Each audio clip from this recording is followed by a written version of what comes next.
obviously. So we're going to go over all of them. We're not going to cover the absolute basics. I'm not going to tell you what any of the hero's abilities do. I'm going to assume you know all of that. We're going to be talking about what the hero is good at, what the hero is bad at, and what you're trying to do and what you're trying to avoid. Basically, the strengths and weaknesses of the hero. And we're going to go through all of them. There will be timestamps in the description so you can go to the heroes that you care about. So, let's start now with the boy himself.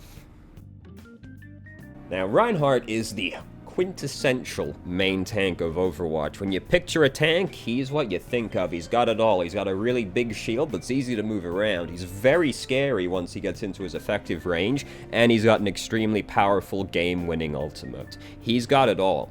Early on in the game's lifespan, some people claimed he was the only main tank in the game. This was not true, it's just it was more straightforward playing with Reinhardt than it was with Winston as your main tank, who was kind of the only other main tank we had at the time.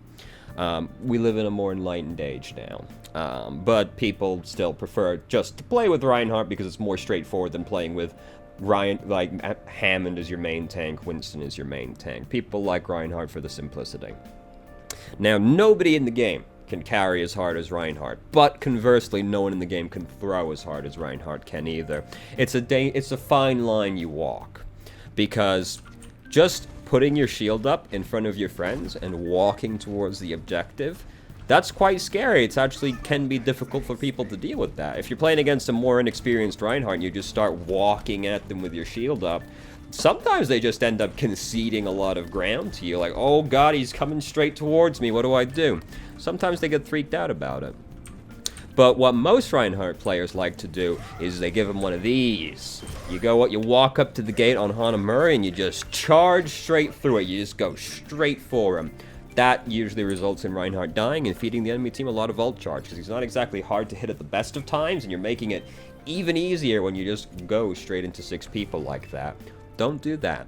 Charge is a very strong ability, but it's also very good for throwing the game. Most Reinhardt players would be better if they charged, no joke, like 70% less frequently. Very good button when used correctly, but terrible at all other points. You really only want to use charge when you can cover a very small amount of distance and punish somebody for being out of position, basically. The longer you have to go in the charge, the worse the ability is, because it's just giving the enemy team more time to react to what you're doing. So ideally, you just kind of like walk up, and then if you see like the enemy Ryan get a little too close, you just pin him right to the wall like that. He's got way less time to react. You barely moved, so it can't really backfire on you because you didn't go very far. So, hard to react to, low risk of actually dying from it, because if you weren't out of position before, you probably aren't now because you didn't cover all that much distance. But it's largely so it's harder to react to. Fire Strike, you want to spam as much as you can, because that's how you charge Earth Shatter. And that's what we're trying to do. That's what we're trying to get to as quickly as possible, is Earth Shatter. So you spam Fire Strike until you have Earth Shatter. Then you stop spamming Fire Strike, because that's what this ability is for. It's for charging Earth Shatter, because otherwise it would take Reinhardt 1,000 years to charge Earth Shatter. But then once you have Earth Shatter, you save Fire Strike for more specific situations now, which are basically you think you're going to kill somebody, or you just use Earth Shatter. So that's it. You charge Earth Shatter, and then you save it for more specific ability, or more specific use cases. And other than that, you're just trying to walk at the enemy team. Actually, I just forgot. I did realize you also want to try and countercharge the enemy Reinhardt when he charges you. This is the thing that Reinhardt players do the most that upsets me, is I swear to God, like 90% of Reinhardt players would rather take 300 damage than be stunned for half a second countercharging the enemy Reinhardt. Or the enemy Doomfist. It's also worth countercharging the Doomfist. Most of the time. Not always with Doomfist, but most of the time still. Like, you get stunned bouncing off of him, but here's the thing. Even if you can get out of the way of the Earth Shatter, like, who's behind you? Right? Like, how many times have you watched the Reinhardt get out of the way, and then Mercy just dies, because Mercy was behind Reinhardt, and then the other Reinhardt came around the corner and killed her? It's not worth the risk. As long as you're not out of position to begin with when you countercharge, you are unlikely to die. In fact, the enemy Reinhardt is more likely to die, because if he was charging at you, he had to come further to do that, most likely. Especially given what we already talked about with most Reinhardt players in the charge button. So, it's worth countercharging the other Reinhardt basically 100% of the time. Not quite, but close enough, I'm gonna say, always do it. Just always do it. And basically always do it with Doomfist. The reason you wouldn't do it versus Doomfist is basically because if you countercharge the Doomfist, the enemy Reinhardt might Earth Shatter you while you're stunned from that. So there's the risk you play. Reinhardt is significantly more engaging to play when you're playing against another Reinhardt. This is less frequent now because there's other tanks to play. Used to be basically all that happened. Because when you're playing against the other Reinhardt, you need to manage your shield, you need to countercharge, you need to try and avoid the fire strikes, you want to trade fire strike back at him as much as you can, but it's mostly that you're trying to get your Earth Shatter past their Reinhardt, because Earth Shatter, strong ultimate, doesn't go under shields, so you're waiting for certain opportunities, which is he's doing a very long-range charge. He's gotten stunned by somebody else, his shield is low health, his shield just broke. If you're really paying attention, you can get your Earth Shatter past him while he's using Fire Strike. Simple way to do that, wait for him to use Fire Strike and then just count to 6 in your head, because that's the cooldown Fire Strike has. So after 6 seconds, he's going to want to use Fire Strike again, probably even if he has his ultimate built up, because it's just a fun button to push. So you count to 6, he starts to do it, you Earth Shatter him, great, his whole team was probably grouped up with him, you got him, nice. And then you go in, you start swinging at the people that are grouped up, you can pin a tank, you fire strike through them, all that good stuff. So, that's what you're trying to do versus the enemy Reinhardt. But very first thing you've got to do in the game is you've got to decide how are we going to get to the objective. Because Reinhardt, he's the teacher on the school trip. You've got to herd all the children together and you've got to get them to the objective. So you've got to decide how you're going to do that, and then you're just going to do it. This is the most important aspect of playing any tank, right? You want to play confidently. You have decided you're going to go this way to the objective, and you're just going to do it. You're not going to go, I want to go this way. I'm kind of scared though, there's a lot of people over there, and then you just hang out in the doorway on Hanamura for 4 whole minutes and you don't even touch the objective that entire time. It's better to make the wrong play confidently than it is to make no play at all. So you pick your direction and you're gonna go there. Now, most maps have a preferred method of getting there. We're not gonna get into super specifics here, but even if there's a preferred method, you need to adjust to the enemy team comp and what your team comp is as well. So, you're playing Temple of Anubis, you're attacking the first checkpoint. People like to go left, that's just the way they want to go. You want to get control of the high ground in the middle, and you want to get them off of the high ground in the middle. Fair enough.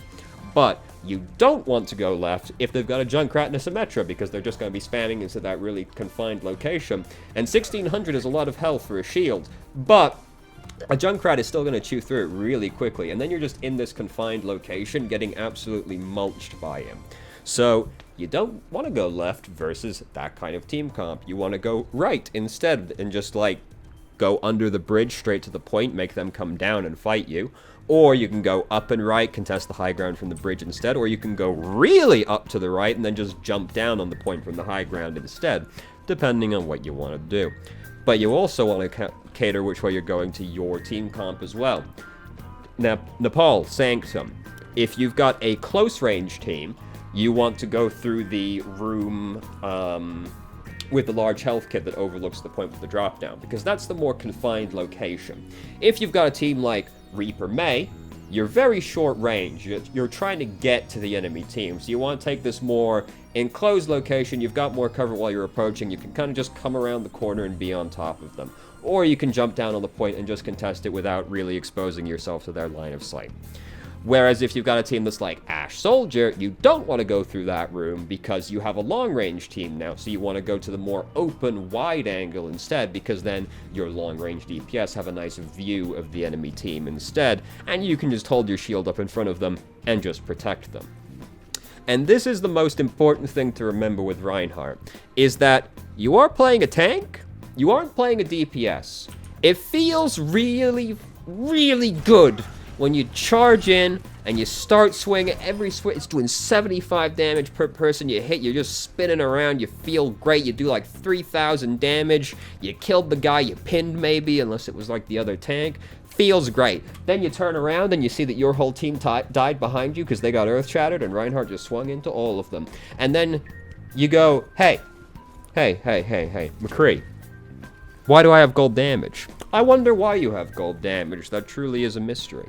So don't do that. This is, like, just doing this is really strong because the enemy team cannot hit your team, but your team can hit the enemy team. The simplest thing to do is just walk straight up to them and start swinging. Your team can be doing damage to them the whole time you're approaching. Then when you get in, you start swinging, and you put the shield up still while you're fighting. Shield management's important, but really specific, so we're not going to go into that too much here. But you want to just get in. Your team is chewing them apart while you're walking up to them. You get in, you start swinging, you put your shield up still. Don't just keep swinging, because that's how you take a lot of damage and end up dying really quickly anyway. Like, feather the shield, put it up still while you're fighting in there as well. But like this is like one of the strongest things you can do in the entire game. Having an uncontested line of sight to the enemy team is unbelievably strong. Just think about how bad it feels to play with like Roadhog, Zarya as your tanks, and then you're playing against like Reinhardt, Orisa. It just feels like you can't do anything because the second you poke your face out, you're getting just chewed apart because the enemy team can just shoot at you out in the open. Whereas you've got a lot of health to get through before you can even start actually doing damage to them. This is incredibly strong. Reinhardt doing this, really strong if it works, but is so unlikely to work. This, much easier. Much easier. So, don't get basic goal of Reinhardt. Pick the direction you're going to go to the point, just go there. Don't split the difference, don't like amble around. This is what I'm doing, I'm going to do it. We're all going to march up to the point together, and we're going to fight them there. Spam a fire strike till you have Earth Shatter, try and line up a nice Earth Shatter. It's okay if you only get like 2 people with it, it doesn't need to be 6 people. Just killing 2 people, amazing. They've lost a third of their team. You should be able to win the fight from that, assuming everything was equal toward that point. Sometimes just killing 1 person is enough if that person is really important. If you can spot an opportunity to like Earth Shatter the enemy Reinhardt and then you know you'll kill him as a result of that, it's worth doing. Because now they've lost one of their most important team members, and it becomes so much easier to carry that momentum through and start capturing the checkpoint. So it doesn't need to be 6 people. Don't like try and shoot the moon, go for everybody. 1 or 2 people is fine. The more you get, the better, but 2 people is fine, like 80% of the time, basically. And that's it. Don't get too excited to charge. Build Earth Shatter as quickly as you can. Try and line it up. Protect your teammates. Don't worry about your damage medal. Doesn't matter if you do gold damage. If your whole team dies behind you, you're still going to die regardless. Protect your team. You're playing a tank. That's the most important thing. Now, moving on. Zarya. We have discussed the quintessential main tank, so we will now discuss the quintessential off tank. So, Zarya is most commonly played with Reinhardt, though can be played with basically any tank, though ideally it's not another off tank. Roadhog Zarya was meta for all of like 15 minutes at one point. It is not anymore, really, so try not to pick Zarya with another off tank, but she is the off tank. For similar reasons to why Reinhardt is the main tank. She's extremely straightforward, and she has another game-winning ultimate, huge presence, great utility. Very high damage once she's built up her energy as well. She's basically got everything you're looking for in an off tank. Also is the only character in the game that can purge a negative effect off an ally, because the bubble will just wipe any effect off of them. If they have Discord Orb on them, that's gone. If they are anti-healed from Ana, it's gone.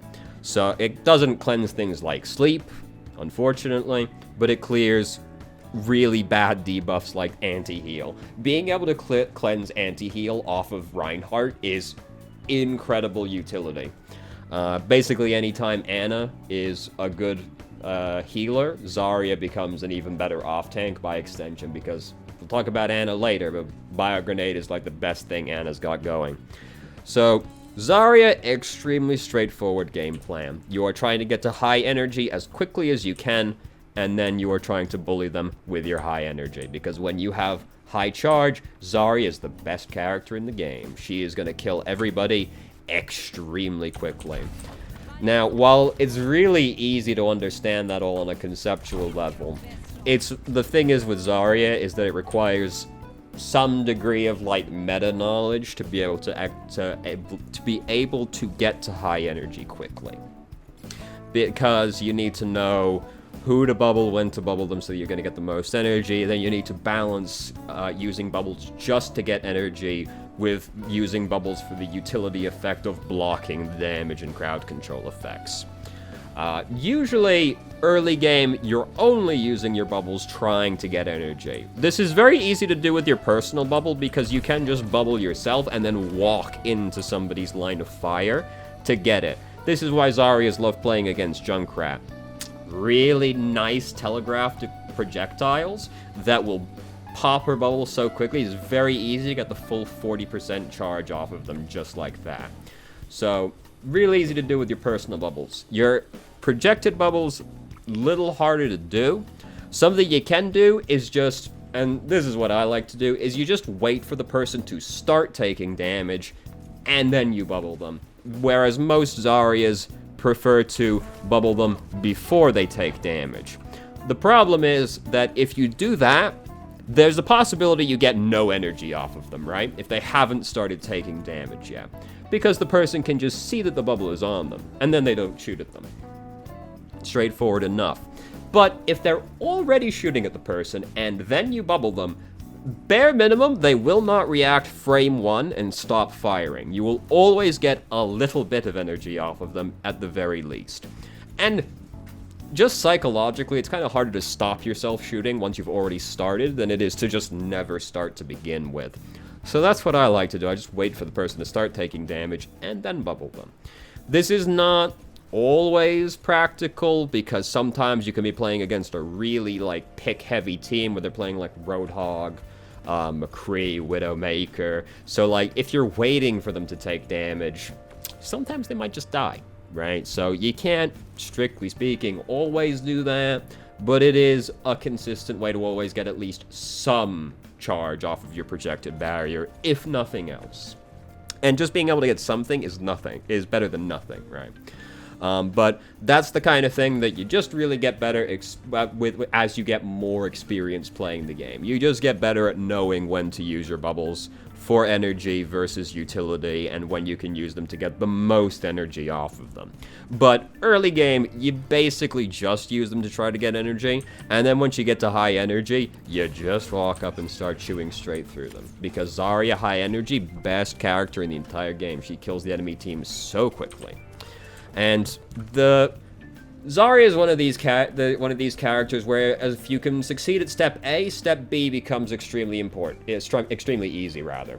Because once you've got high energy, that makes step B trivial. Because step B is get Graviton as quickly as you possibly can.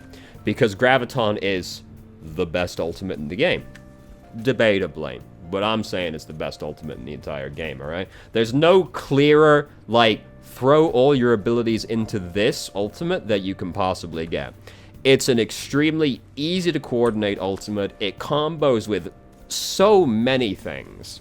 Other ultimates, just a bunch of basic abilities, just characters in general. Like, everything Reinhardt does combos well with Graviton Surge. Fire Grenade combos extremely well. These are just basic abilities, right? And then you've got, obviously, ultimates, Dragon Blade, Deadeye, Riptire, so many things combo with Graviton. It is basically impossible to have a team comp that doesn't at least somewhat combo with Graviton. It's an amazing ultimate. And you're trying to get this as quickly as you can, and then the next step, once you have Graviton, you want to use it as quickly as you possibly can, so you can start building the next Graviton as quickly as you possibly can as well. This is true of all ultimates, Once you have it, you'll want to use it as quickly as you can, because then you can start building the next one. This is particularly important with fast-charging ultimates, which Graviton isn't, but we'll talk more about that when we get to somebody like Ana. So, if you can get high energy, you build Graviton really quickly. Once you get Graviton, you want to throw that down as quickly as you can so you can start building in the next one. If you can just get off like 3 more Gravitons than the enemy Zarya did, you probably won the game. Like, something bad had to happen if you didn't. So, that's Zarya's game plan. Get high energy, get Graviton. That's it on the most basic level possible. There are other things to worry about with Zarya, though, because you also need to help secure space. This is the main difference between a main tank versus an off tank. The main tank takes space, the off tank secures the space. What that basically means is Reinhardt's worrying about the front line. He's actually the one pushing forward, the Winston, the Orisa, whatever you're playing with. They're the one pushing forward, gaining ground, and you're the one then helping to clear up the ground behind where they've taken. Anybody back here, you're helping to kill them. Anybody flanking, you're the one that's going back to deal with that, because the main tank can't divert their attention from the front line, or it all falls apart. So you go back, and you're the one that deals with it. If somebody's getting dove, you're the one that's meant to help with that. You're meant to be helping secure the space. Remember, ape alone, weak. Ape together, strong. You're the one that makes them strong. You go and help them. So you do have to worry about that. You also, it's a consideration like which main tank you're playing with as to whether or not you want to pick Zarya over another tank. Basically, it's a little harder to get energy when you're playing with Orisa. I don't think it's to a significant enough degree that I would just not pick Zarya if I was going to already, unless there's some other consideration I need to make. Like, they're just such a spam-heavy team, we just need another shield. Orisa just isn't enough. Something like that. I don't think you gain enough less energy as Zarya, or with Orisa rather, to justify not picking Zarya, though some people would say that you do. So it's a consideration to make. And then if you're like, they're playing a spam heavy team, but then maybe you're like, oh, but they've got a lot of things I could purge, like they got an Ashe, I can get the dynamite off people, I can get the bio grenade off of people. This is another thing to consider with Zarya, because the purging effect of the projected barrier is just so strong. But that's really Zarya. That's what you're trying to do. You're trying to get to high energy, and you're trying to bully people as much as you can. Don't be afraid of anybody when you have high energy, by the way. You'll kill anybody. Straight up, basically. They cannot out-damage you. Especially if you have your personal bubble ready as well. Like a Reaper could maybe kill you if you don't have your bubble up. If you have your bubble, you're gonna kill the Reaper. She's just that strong when she's high energy. Slight efficiency thing. If you can hit more than one person with your right click, that's usually better than drilling into them with the laser beam, unless it's somebody really important you're trying to kill. If you're high energy and you can hit more than one person, go for the right click. Right click also does a huge amount of damage when you have high energy. Also, really specific thing, but worth doing if you get the opportunity. With Graviton, you run up and you melee in between the right clicks, because it doesn't add the delay to your next attack, and it is a extra AoE damage that you're adding in. You can't always do it, depends how far away you were when you grabbed them, depends how scary their team is to walk straight up to, but is an efficiency thing that's not exactly hard to do, and is worth doing if you're in the position to do it. But if you can hit more than one person, right click's usually better. Unless it's like you're trying to, like, you can see the Ana, or you're trying to kill their Zenyatta really quickly before you can get trance off or something. Maybe then you just drill into them with the left click, but hit more than one man, feel good. Right click, feels good, hit more than one man. But that's basically Zarya. Really straightforward conceptually, mostly just a hero. You get better with experience as you know how to use her bubbles a little bit better to get more charge. So, moving on. Winston, the only other main tank we had at the game's launch. Thankfully, we do not live in that world anymore, because that was a fairly depressing time. But he is still really good at the specific things Winston is good at. He is terrible at everything else, but the things he's good at, he is really good at. Winston is most commonly picked as a counter pick to other heroes in the game, because Winston is really good at dealing with people like Genji and snipers, because it's just extremely difficult for them to actually kill Winston before he kills them. Winston doesn't do a lot of damage, but he will do the damage. There's no, like, skill requirement involved here, and he's able to cover distance extremely quickly. So we will talk now first about the most common mistake Winston players do. By far, they all do this. All of them, myself included, which is, you go up to choke point, you walk into choke point and get shot and go, oh, damage! And you put shield down, because you want damage to stop. The problem is now, shield have very long cooldown, and that means Winston much harder to play without shield now, because you've put the shield down over here. Oh, but I want to jump in, actually. But Winston players, they don't wait. They put the shield down to the choke point. They block no damage with it because it's a huge shield with not a lot of health. They do that. They don't wait for the shield to come up, and then they just jump into the enemy team anyway without their shield, and then they die. Don't do that. If you're playing Winston, your goal is to bypass the choke point entirely. That's the point of the dive tanks. They don't have to play choke points. They skip choke points.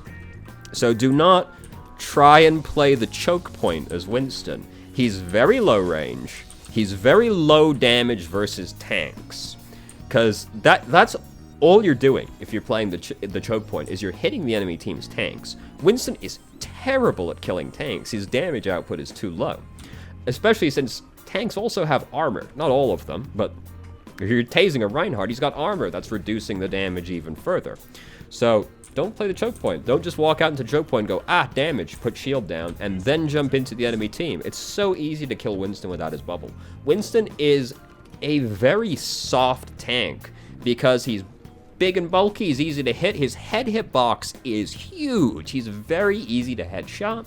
If you don't have your bubble, you're so fragile. Jumping in just results in death immediately.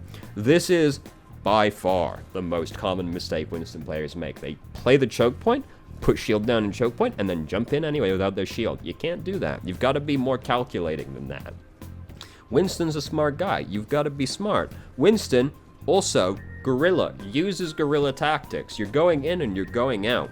The goal is usually you're picking Winston on specific maps and versus specific team comps, because Winston's really good at contesting high ground, because he gets to the high ground really quickly, and he's good at fighting all of the people that want to control the high ground as well. So you jump up onto the high ground, you put the shield down, and then you start fighting the person on the high ground, and then you do a little bit of bubble dancing, so it's harder, because if you're playing like a soldier, they might stand and fight you, because soldier can do that. He can put his biotic field down and then just start trying to fight you. And then that's when you give him a little in and out of the bubble, so he has to, like, try and match you, because otherwise, oh, I'm in, he's out, oh, he's in, I'm out, can't hit you. You do a little bit of bubble dancing. Also, if you're playing against somebody that's just like coming up to fight you, you're going to want to do that as well. It doesn't work with melee attacks. Melee attacks go through it, so it doesn't work with like Reinhardt or something like that. But if you're playing like fighting against like a Reaper, you don't want to be, but if you are, you give him one of these, and it makes it a lot harder for the Reaper to actually kill you.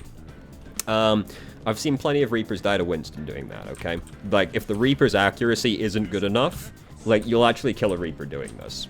I'm not saying you should be going and fighting Reapers for fun, but if the Reaper comes up to you, if you see him going on your teammates, you can put it down and fight him, like try and fight him out like this. I've seen plenty of Reapers die to Winston. It's definitely not unheard of. They've got to have at least some degree of accuracy to get you.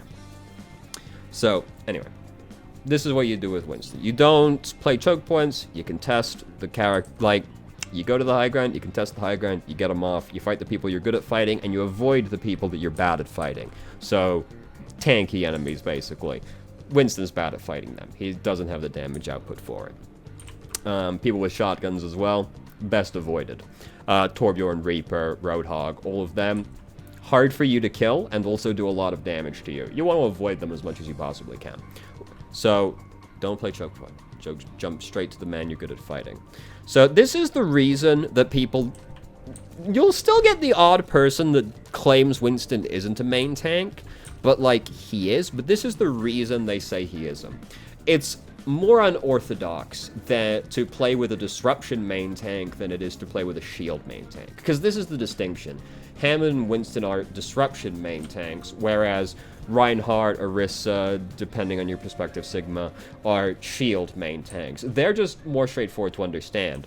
Winston, if the Winston's not playing correctly and you don't know how to capitalize on the disruption that Winston is causing, it feels like you have no tank if both of these things kind of don't work together. So that's why people will still occasionally say he isn't a main tank, though he is. He has more than enough presence to do it. It's just most Winstons are doing this, you know, this thing we talked about where you don't do that. Don't do that. But he's, like, it's so straightforward. The other main problem Winston players have is they just jump straight into 6 people. You can't do that either because you die. You've got to be more careful than that. So something you can do with Winston is actually just kind of hang out on high ground. I know, I failed the jump. It's okay, you know, no pressure at all, and I still failed the jump. It happens to the best of us. You can just get up on the high ground and, like, tase over the edge and, like, annoy people like that. This is quite strong on maps like Eichenwald, where you can hang out on, like, the bridge above the first checkpoint and just, like, tase down at them. You can hang out on the ramparts on the second checkpoint and just, like, tase down at them. And this is actually quite annoying to deal with, because you just walk back and then you're in cover again, and you can easily disengage with your jump if you absolutely have to. And get healing quickly as well. So that's actually very annoying. So if the enemy team is playing really clumped up, you just want to try and, like, tase them from a decent range, like, so that they can't easily kill you, but close enough that you're hitting multiple people. That way, you're building your ultimate. And if they're really clumped together, that's when you jump in with Primal Rage. Because suddenly, oh, I basically can't die. Unless I, like, gravely overestimate my odds of fighting. So you just if they're playing really clumped together, you safely tase at them from a distance, build up Primal Rage, jump in, put your bubble down, start tasing them as much as you can, and then before you die, very important, before you die, you use Primal Rage, bam, suddenly big 1000 health point gain. If you use it, like, optimally, it's 999 health gained, right? But you're going to use it before then because you don't want to die. But it's a huge heal, and now you can spread the enemy team apart. Now suddenly they're not clumped together anymore. And teams that like to play clumped together are very weak when they're spread apart suddenly. So this is when their team comp will hopefully start to fall apart. And then hopefully your team capitalizes on that, and you're trying to bully, like, specific people to death while this is happening. Ideally, you've got a ledge you can push them off of, but even if there's no ledge, like, you can just push somebody into a corner and start bullying them in the corner with Primal Rage instead, and that's gonna kill them pretty quickly as well. Even if they're, like, a 400 health guy, like, you'll probably still kill them if you're beating on them in the corner. There are some like really optimal ways to kill somebody like 200 health, which is with Primal Rage, which is you jump on them, you use Primal Rage, you jump on them, you melee, you're tasing while you're coming in, you jump on them, you use Primal Rage, you bop them, then you jump after them to follow them, then you land, you wait to bop them, again, because you're waiting for your jump to cool down again. Then, once it's up, you punch them again, and then you follow them, and you go bap bap, and they're dead. So that's like, you can kill a 200 health target doing that, but it's not something you're gonna just pick up Winston and do, because Primal Rage is unwieldy. It's a very disorientating ultimate to use. It takes some getting used to, but, like, you can kill a 200 health hero doing that. It's just you've got to be able to, like, control the direction you boop them, and then you've got to have the patience after the second jump to wait for your cooldown so you can follow them again immediately after punching them.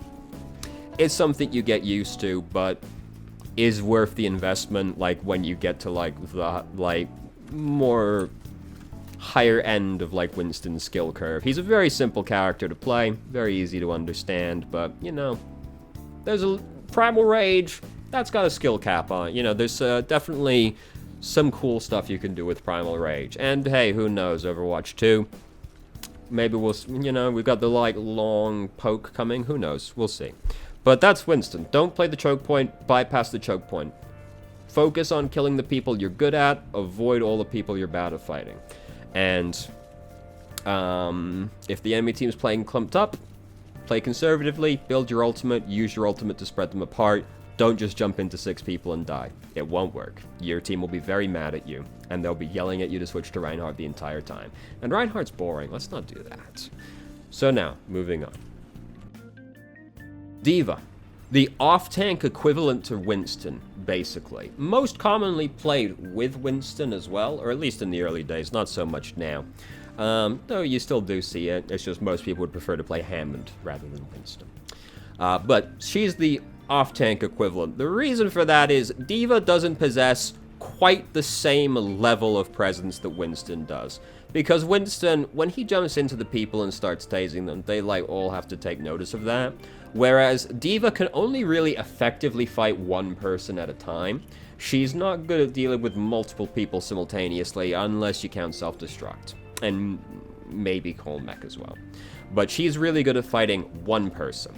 She is also quite commonly picked as a counter pick. She's very good at countering Pharah. She's also really good at countering people like McCree as well, Ana as well, because Defense Matrix is a very strong ability. Any projectile that comes into this is getting got. It doesn't have to be a projectile because hit scan weapons will get as... I shouldn't say projectile because it works on hit scan as well. But anything comes into it, it's getting got. So... but very limited duration. So if they have like really big abilities like Bio Grenade, you're trying to get that, like Ashe's Dynamite, Helix Rockets, Reinhardt's Fire Strike. Oh, nothing's worse than playing against D.Va as Reinhardt because she just eats every Fire Strike you throw at him. It's terrible playing against D.Va as Reinhardt. And this is like the thing for D.Va, right? Defense Matrix is such a strong ability. This is what you really want to try and leverage as much as you possibly can. And it just no-sells so many ultimates. The best like, if you can get really good at D.Va, the best thing you can possibly do is just eat Graviton. Because this just stops it, flat out. Graviton, gone, devoured, no more, no black holes, absolutely gone. Such is her power. She is able to control gravity to such a fine degree, even stronger than Sigma. Who knew? So this is really, like, you gotta get good at like timing this to eat really important abilities. And so when you're playing D.Va, look at what the enemy team's playing and think, all right, what are some of the really big things I need to get with Defense Matrix? And you'll see things like Ana, I'm trying to get Bio Grenade, I'm trying to get Sleep Dart. Bio Grenade's kind of hard to get, travels really quickly. You gotta kind of be paying attention to the Ana, but eating Bio Grenade is huge. Absolutely incredible. So you'll want to look at them, figure out what you've got to try and eat as far as basic abilities. Also then wonder if they have any ultimates you need to try and get as well. Zarya is one of them, but Graviton's a hard one to eat. You've got to be able to read the Zarya, basically, because Graviton travels so quickly, and Zaryas usually throw it straight down at their feet. So don't be upset if, like, you can't eat Graviton consistently. That's hard to do, but it is something that you should be aspiring to try and do in the future, at least. But don't feel bad. It's hard to do. It's definitely, like, the hardest ultimate to eat as D.Va. But you're looking for things like Deadeye, Barrage, Tack Visor. These are all, like, really easy to just stop with Defense Matrix, basically. Careful with Deadeye. He can channel Deadeye for longer than you can channel Defense Matrix. So be careful. He can wait out Defense Matrix. Be careful with Deadeye, but, like, you know, it's, again, you wait like half a second, then use it, you're gonna get it. It's okay. You just gotta be a little bit more patient with Deadeye, because he can outweight you. But that's, like, the thing with D.Va. The other thing with D.Va is that she does a really high amount of burst damage. She is really good at punishing people that are out of position. Because you do this, and you do just so much damage to that one person that you go in on. This is the thing. She's not good at fighting multiple people like Winston can be, but she's really good at killing one person. So if you see somebody that's out of position, just pounce on them. Like, one person's off by themselves and they're like a 200 health target.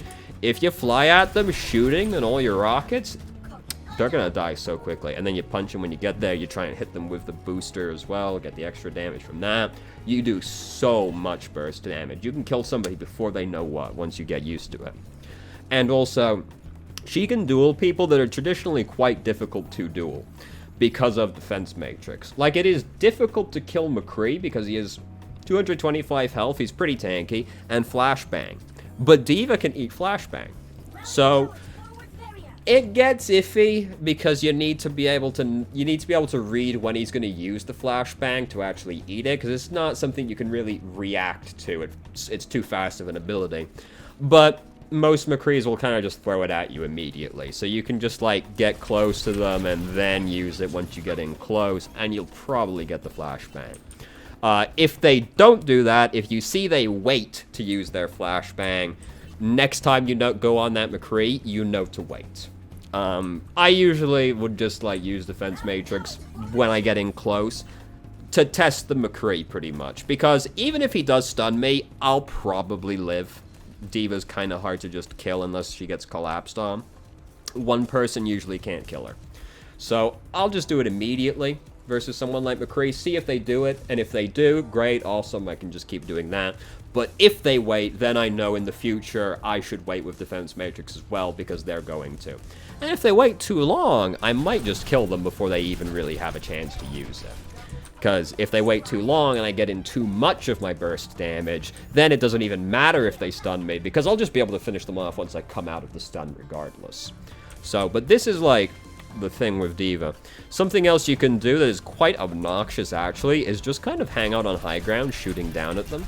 Because, like we're pretty far away, right? But, like, you still do a decent amount of damage. Obviously, these guys have bigger heads than most people, but, like, you can do decent damage from kind of far away. It's, like, enough damage that they kind of have to pay attention to you, right?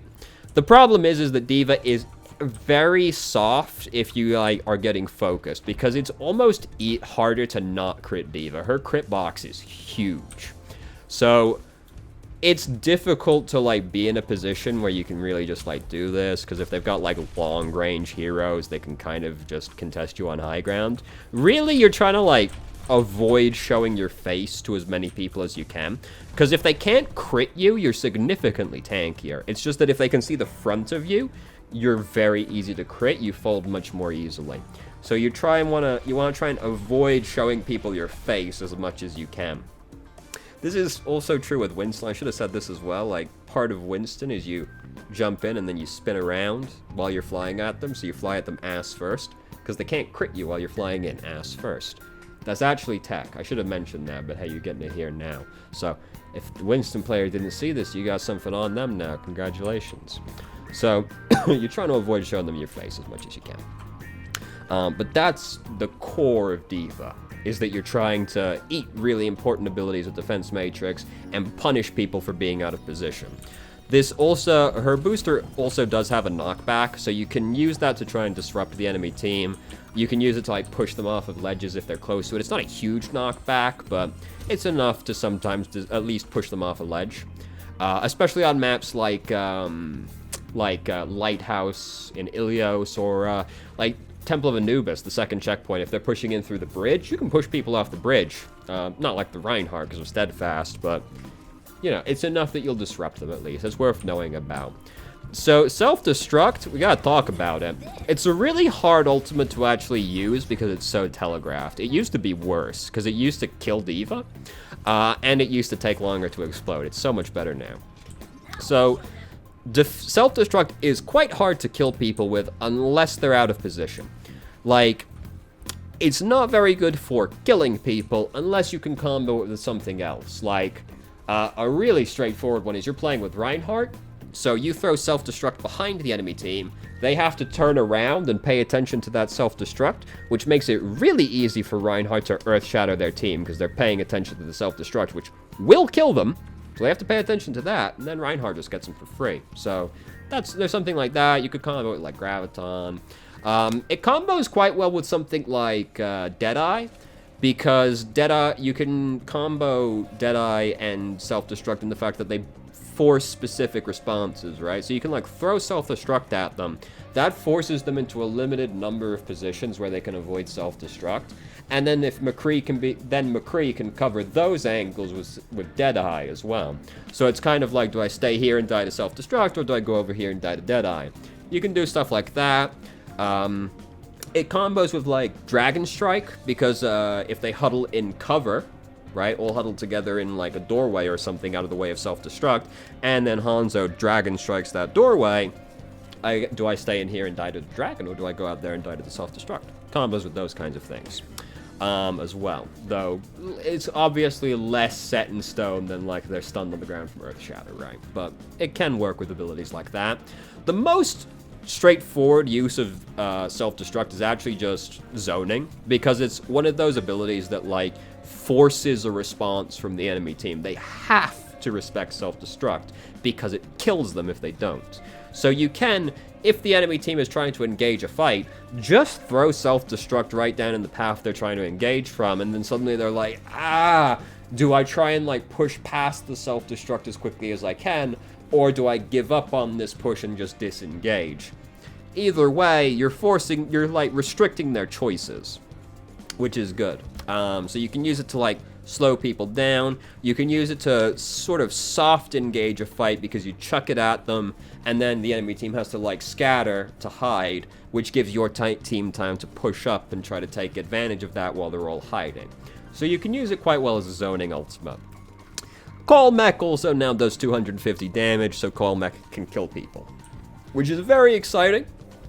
This immediately made all D.Va players extremely predictable, because now what you see with like 90% of D.Va players is they throw self-destruct in there, and then they're running after the self-destruct as quickly as they possibly can to drop the mech on top of the Ana.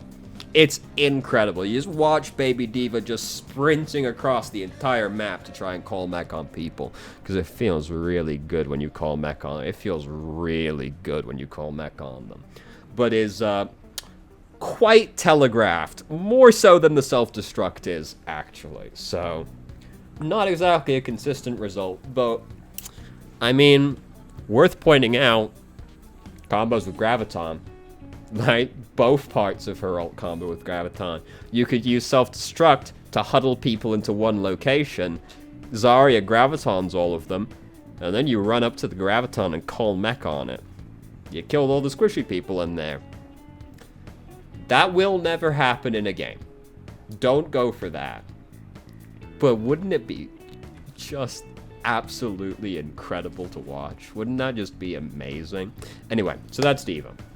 Look at the enemy team. What important abilities do I need to eat? What ultimates do I need to try and eat? Other than that, support the main tank as much as I can. Do general off-tank stuff. Support the enemy team. Jesus Christ. Support my team when they're getting dove and flanked. Control space, or secure space after my main tank has taken the space. Support the main tank as much as you can, especially versus an enemy Reinhardt. Eat their fire strike. You'll make them really upset. And then punish people that are out of position, because you do just a crazy amount of burst damage. And that's basically D.Va. So now moving on. Roadhog. Everybody's favorite tank, especially the DPS that are queuing as tanks so they can get a priority ticket, and they don't really want to play a tank. So everybody loves playing Roadhog. Roadhog is by far the most straightforward tank in the entire game. His gameplay is extremely simple. He is an off-tank. He has basically no defensive capabilities at all, other than just physically standing between somebody. And that's the only defensive ability he's got. He's got no shield. The utility he brings is the damage he does, the crowd control effect from the hook, and also a pretty good ultimate, but only for specific things, not just like a guaranteed winner.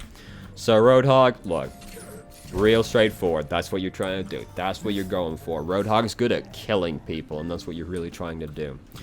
It is worth getting used to the range on the right click, because Roadhog has variable range.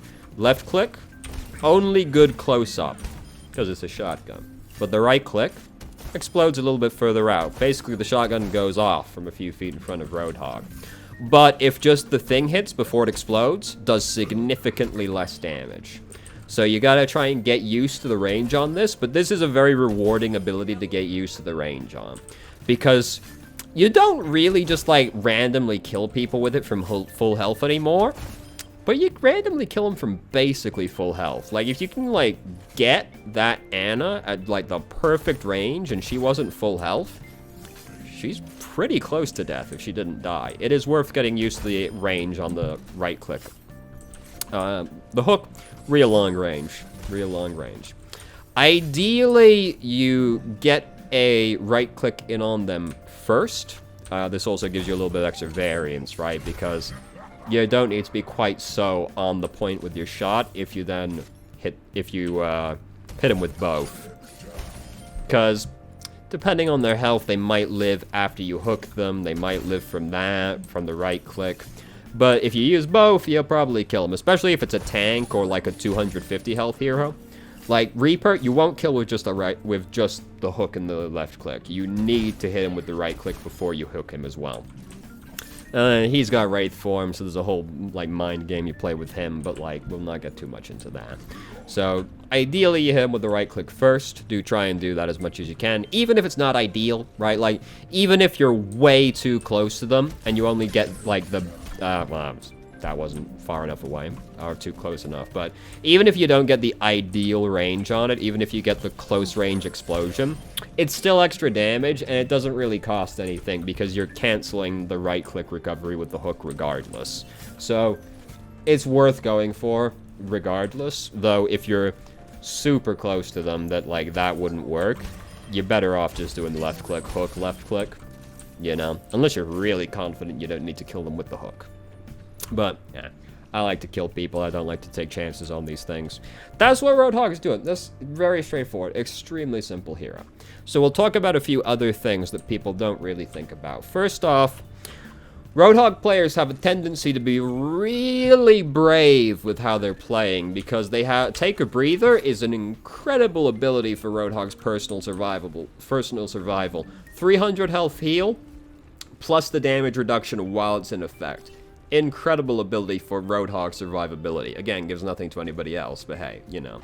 So they have a tendency to play really aggressively and go for like off angles where they can try and hook people like behind shields. You commonly seen on maps like Rialto, like first checkpoint, they can go through like the lobby on the doorway. Like your team's trying to push up with the payload, they go off into the doorway and try and hook people from behind on the side because they basically can't die while they're doing that. That's good to do. It's good to try and do that, pressure them from multiple angles, try and force a response from them.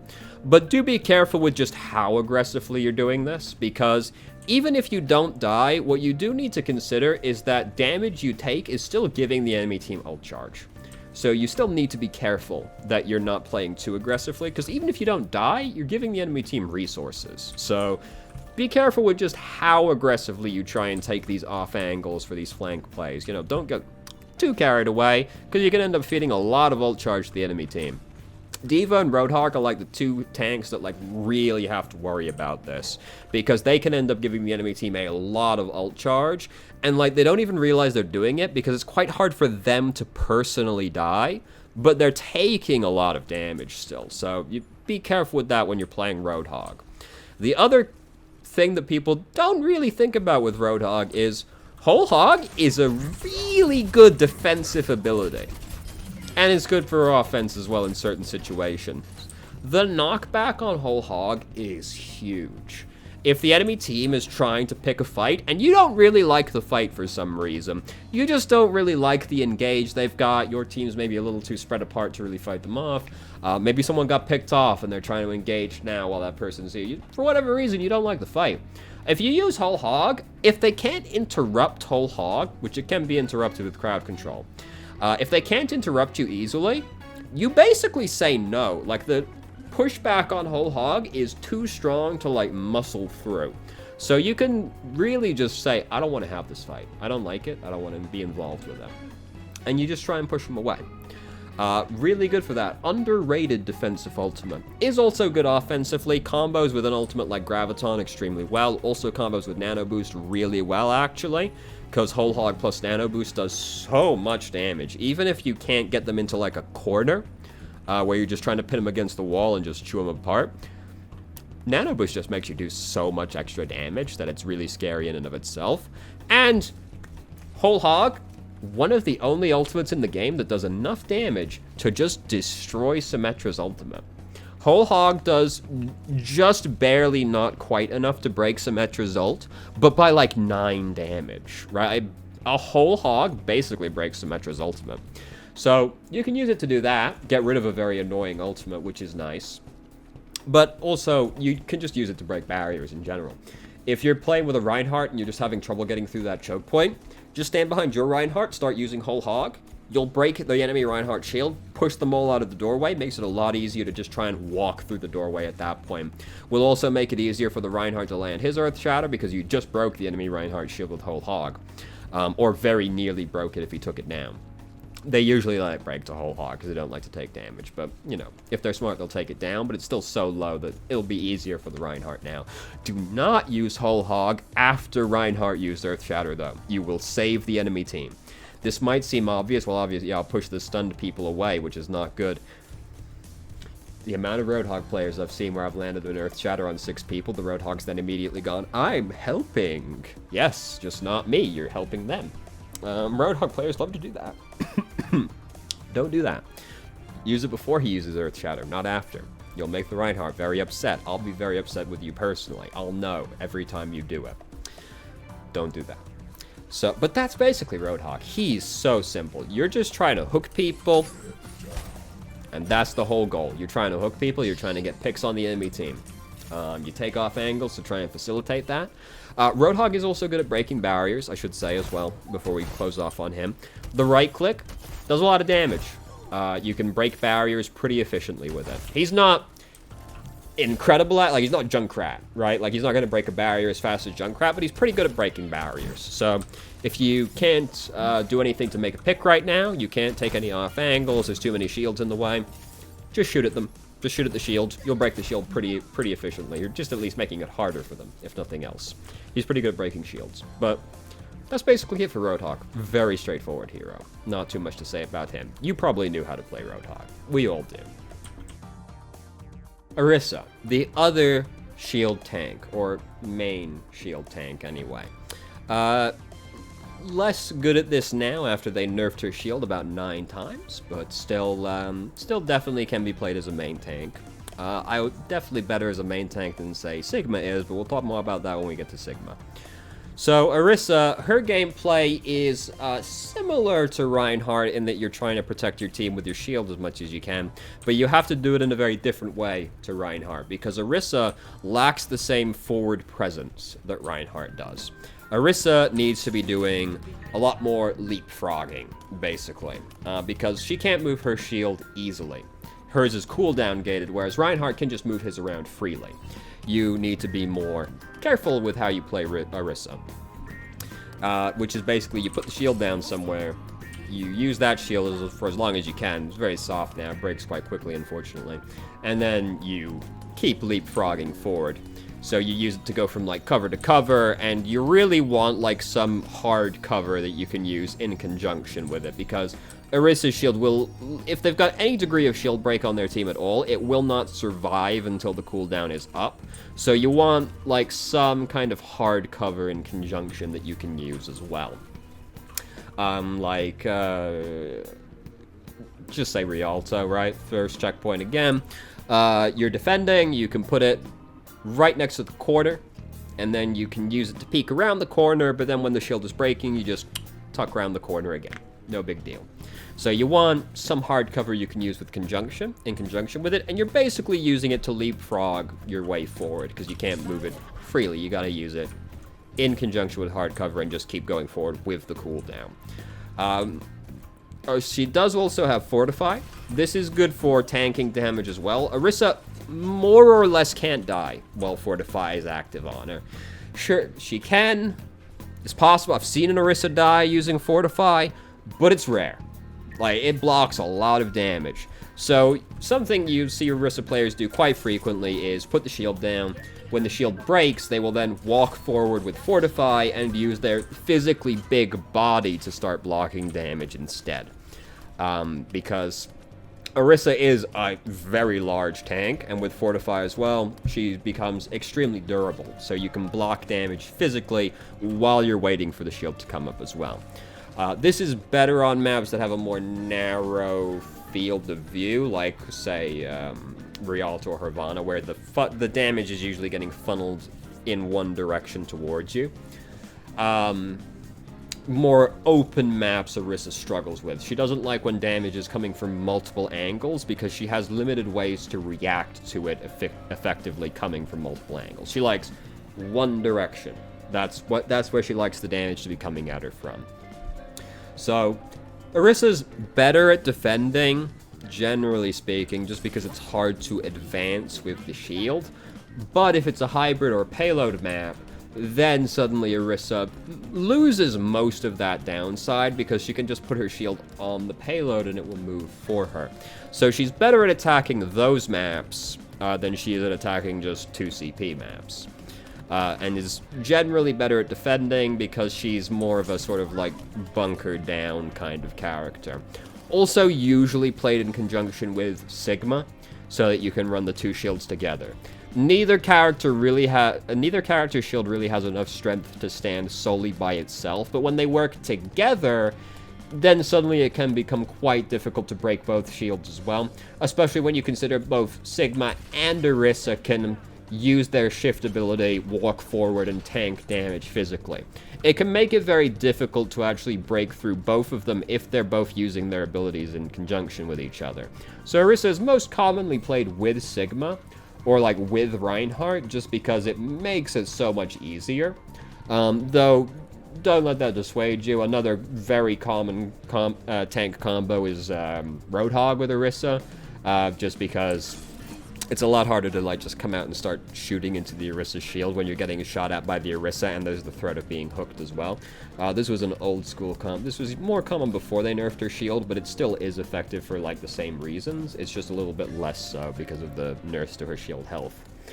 But anyway, very straightforward in this regard. You do have to be careful with like how you position, because Orisa is at her weakest when people get right on top of her, because she's only got the minigun. It's not huge damage. You can't exactly ignore it, but it's not huge damage.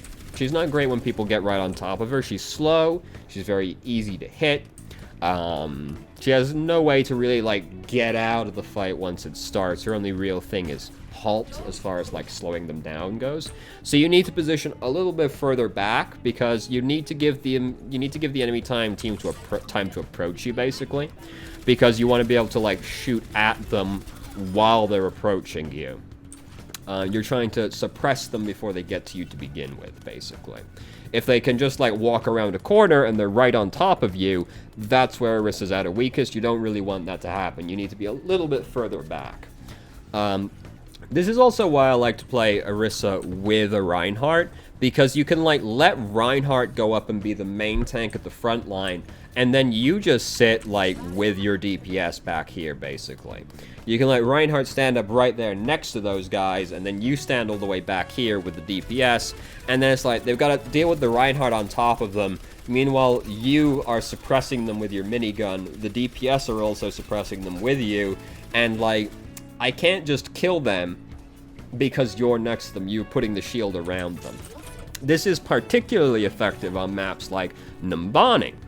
First checkpoint, you can have the Reinhardt stand on the usual balcony up front where the enemy team will push up and try and take control. You can have Reinhardt stand up there, and then you can stand on the other balcony further back with like the Soldier and the Anna and the McCree and the Baptiste, and that's so annoying to deal with. That's the worst. You've got the Reinhardt up there being healed by the Baptiste and the Anna all the way over there. I can't just kill them because they have like 3 other people next to them, one of which is also a tank.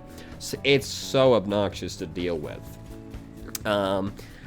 Whereas if you don't have the Reinhardt, you basically just need to stand a little bit further back than you normally would with the main tank, because you need to whittle them down a little bit before they get to you. This is more of a consideration when you're defending. When you're attacking, you know, you take what you can get as far as, like, advancing goes. But, again, you can't just, like, rush straight up to them. That's not what Orisa's about. You gotta play a more, like, gradual grinder style of game. You gotta, like, wear them down more when you're playing Orisa. Especially when you're playing her in conjunction with Sigma. Because you just don't have the kind of forward presence necessary to walk up and start bullying them around. Another reason Orisa doesn't like people on top of her is because her ultimate is purely a supportive ultimate. This is extremely fragile. You've got to be really careful where you put the bongo down, because the enemy team are going to want to kill it as quickly as possible because it's an incredibly strong damage boosting effect. So this is another reason Orisa doesn't like people right next to her, because she just can't use her ultimate if people are right on top of her, because they'll break it instantly, which you obviously don't want. Ideally, you've got a wall that you can place it behind, because if you're playing like a long-range team, they're all like kind of grouped up like this. You can just put the bongo down like here. Enemy team can't see it because it's behind a wall, and then you can just all come out and start shooting into them. Again, harder to use when you're attacking, again, because you're gonna want to advance at the same time, so you're usually more just putting it down with a shield at that point. If you can't put it down behind a wall, just try and put it down behind a full shield, or a fresh shield, if nothing else. And if you really want that bongo to survive, you can use egg strats. Goodbye again, my son. You can use egg strats, which is that you use Fortify and stand physically on top of your ultimate, because then they can't shoot it because it's underneath you. So you can do that if you like really have to, though I don't recommend that. It's better to just like put it down behind a full shield, fight with it for as long as you can, just try and basically get as much value out of it as you possibly can. I don't like using egg strats too much. It's too much of an investment, and like it makes it really easy to kill the Orisa.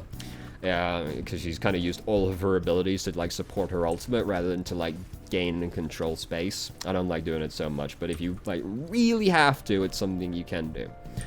But that's Orisa, pretty straightforward. The other thing to talk about really is halt. So you want to try and do it like that, where you throw it like high off the ground. The reason you want to do that is it elongates the duration, you know, then sometimes you mess it up anyway. It elongates the period of time they spend crowd control. Because if you just do this, they're slowed for a little bit after they get pulled in, but they basically immediately regain control afterwards. Whereas if you throw it up, they have to fall before they start regaining control. So you basically elongate the time that they spend unable to move. So you want to throw it up if you can. Not always especially likely that you can do it. Like if you got like a Reaper running up to you right now, you're usually just like throw it at your feet, at his feet behind him, because you like really don't want to miss, right? You really want to stop the Reaper chasing you down. But ideally, you throw it up, elongates them. This ability also combos very well with things like Fire Strike. This is another reason she plays well with Roadhog. Roadhog knows where they're going to be, so it makes it easy for Roadhog to hook people as well. You can use it to pull people up over barriers, so Roadhog can hook them as well. It's like a little mini Graviton. It's a very good ability.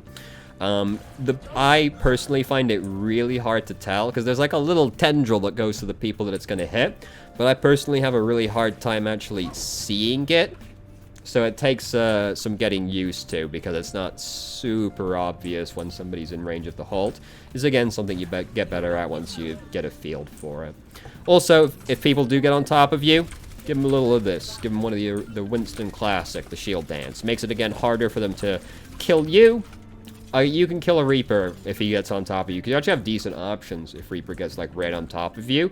Assuming you're only really dealing with the Reaper. If multiple people are dealing with you, it all starts to fall apart. Again, she doesn't like when people are on top of her. But like, if you're just fighting a Reaper, you give him one of these, you halt him to slow him down. If the shield breaks or he starts doing a lot of damage, you use halt. It's quite difficult to Reaper to kill you through all of your abilities if he's trying to kill you alone. Especially if you have anybody helping you. But if Reaper has anybody helping him, it all falls apart as well. But, you know, shield dancing. If you got a shield you can place, basically every hero can shield dance. Sigma can also do this, so it's worth getting used to, and that's basically Orisa. Sit back, don't play as far forward as you would with Reinhardt. Better on defense, better on payload maps and hybrid maps because the payload negates the downside of the shield not being able to move. Ideally played in conjunction with another shield, though not mandatory by any means. And be careful where you put down the bongo. Very fragile ultimate, but extremely strong effect. You definitely want to try and get as much out of it as you can. Now, moving on. Sigma, or as I like to call him, Toes. So, Toes, in playstyle, is virtually identical to Orisa. So we won't retread too much of the ground we talked about there. In terms of like positioning and stuff, he's good in positions as all of the same positions as Orisa, basically. He is slightly shorter range than Orisa is because his projectiles don't go as far as hers do. But he also has like a lower rate of fire, so there's that as well, you know. But he's a little shorter range than her. Also, the further his Sigma is away, the harder it is to hit people with the rock. So he is shorter range than Orisa is, but if a position was good for Orisa, it's good for Sigma, and vice versa, basically. He has an extremely similar playstyle to her. This is why they synergize well together. They both fulfill a similar role, so when they work together, Ape alone, weak. Ape together, strong.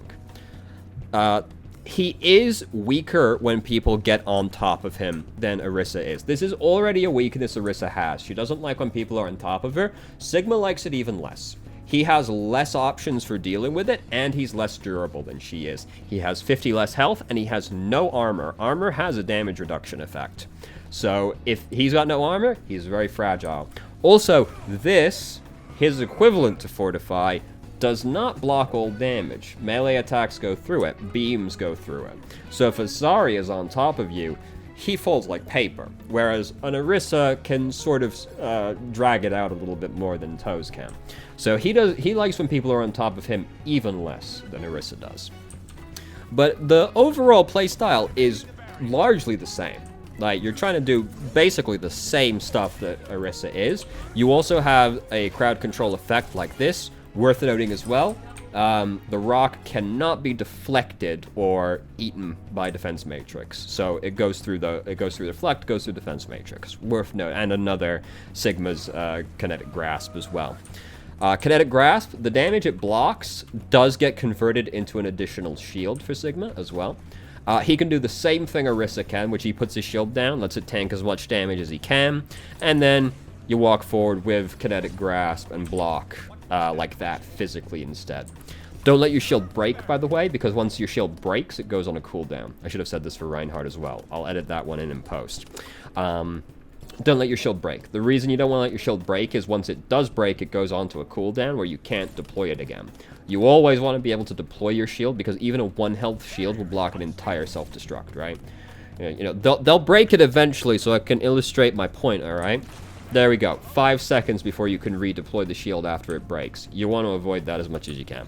Because if you just take it down personally, 2-second cooldown instead. Significantly better. You want to have as many options available to you as you can. So you don't want to let the shield break. Don't let the shield break. But playstyle basically the same. The big difference that sets Toes apart from Orisa is that his ultimate is way more aggressive than hers is. Because Orisa's ultimate, we talked about it, it's a support ultimate. Doesn't do anything offensive.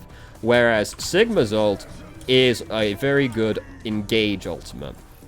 Because you lift him up, well, he died, but you lift him up, you hold him in the air, and then you slam him back down again. This is good offensively and defensively. You can use it to punish people that are all clumped together. It's not as good as it is as like a Graviton is for punishing people that are clumped up together, but you can use it for that as well. You just use it to engage a fight. It combos well with ultimates as well, like Deadeye, you can lift him out of cover. Self-destruct, you can lift him out of cover. Tack Visor, you lift him out of cover. Rip Tire, you know where they're going to be. Deadeye, or not Deadeye, Dragon Blade, you know where they're going to be. It's easy for them to hit people that are getting hit by Gravitic Flux. Also, usually gets a defensive ultimate out of them. If they have a Lucio, Lucio will most likely use Sound Barrier on Gravitic Flux, which means he can't now use it for something like Dragon Blade. Same for Zenyatta. He'll probably use Transcendence, because Gravitic Flux is percentage-based damage. The slam, it does a bit of damage when it lifts you up, but then the slam down does half your health and damage.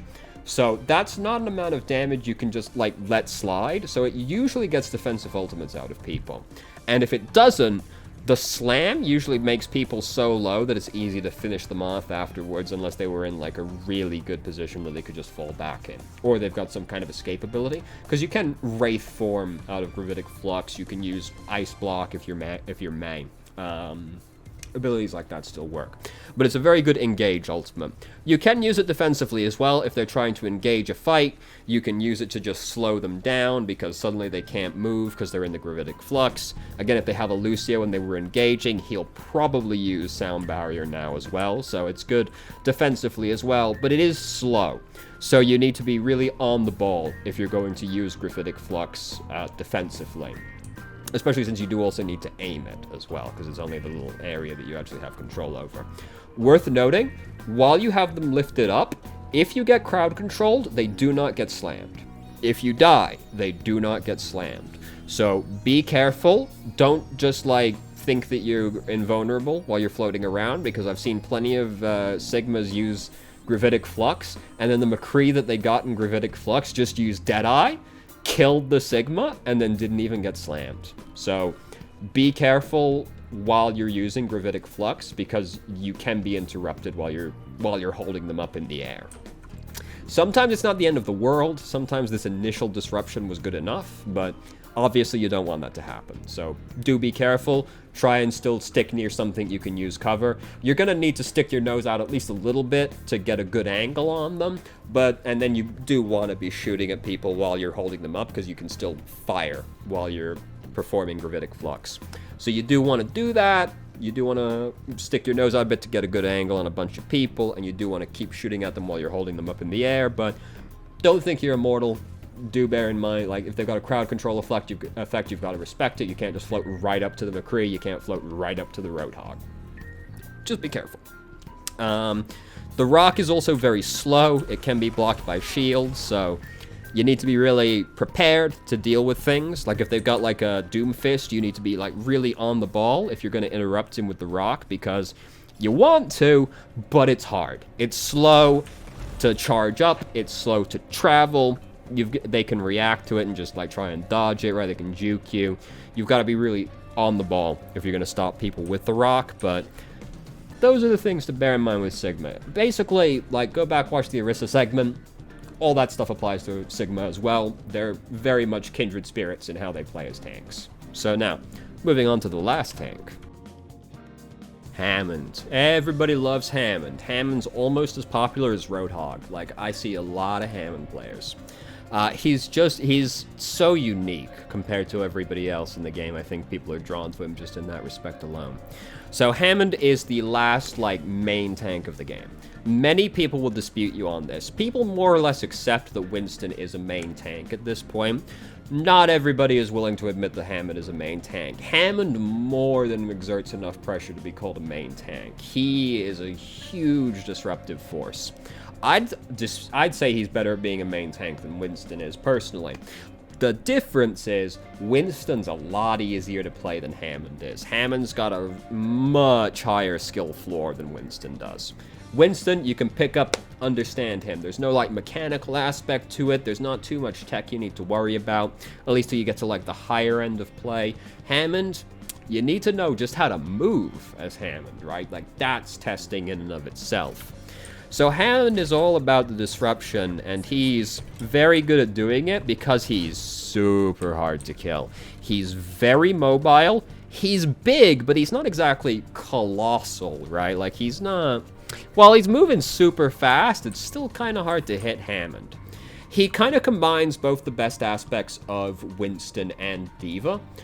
In terms of, like, he's not as good at fighting multiple people like Winston is, but he's really good at disrupting many people because of the huge crowd control effect he has from, like, running into them and then also using the slam as well. Because, I don't play Hammond. The slam, really good, disrupts a lot of people. Then he just, like, bowls through them, knocks a bunch of people aside. He can disrupt a lot of people, but then he's also really good at focusing one person to death as well. I'm not going to be good at it, but I'll show you like what you're going for. Oh, no, I'm already messing it up. I don't play Hammond. I'm not prepared to invest that much time into learning how to play a character, pretty much. So, you go up, you slam him, and then he's in a tiny room. You slam him, you shoot them while they're in the air and they're coming back down, because there's a period of time they don't have control over themselves. I told you I was not going to be good at this. I can't control Hammond properly, okay? Look, I know what you're meant to do. I can't do it myself. That's okay. It's okay. I'm going to keep trying to do it while I talk. So, he's good at killing one person. There you go. Because you can do that. He's good at focusing one person to death. He's still hard to kill, and what makes him even harder to kill is the adaptive shield, which is more health depending on how people are close to you. That's what the indicator does, which you can't see while it's on cooldown. But there's an indicator that tells you how many people are going to get hit by it. It gives you a flat amount, but then it gives you an extra amount depending on the amount of people that are next to you. There you go. 2 people are next to you. So that's how many extra points of health you're going to get. Well, hundreds of health you're going to get. So you go into 6 people, you slam down, you start shooting at the one you want to kill out of there, and then you use adaptive shield and you just roll away. And it's so hard to kill him. Like, he needs to be focused down by multiple people, and you really need a crowd control effect as well. It's quite difficult to kill Hammond. So he gets really countered by Sombra. I'll tell you this now, if they have a Sombra or they have a Mei less so, if they have a Sombra, you should very strongly reconsider playing Hammond. It's not a blowout. Like, the Sombra's not a complete hard counter, but she's really close. She is really close. Getting hacked while you're Hammond makes it so hard to play Hammond. So, there's a Sombra on the enemy team.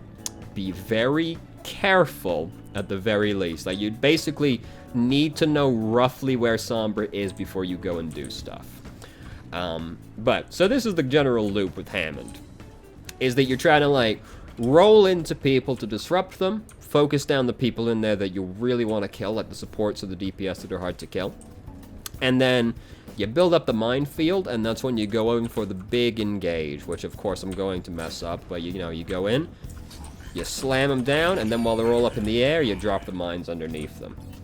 Actually, you would not do that, because you would prefer to drop the mines while you're in the air, and then slam down on top of them. Because that also spreads them out over a wider area. The higher you are up, the more they spread out. Though, the higher up you are, if there's a roof, they will stick to the roof, so be careful with that one as well. But that's the big engage that you're going for with Hammond. The big mistake the Hammond players make is that they'll, like, look straight at the choke point, and then just kind of, like, fling themselves through it, push them all further in to the choke point, and then just kind of, like, roll around, come back, and keep repeating that loop, sometimes slamming on people. Really, you want to come at the enemy team from behind, because then you push them out of the choke point into your team, which makes it easier for them to die, especially if it was a squishy hero. Like, when you're on Hanamura, you want to, like, get in, either through the main gate or through the window or whatever, it doesn't really matter. You get in, and then you try to push them out from behind instead. You want to push them out of cover, right? Because if you just roll through the choke point at them, you push them more into cover. You want to push them out of cover. And then you can just keep doing that repetitively, because again, it's hard for Hammond to die. He's super mobile, and he's got a lot of really weird ways he can approach people from. I can't begin to tell you all of them, because I don't know that much about Hammond. But there's a bunch of, like, really specific map stuff he can do. Like, there's a huge loop-de-loop you can do on, like, Night Market, on Lijiang Towers. There's one on, Eichenwald. There's, like, a super scary loop-de-loop you can do to get around the entire point, basically. Like, there's a bunch of, like, Hammond-specific stuff he can do. Which, if you really, really want to play Hammond, is definitely worth learning. Because if you can take people by surprise, like, bonus points, right? But that's the loop for Hammond, pretty much. You're trying to just, like, push them around as much as you can. Try and push them out of cover. Try and focus down the people that are easy to kill with the slam bullets.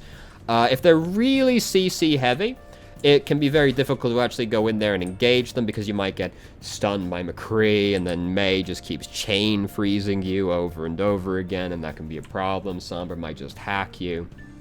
Hammond's gun is, like, not terrible. Right, like, it's not he's not gonna, like, outrange a fucking soldier or anything, right? But, like, you know, that's decent, right, for a body shot as well. Like, his gun's pretty good, even at a decent range. So, even if their team is, like, too scary to, like, really go into without all of your resources, even if they've got, like, some CC, like, they've got a McCree, doing, like, that, adaptive shield, roll away, is still pretty safe, unless they collapse on you really efficiently.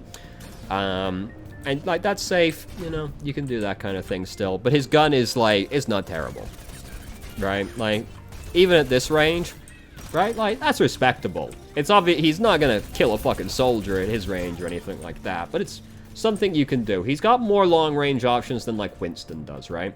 So if the enemy team is playing too clumped together and you can't really get in on them, you can just sit back, do this, and you can take weird angles to do that from as well, right? Because of Hammond's sick mobility, as you can see, doing a great job of that one. I'm trying to get up to the high ground right now. You can't, look, we don't all jive with, like, the physics engine. There we go. You can get up, like, here, do that. That's fun. You can bully a tank from behind, if nothing else. So you can just do that to harass people, and while you're doing that, you're building your ult charge so that you can then jump in, hit them with one of those, and then you punish them for all being clumped together, right? So he's got more things he can do while the enemy team are clumped up than, like, a Winston can, because Winston has to get way closer to actually continue doing damage to the enemy team. So that's basically what Hammond's going for. The thing is with Hammond, you really just need to play a lot of Hammond. He's got a huge skill floor. Like, you need to be able to move around properly, you need to have decent aim, you gotta have good game sense. Hammond's by far the most complex tank in the entire game, so you gotta have to play a lot of Hammond if you want to get good at Hammond, but that's basically what you're going for. Now we're gonna be moving on to the supports. Ana, one of the most popular supports in the game, and also one of the hardest, because she's quite vulnerable. Being a sniper, anytime that dive is popular, Ana's not so popular. She's quite easy to kill once you get to her. So, the really big thing that we must talk about immediately when we're talking about Ana is Bio Grenade. Incredibly strong ability. This is an ultimate level impact on a basic ability. This is what you're trying to leverage when you're playing Ana. Bio Grenade is so strong. If you can get your tank, if, like, you've got two Reinhardts fighting each other, if you can get your Reinhardt and their Reinhardt at the same time, you probably won the fight. It's that strong. It's that strong. Because your Reinhardt's got the healing boost effect from Bio Grenade, and the enemy Reinhardt can't be healed. That means your Reinhardt can go super hard, and their Reinhardt has to start running away immediately. That can win you a fight right there by itself. Also, counters Transcendence, because Transcendence is a healing effect. Incredible. Basic ability, can counter an ultimate ability super easily. Also true of Sleep Dart. Sleep Dart's much harder to land. Sleep Dart also counters a bunch of ultimates, particularly channeled effects. Whole Hog, Deadeye, what's another channeled effect? Sigma, if you can land the shot on him, you know, just true of all of them, to be fair, but very strong ability. Ana's cooldowns are all incredible. Her ultimate as well, the nano boost, which we're gonna try and get up to, but you know, we got a little bit of work to do before we get there in the training range. Very strong ability, but need to kind of be careful how you use it. But the really strong thing about Ana is all her abilities are incredible. They have game-winning effects by themselves. Bio Grenade's incredible, Sleep Dart's incredible, but Sleep Dart's much harder to land. Nano Boost, huge effect, right? But you need to know when you're going to use Nano Boost. The easiest way to do it is just combo it with another person's ultimate, like Nano Blade or Nano Visor, two standout examples that you go for. Damn, these robots don't do a lot of damage, do they? Jesus Christ. Those are the obvious ones you go for. Because really what you're looking for when you're nano boosting somebody is you're looking for somebody that has the ability to do a lot of damage easily. This is why ultimates are the go-to example. Dragon Blade is extremely easy to hit people with. So if you then nano boost them, they need to cut somebody and dash through them, and if they were a 200 health hero, they died, right? So it makes it so much easier. Nano attack visor, soldier just chews straight through them. Reinhardt already does a lot of damage in melee, so if you nano boost him, huge damage boost. He's killing everybody super fast. He's also benefiting from the damage boost effect, damage reduction effect. So you nano your Reinhardt, you put the bio grenade on him. He can't die, essentially. He's, for all intents and purposes, he's invulnerable right now. And super scary. The whole team needs to respond to that, right? Like, everybody needs to get the fuck away from Reinhardt. So, Nano Boost, really strong effect, but... sorry, excuse me. You can use it defensively as well, because of the big heal and damage reduction effect. It is good as a defensive ability as well. You really want to use it as an offensive ability, but you can use it to save people in a pinch. Usually a tank, because they've just got more health, they benefit from it more, they're more likely to get the full health effect, the full heal effect, and the more health you have, the more impactful a damage reduction effect is as well. So, tanks are more likely to see the benefit of a defensive ultimate from an Ana on them, but it can happen on a DPS as well. I've definitely nanoed other supports to keep them alive, and I've definitely nanoed other DPS to keep them alive, because I thought they were really important to keep alive right then and there. And then, you know, sometimes the Lucio just jumps in front of you when you're using your nano boost. That feels bad, whatever, life is hard. So the hardest thing with Ana is that you need to balance, like, where you're positioned. Positioning is the hardest part of Ana, because you need to be close enough to be effective, but also far enough away to be safe, because Ana really does not like people being on top of her. She's not terrible, because you can just throw the bio grenade at your feet, and that will, like, dissuade a lot of flankers if you can get them as well. If Genji's trying to fight you, if you just, like, run up to the Genji and just throw the grenade at your feet and you hit yourself and Genji with it, Genji just lost half his health and you regained half your health. It's a little less than half his health, but, what, you know, you get the point. And he can't get healed suddenly. That makes Genji way more likely to disengage, because you don't need to do too much more to kill him at that point, so it probably makes him disengage. If you do it, get the Tracer, she's gonna recall, because she did just lose half her health. And she already doesn't have enough health to go around, right? So, she's not the worst. Sleep Dart as well, it's hard to hit, but if you can hit the flanker with it, you can kill the flanker. We will talk about that as well. As soon as the Sleep Dart comes off cooldown, again, we'll sleep the spot, we'll talk about it. Because you can, if you sleep them, you go up to them, you shoot, you throw the grenade, you melee, and then they basically are dead really quickly. That's like the damage you can do. You do need all your abilities, you know, because you need the Sleep Dart to get them, and then you need to also have the Bio Grenade up, but they're asleep for 6 seconds. Like, if you slept the flanker, they're unlikely to get interrupted from the sleep, because that's a lot of crowd control effect. They do wake up if they take any damage, though. But if it was a flanker, they were probably far enough back that they're not gonna get woken up immediately, so you can, like, wait out the cooldown on the Bio Grenade if you have to.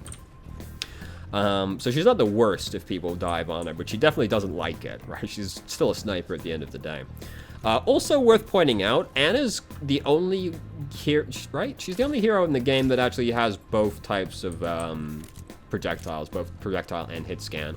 While you're unscoped, your bullets are projectile. They have a travel time. See, it takes a little bit of time for it to get over to him right there. But if you're scoped, it's hit scan. It's immediate.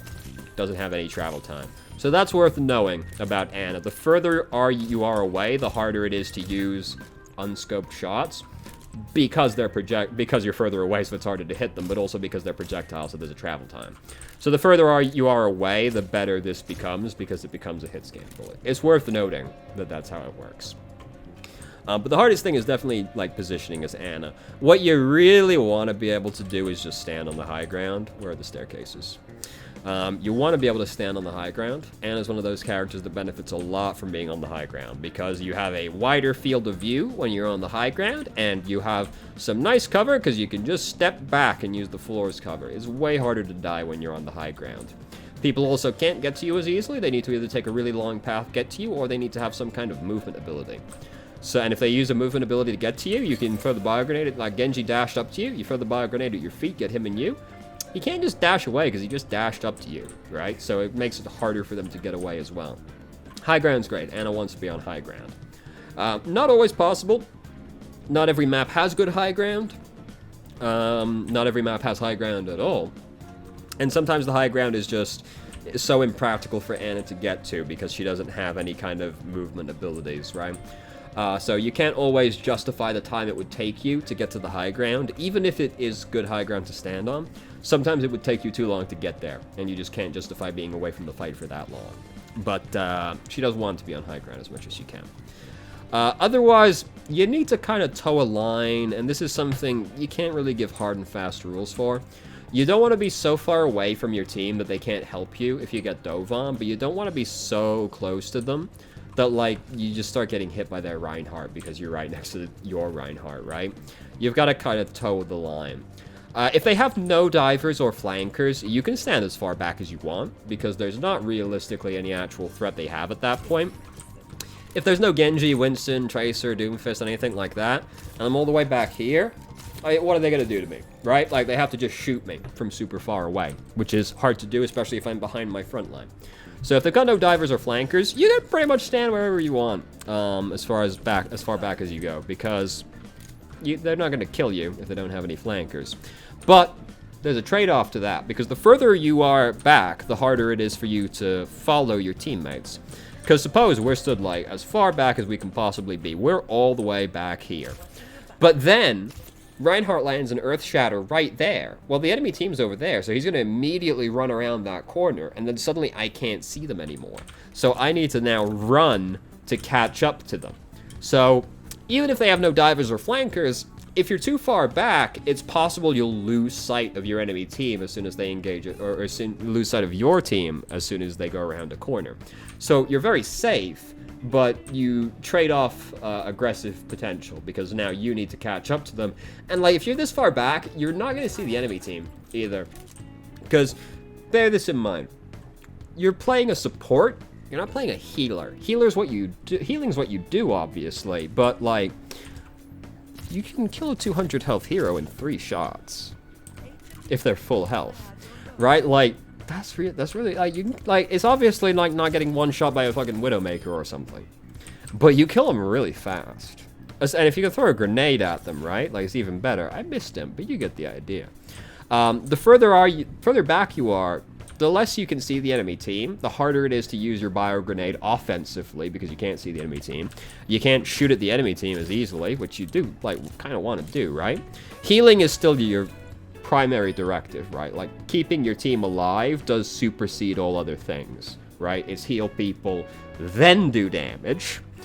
But doing damage is an aspect of supports that you do want to try and, like, take advantage of. Like, if you're playing Ana, Baptiste, Zenyatta, Lucio, basically anyone that isn't Mercy, like, you do want to be able to contribute damage to the enemy team, because killing the enemy team is still how you win the game at the end of the day. So, you know, the further back you are, the harder it is for you to play aggressively. Sometimes, you know, it's hard to play aggressively versus the team. Maybe they're like Hanzo, Widowmaker. You can't really fight them anyway. You need to be stood behind a shield to do that. So maybe you decide it's not really worth it. It's not worth the risk for you to go up and try and contest them, because it's hard for you to fight them. They only need to shoot you once. They're hard to hit. They'll be far away, right? They have the advantage over you in the matchup. So you decide, it's not worth it. It's fine. I'll sit all the way back here. I'm super safe. I avoid line of sight. All that good stuff. Because at the end of the day, survival as a support is the most important thing. Because if you die, your team dies, because you can't heal them. So you do need to prioritize, like, keeping yourself alive, healing your teammates, then doing damage. That's true of all sports. So, you know, you've got to try and learn to toe the line with Ana, where you're close enough that you can support your team, you're safe, you're not isolated, but you're not too close, so you're not just taking a bunch of damage anyway, and then you can do damage to the enemy team. You're in a position where you can follow up if your team gets into an advantageous situation. It takes a lot of getting used to. It might sound super complicated. It's just something you get used to as time goes by.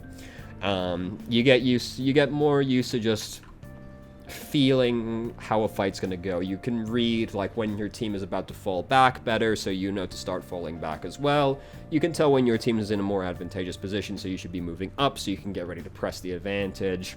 You just get used to these things over time. But that's what you're trying to balance. But that's Ana. You're trying to leverage your cooldowns as much as you possibly can because they're super strong. Do be patient with Sleep Dart, by the way. A lot of Anas just kind of chuck this out, just whatever, just kind of hoping it hits somebody. Don't do that. You need to be careful with it, because this is one of your main defensive abilities. And, like, if you just sleep somebody that's like 1,000 miles away from you, what does that really do? Right? Like, you want to incapacitate them meaningfully. Because if you just sleep somebody that's 1,000 miles away, nothing happens. They're asleep for a little bit, they get up, whatever, they go about their life. You want to like get a flanker that's coming in or a diver that's coming in, because that completely kills their momentum. You probably killed them because they were super far in when you slept them.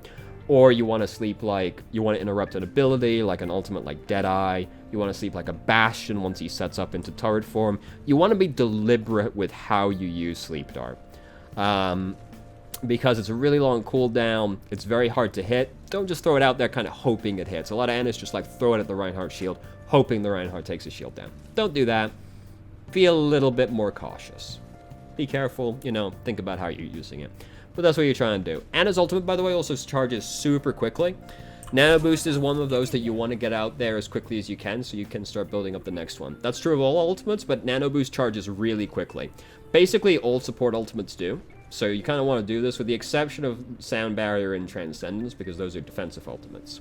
But all other support ultimates charge really quickly. You want to use all of them as quickly as you can, so you can start using the next, start charging the next one as quickly as you can. It's hard to charge it quickly when you're on the training ground, but trust me, in an actual game, you'll charge Nano Boost really quickly, so you really want to get it out there as quickly as you can. Start building up the next one. If you can just ult like 4 times more than the enemy Ana, you probably won the game. So yeah, it's really all about her abilities. Try and be careful. She's weak up close. Don't isolate yourself. Try and get those sick bio grenades in there. Anti-heal as many people as you can. Aggressive ability use. Really impactful as Ana. You can really easily carry a game with Ana if you just get really good at landing a bio grenade on important targets at the right time. That's Ana. Moving on now. Baptiste. I don't have his sitting in mode, so we'll just have to handle it after. So, Baptiste, he's a weird one. I don't really like playing Baptiste too much because I feel like his kit to me just feels really disjointed. It doesn't all jive together for me. But Baptiste, he's a very popular one. He's a support that has a lot of damage output potential, right? So, if you feel like your team is lacking in damage, he can be a good one to pick because he's like kind of just a hit scan DPS that's got healing abilities at the end of the day. So you can really pick him to like bolster your team's damage if you must. He also, Immortality Field, the lamp as we call it, is a very good defensive ability. This is an ultimate effect on a basic ability. It has a long cooldown as you can see, but that's an ultimate level effect. Can't die, or can't be reduced below a certain amount of health. Very strong ability. The problem is the lamp is quite fragile. It's been nerfed as well, so it's easier to break now. So you need to be careful how you use it. Ideally, you've got cover you can put it behind. Similar to Orisa, you want to throw it behind something that you can use like that. Because then it makes it way harder for it to get broken. This also counters ultimates, of course. It's one of the like best supports answers to like Riptire. Because you can see Riptire coming and then just throw it at your feet right before it arrives, and then you'll get reduced to the minimum hit points on Immortality Field, but you won't die, and that's the important thing. This is worth pointing out, because not everybody knows. Immortality Field will protect you from things like Riptire and Self-Destruct. they will reduce you to the minimum health that Immortality Field will put you at, but you will survive. The Immortality Field will get broken, you'll be at the minimum hit point value, but you will survive. It will work. So you can't get away from the self-destruct. It'll work. Don't resign yourself to death. So Baptiste has a lot of potential to do damage because Regenerative Burst is a pretty good healing ability. Baptiste can also heal and do damage at the same time. I'm literally just holding down both buttons right now to do this, and you will fire both bullets optimally, right? So I don't really like doing this because I find my accuracy tanks significantly while I'm doing this, but you can do this. You can just stand behind. This is good, like if you're like firing into a choke point, right? You can just stand behind your team. This is Reinhardt. I'm shooting at their Reinhardt, right? You can do that. That's fine. So you can do that. That's cool. Baptiste has like pretty high potential damage output, and he has a main healer level of output as well. He is a main healer because he can output a lot of healing. It's not as much as Moira or Ana. He's on the lower end of the main healers, but there'll always be a second healer as well. In conjunction with that, Baptiste is perfectly adequate as a main healer. And if it's getting really scary, you can just do this. Ideally, with the amplification matrix, you want multiple people on your team to be able to benefit from this, but it's not the end of the world if you just use it for yourself either. Because this is how I want you to think about it in terms of like using it for yourself, right? You just created a second Baptiste. That's effectively what happened, because the amplification matrix doubles your damage and healing. So even if it's only you, because sometimes you'll be in a position where you're like up on the high ground like this, your team is fighting down there, and you're like, there's like a brawl happening right now. I can't really put defense matrix down or amplification matrix down in there, sorry, because like they're just having a full-on melee brawl with each other, right? I can't use the amplification matrix down there. So you just put it down up here and use it just for yourself. That's fine. Now there's two Baptistes on the high ground firing down. That's a perfectly fine effect in and of itself. So don't be ashamed of just using amplification matrix for yourself. That's fine. You created a second Baptiste. Think of it like that. It's fine. You obviously want your whole team to be able to benefit from it as much as you can, but that's not always possible. Amplification matrix is one of those ultimates that needs you to be in a certain kind of position to really be able to get your whole team to use it. Your team needs to be far enough away from their team, right? Because if they're too close, they can just advance past the amplification matrix and you can't use it anymore. So you need to have a kind of distance between them. So you can't always do that. It's not always possible. Do try and at least put it down like next to the other support and the other, or like the hit scan DPS or just the long range DPS. Do at least try and put it down next to them so it's not just you. But if you just put it down for yourself, it's fine. Don't be ashamed. You made a second Baptiste. Just think of it like that. Big thing with Baptiste is actually his knees. He's got great jumps. You can do this. This is great. So what I'm doing to do this is I'm walking off the edge and holding space. I'm just holding down the jump button. So that means he will jump as soon as he hits the ground. So you can use this to juke flankers really well, because you're just up here charging it the whole time, right? Flanker jumps on you. Whoop, down I go. Up I go. This is a great one for dealing with like Winston. Like Winston jumps up on you. You're like, oh, don't like that. Jump down. Winston follows you. You can jump right back up again, just like that. You can jump back up immediately if you think he's going to follow you immediately, or maybe he'll wait, in which case that's fine. You can just jump down, charge it up a little bit, jump back up again, and that's fine. Don't think this works if you're super high, because I think it degrades too quickly. No, it doesn't work if you're super high up, but like, it almost works from all the way up there. Like, this works on like decently high ground, right? Because like, if that lasted like 0.25 seconds longer, that'd work. So that's great for Baptiste. Baptiste is another hero that benefits greatly from high ground, because he's got grenades, so like the further you, as his healing, so the further you are away from your team, the harder it is to heal them. But they travel pretty quickly. They have a decently big splash. It's not the end of the world. So high ground, good for Baptiste, and like ideally it's this kind of high ground where you can perform that maneuver, because this makes you significantly more survivable.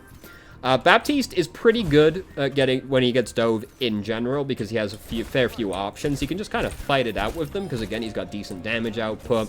Regenerative Burst is a good healing effect. It works on you as well. And if it worst comes to worst, look, the lamp, they've got to kill the lamp before they can kill you. So even if, like, a Reaper's on you, effectively, you gave yourself like 100 extra hit points because Reaper has to break that first, which is going to take like 2 shots out of him, probably, rather.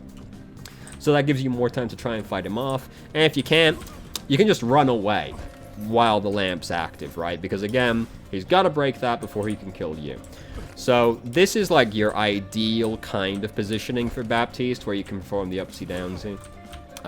Makes you way harder to kill. Not always necessary to worry about. Like, this is something you worry about when there's divers and flankers, because hit scan DPS are not gonna force you to perform this kind of maneuver, right? This is something that, like, Reapers, Genjis, Sombras, Winstons, D.Vas, they make you do this. Hit scans don't. So you don't need to always worry about that, but this is, like, good position for Baptiste to be in where you can perform that maneuver. And, like, look, I threw it down there by accident. That's something you have to worry about with Amplification Matrix. I wanted to put it up on the high ground. It can, like, stick to, like, really stupid bits of geometry as well. Like, you can end up throwing it, like, up on, like, an icicle, right? I'll tell you a story. My friend and I, we were playing on Hollywood. We were at the 3rd checkpoint. We were pushing up, like, right to the top of the ramp. The payload gets to the top of the ramp, dips a little bit when it turns. He misses putting the amplification matrix on the payload and puts it on the roof above the enemy team's spawn. He gave him a skylight. It was absolutely incredible. So that's something that happens with amplification matrix. You gotta be careful about. But this is like the only like kind of weird thing for Baptiste is his knees are surprisingly good defensive ability. Even if there's nothing for you to jump to, just like the jump is really high and can give you like the extra bit you need to survive, right? Because you got regenerative burst active on you as well. You're healing while you're in the air. Someone like Winston, like he's probably not hurting you most of your time you're in the air here. Someone like Reinhardt's getting close to you. This can give you enough time to maybe get away. Maybe if your team to help you, maybe you can kill the Reinhardt. Don't underestimate the potential of Baptiste's powerful knees. I see a lot of Baptiste players only really use it to get to high ground quickly. This ability has a lot of utility. You can even use it to shoot over shields, right? Like, you could use this to get, like, a little bit of extra damage in on the enemy team. If you jump up. Careful, they might shoot you, right? Like, enemy Widow's looking at you and you're basically just like, pull! And then she shoots you out of the air, right? Careful. But you can shoot over shields. That's worth knowing. You can do. Don't undervalue his knees. His knees are really strong. Other than that, it's all kind of straightforward, right? Like, Amplification Matrix is a little weird. Don't be afraid to use it for yourself. But, like, his game plan's pretty straightforward. The biggest thing is, like, just, like, be contributing damage. Baptiste is really good at healing and doing damage. This is really good. This is a lot of healing, and he can be doing damage at the same time. Don't be afraid to be shooting at the enemy team as Baptiste. He's definitely one of the best supports to pick if you want to do damage to the enemy team.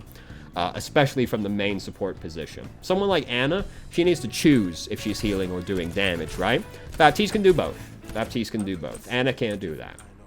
So, that's basically Baptiste. Relatively straightforward. I don't like playing him so much, but he is really popular, probably because he gets to do a lot of damage. You know. So that's Baptiste. Moving on now. Moira, the last main healer. So Moira, people talk a lot of shit on Moira because of two things. They are like, oh, DPS Moira, you're supposed to heal, you're not supposed to be doing damage. And they're like, Moira's got no utility. Why would you pick Moira over Ana? Ana's got the bio grenade, she's got the sleep dynamo, a huge utility. What's Moira got? I'll tell you what Moira's got. The utility that Moira's got is that she is by far the most survivable support in the entire game. It is so hard to kill Moira. That's the utility Moira brings you. You don't have to worry about protecting Moira. Moira is more than capable of protecting herself. Because she's healing the whole time that she's attacking the enemy, because she's healing the whole time she's draining from them. She can throw the healing orb and walk with it. The healing orb is a huge amount of healing. Like, and it slows down when you're actually healing somebody, so it's easier to walk with than it might look. Like, you throw it down, you walk with it, you're draining the person the whole time you're walking with it. If that's not enough, you fade and you just completely disengage from the situation. Moira is really survivable. If your team are not helping you in any way, if your team are not helping you and you're getting dove, or the enemy team, like, they're just doing a really good job of focusing you down, Moira's the character to pick. She is super survivable. You can survive just ridiculous things. No Genji's gonna kill you unless he's a god. No Tracer's gonna kill you unless she's a god. It's just that kind of thing. They got burst damage like Doomfist. Doomfist can kill you. Doomfist can kill a lot of people. But Moira, super survivable. Also, huge healing output. And, like, super, like, AoE, right? Like, she has such huge AoE healing. You can brute force your team through a lot of situations. If you feel like your team is taking a lot of damage and you just can't keep up with it, Moira's a good one to pick. Especially if you're playing, like, a kind of, like, brawly team, like you've got like Reinhardt, Zarya, Reaper, Mei. Like, they're gonna be really like getting up there. All of these people are gonna be taking damage like simultaneously. The AoE healing is really good when a lot of people are taking a lot of damage, right? Because you can just throw both these in there. That's huge. It's so hard to actually kill people through that. And then if you've got Coalescence ready as well, which we'll get up to shortly. You know, soon. Like, this is even stronger, because ideally you throw your orb out before you use Coalescence, because the cooldown will be ticking the whole time. So ideally you do this. That's, like, almost as good as Transcendence. It's not as good as Transcendence, but, like, it's comparable. It's a lot of healing. It's very hard to get killed through it. You can't always use the orb before you use Coalescence, because it's got a pretty long cooldown. So, like, don't be, like, holding Coalescence, like, I have to use the orb before I use Coalescence. But if you've got, like, a second on the orb, try and get the orb out there before you use Coalescence, because, like, the Coalescence lasts long enough that your orb will basically be off cooldown again by the time Coalescence ends. So it's just extra efficiency, but you can't always do it. Don't, like, tunnel vision on that. But Moira's so good at surviving and keeping her team alive. You can brute force them through some stuff. And she's definitely the support to play if your team are not helping you and you're getting focused. She can fight off any kind of flanker or diver. She might not kill them, but they won't kill her either. She has too many ways to survive. Moira does also get to contribute a bunch of damage, because you do this, and, like, hey, it's not great, but it's kind of, like, annoying, right? Especially since Damage Orb goes through enemy shields as well.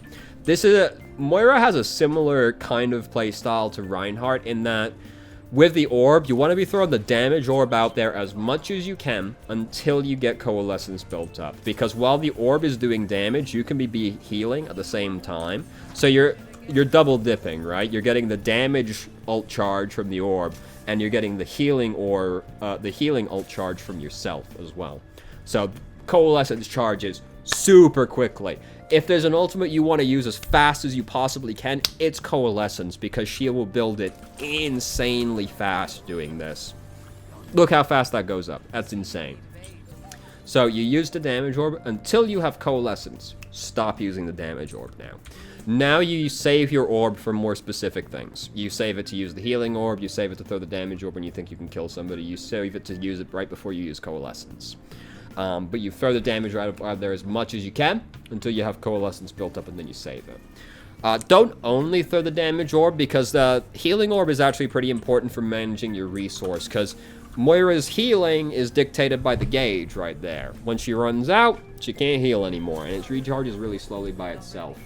Moira does have to do damage to the enemy team, because it recharges faster while you're doing this. It does not recharge faster from the Damage Orb doing damage.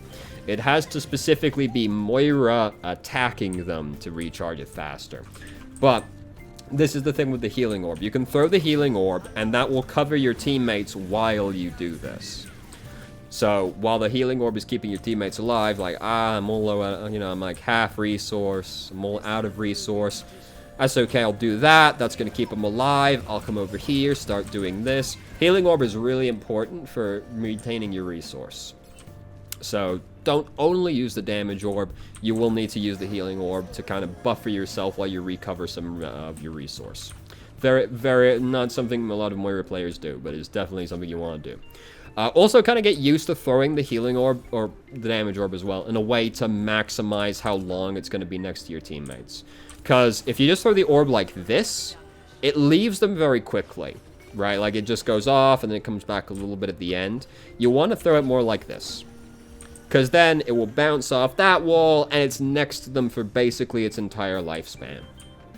And you want to do that with the damage orbs as well. It's a little harder to illustrate here, but like, you know, don't just throw it past them. Throw it at some geometry that'll make it bounce next to them. So you need to get kind of used to with Moira is like figuring out really quickly what geometry to throw something at to maximize the amount of time it's spending next to you. Never throw the orb up and down. This is very important. Try and only throw it horizontally. What a lot of Moira players do, I think this is like carryover from Ana, because like Ana's for the bio grenade at their feet to survive. You'll see Moiras do this. That's terrible. It leaves you so fast. Like even if you're damaged, so it goes away slower. That's terrible. Don't do that. Like once the orb goes up or goes down, it's gone. It's not going to be doing anything anymore. Try not to throw it up or down. It will just go off and do its own thing at that point. You want to keep it pretty horizontal, so it's on the same plane as you and the enemy team at all the times. If you're being threatened, right, like some guy's coming at you right now, just like throw it behind you and walk with it instead. Don't like throw it at your feet. Throw it somewhere that you can run with it so that you can just keep getting the healing from it. Or try and fight in an enclosed location. Because now, like, it can't get away from me, right? Unless I get really unlucky and it bounces out the door. So, enclosed locations are really nice for Moira to fight in. And you can do this with the damage orb as well. Because if you're in an enclosed location and you throw the damage orb, Genji's getting hit by this now, right? Like, it's hitting him the entire time. Whether or not you want to use the damage orb or the healing orb, you need to play by ear, because you might be super afraid of dying, in which case you want to use the healing orb. But if you think you can just take him, use the damage orb. But enclosed locations are very nice for Moira, because the orbs, it's much easier to keep it next to you at that point. For Coalescence, just use it. Just don't be afraid. Charges so quickly. Do try and hit as many people as you can possibly with this. Ideally, you're hitting 11 people with Coalescence, because you can hit everybody except yourself with it. You will never hit 11 people with it, but that is the goal we are striving for. Because what a lot of Moira players do is they Coalescence and then they just go in just like that immediately. This is bad for two reasons. First off, you're not hitting your teammates if you do that. Coalescence has a stupid long range. You can be hitting the enemy team from super far away with Coalescence. Like, you can stand behind your team and use Coalescence. That's fine. You will be hitting your team and their team at the same time. You want to do that. Don't, like, run past your team to do it. Sometimes you will, if you think you can, like, kill support. Like, if you can kill Ana by going a little bit further out with the Coalescence, that's fine, because killing Ana is really impactful. Coalescence can't get blocked by shields. So there are situations where you will want to go, like, kind of aggressive with it, so you can, like, get that really important target with it, but don't tunnel vision on that. You're trying to hit as many people with it as you possibly can. The other thing is that Moira is counterintuitively most vulnerable while she's using Coalescence, because that's when she can't use her other things to keep herself alive. Like, she's moving faster, and she's constantly regenning while Coalescence is active. So this makes her harder to kill, but, like, she can't use her orb, and she can't use Fade. So, like, it's actually really easy to get crowd controlled out of Coalescence and just die before you can use Fade. So, if you go too hard with Coalescence, you can actually end up dying surprisingly easily. So, be careful using Coalescence. But these are the things to bear in mind with Moira. Use the damage orb as much as you can until you have Coalescence built up so that you can be getting the healing and damage ult charge at the same time. Try not to just hold down your left click on people like that, because that drains your resource really quickly. Just spraying them for half a second puts a regenerative effect on them, right? Like, literally, bare minimum amount of time on them, they start regenning. It's not a huge amount. It's only like 50 health, I think, but maybe 70. No, it's 50 health, I'm pretty sure. I don't know all the numbers offhand, I'm sorry. But, like, it's enough. Like, this, like, a lot of playing Moira is, like, this kind of motion, where you turn around for just long enough to put the regen on them. Like, you're stood in the middle of your team, quick spray. Just go back to doing that, quick spray. And then, like, you hold it on them when they need more dedicated healing, right? Like, the tank's taking a bunch of damage. Now you do that. But in between those points, you're just using the regen as much as you possibly can to heal people. And you only focus on them if they need, like, really big healing at that moment in time. Like, they're missing, like, a fair chunk of their health. Don't just do that for the sake of it, right? Like, try and let the regen deal with it as much as you possibly can, and just only for big healing. And then just keep doing, you know, like this, you know, something like that. Real quick. And then you keep doing that, you build up your ult really quickly, you back up, you use Coalescence. You don't need to be afraid of using Coalescence. You don't need to wait for a super great opportunity. I use this all the time just to try and get forward momentum out of my team. Like, your team can literally just be playing the choke point, nothing happens on either side to prompt something. Just use Coalescence, because Coalescence prompts a response from both teams. Your team will want to go in so that they can benefit from the healing that Coalescence is doing, which is quite a bit of healing, and the enemy team can't block Coalescence unless they go around a wall. Shields don't block it. So it forces the enemy team to play more passively while Coalescence is active, and your team will want to play more aggressively while Coalescence is active. So don't be afraid. Use Coalescence whenever. Like, it's fine. Don't use it when, like, half your team is dead or something. You know, that's obvious, I would assume, but just in case. But don't be afraid. Use Coalescence whenever. It charges so quickly. Even if the Coalescence ends up gaining, like, no value, minimum value, it's fine. You'll get the next one so quickly, it's not worth worrying about. Get that Coalescence out there as quickly as possible. The only benefit of an ultimate charging quickly is if you use it multiple times quickly. But that's Moira. Remember, you've got to do damage. It's part of the kit. You're going to be strained with resources constantly if you don't use your damage. Use the healing orb to cover that. If you get really low on your resource but your team still needs healing, healing orb will cover that while you're draining the enemy team to get a bit of your resource back. Try and let the regen take care of it as much as you possibly can. Don't throw your orb vertically, only horizontally. Now, moving on to the off healers. We will start with Mercy because Mercy is one that some people will still contend as a main healer. I do not think this is the case anymore. I think they've nerfed her healing too much for her to be considered a main healer. Especially when we talk about the main gameplay loop of Mercy, which is its damage boost. This is really what makes Mercy an off healer to me more than a main healer.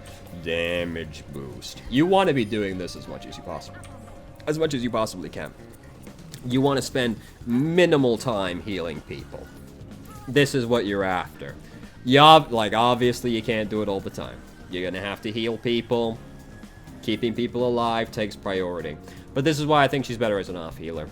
Because you can let the main healer take care of the big healing, you can, like, spot heal up people that need it, and you can just, like, if you got, like, an Ana, Moira, Baptiste with you, you can, like, really dedicate yourself to damage boosting the DPS. Which is really what you're trying to do with Mercy. This is what you're trying to do. People like, Mercy can't carry. Mercy can carry, it's just you need to be really effective with your resources. This is kind of the thing with supports in general. It's about maximizing, like, your resources, the time you spend doing damage, doing as little healing as you possibly can, so that you can maximize using your utility instead. And Mercy, it's damage boost. Mercy can make plays because she can do this. She can be really hard to kill, actually, because GA is like a good movement ability. It can get you out of a lot of scary situations. I can't do it. I never learned how to do it, but there's the super jump. It's definitely worth learning how to do the super jump. I can't teach you how to do that because I never learned how to do it. Because I'm lazy, basically. I also thought Blizzard would patch it out. If they were going to patch it out, they would have patched it out by now. But, like, you can...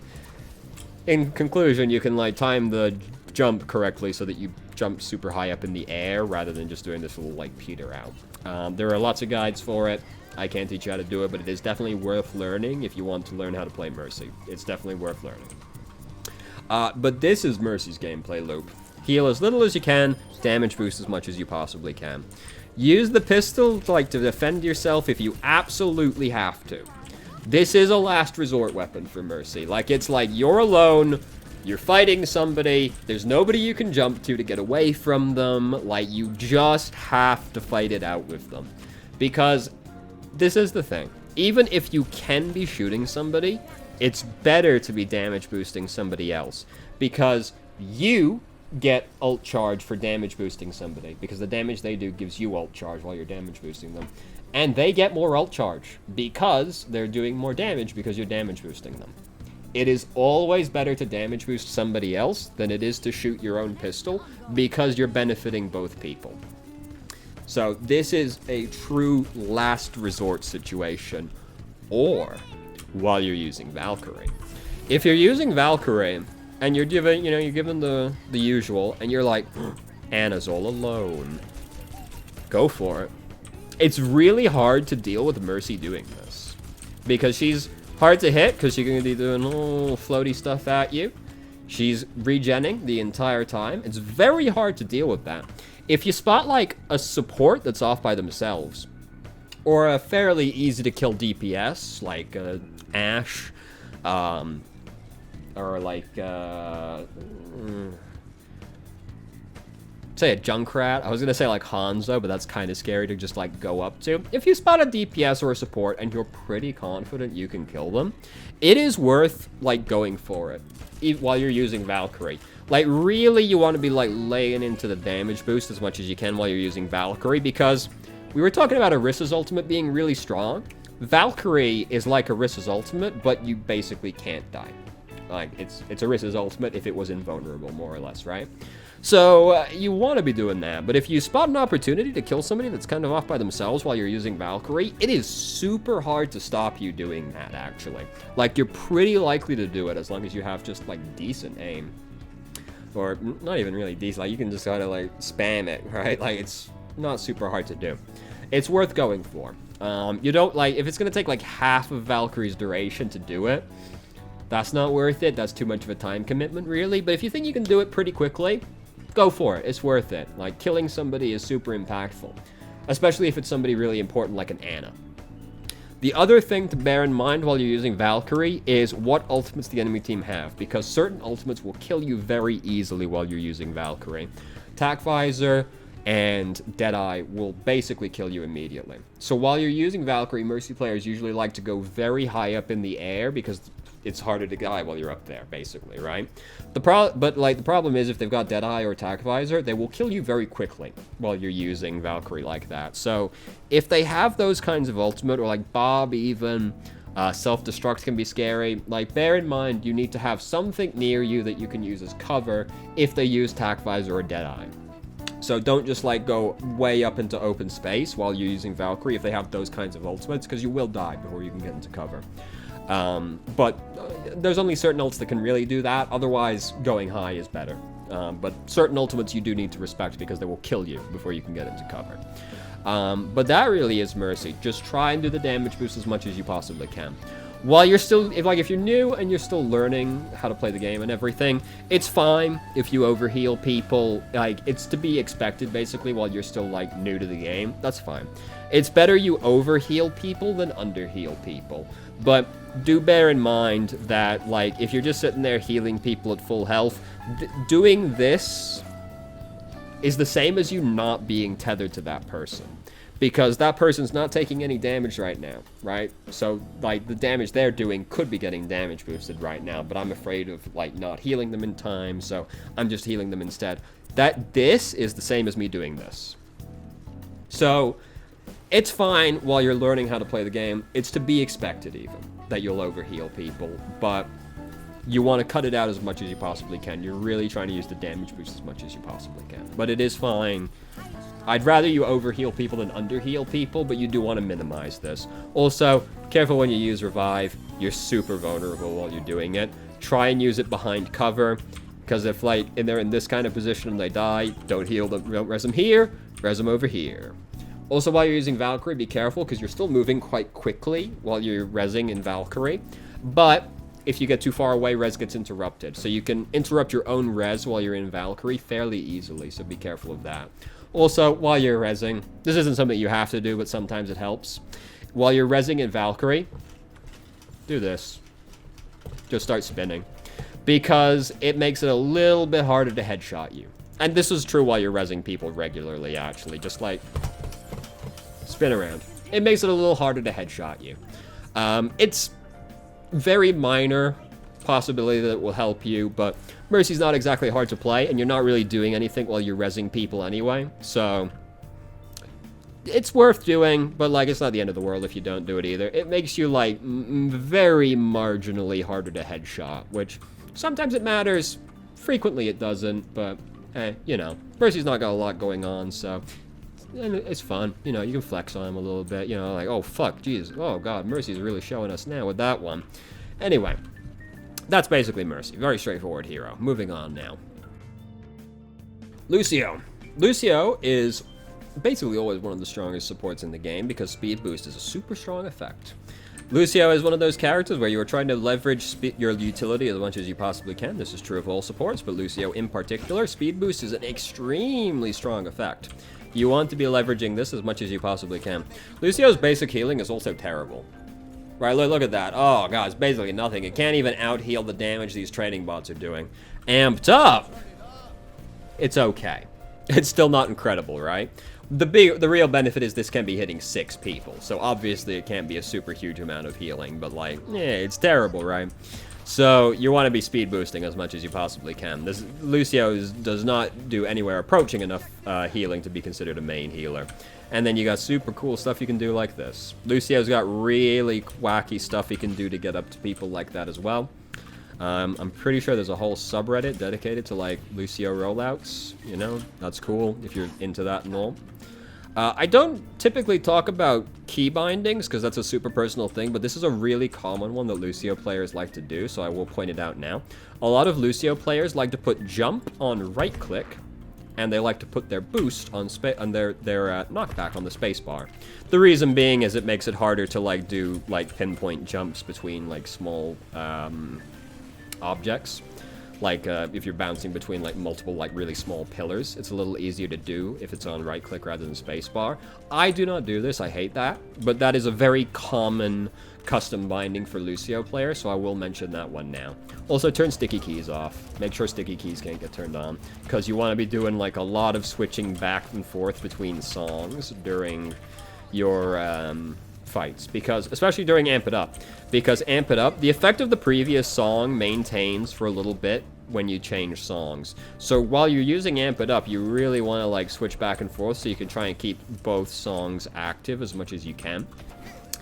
This is very strenuous to do over a very long period of time, so, like, it's more something you worry about while you're using Amp It Up, but even when you're not, you will still be switching back and forth between healing aura and speed aura a lot. So make sure sticky keys are turned off if you're going to have that on the shift button, because you will definitely get the sticky keys warning. You want to turn them back and forth a lot. If you don't want to do that a huge amount of the time, that's fine, I understand. I don't want to either. Just be in speed boost as much as you possibly can. Speed boost is the better aura. It's the one that you want to be in. Amp It Up heal is fine. If a bunch of people are kind of taking damage, healing aura is still cool and all, but, like, speed aura is what we're really here for. Also, like, common Lucio thing is that the, like, healing aura, like, while, like, Genji's using Dragon Blade, not worth it. Switch it to speed aura and just run away.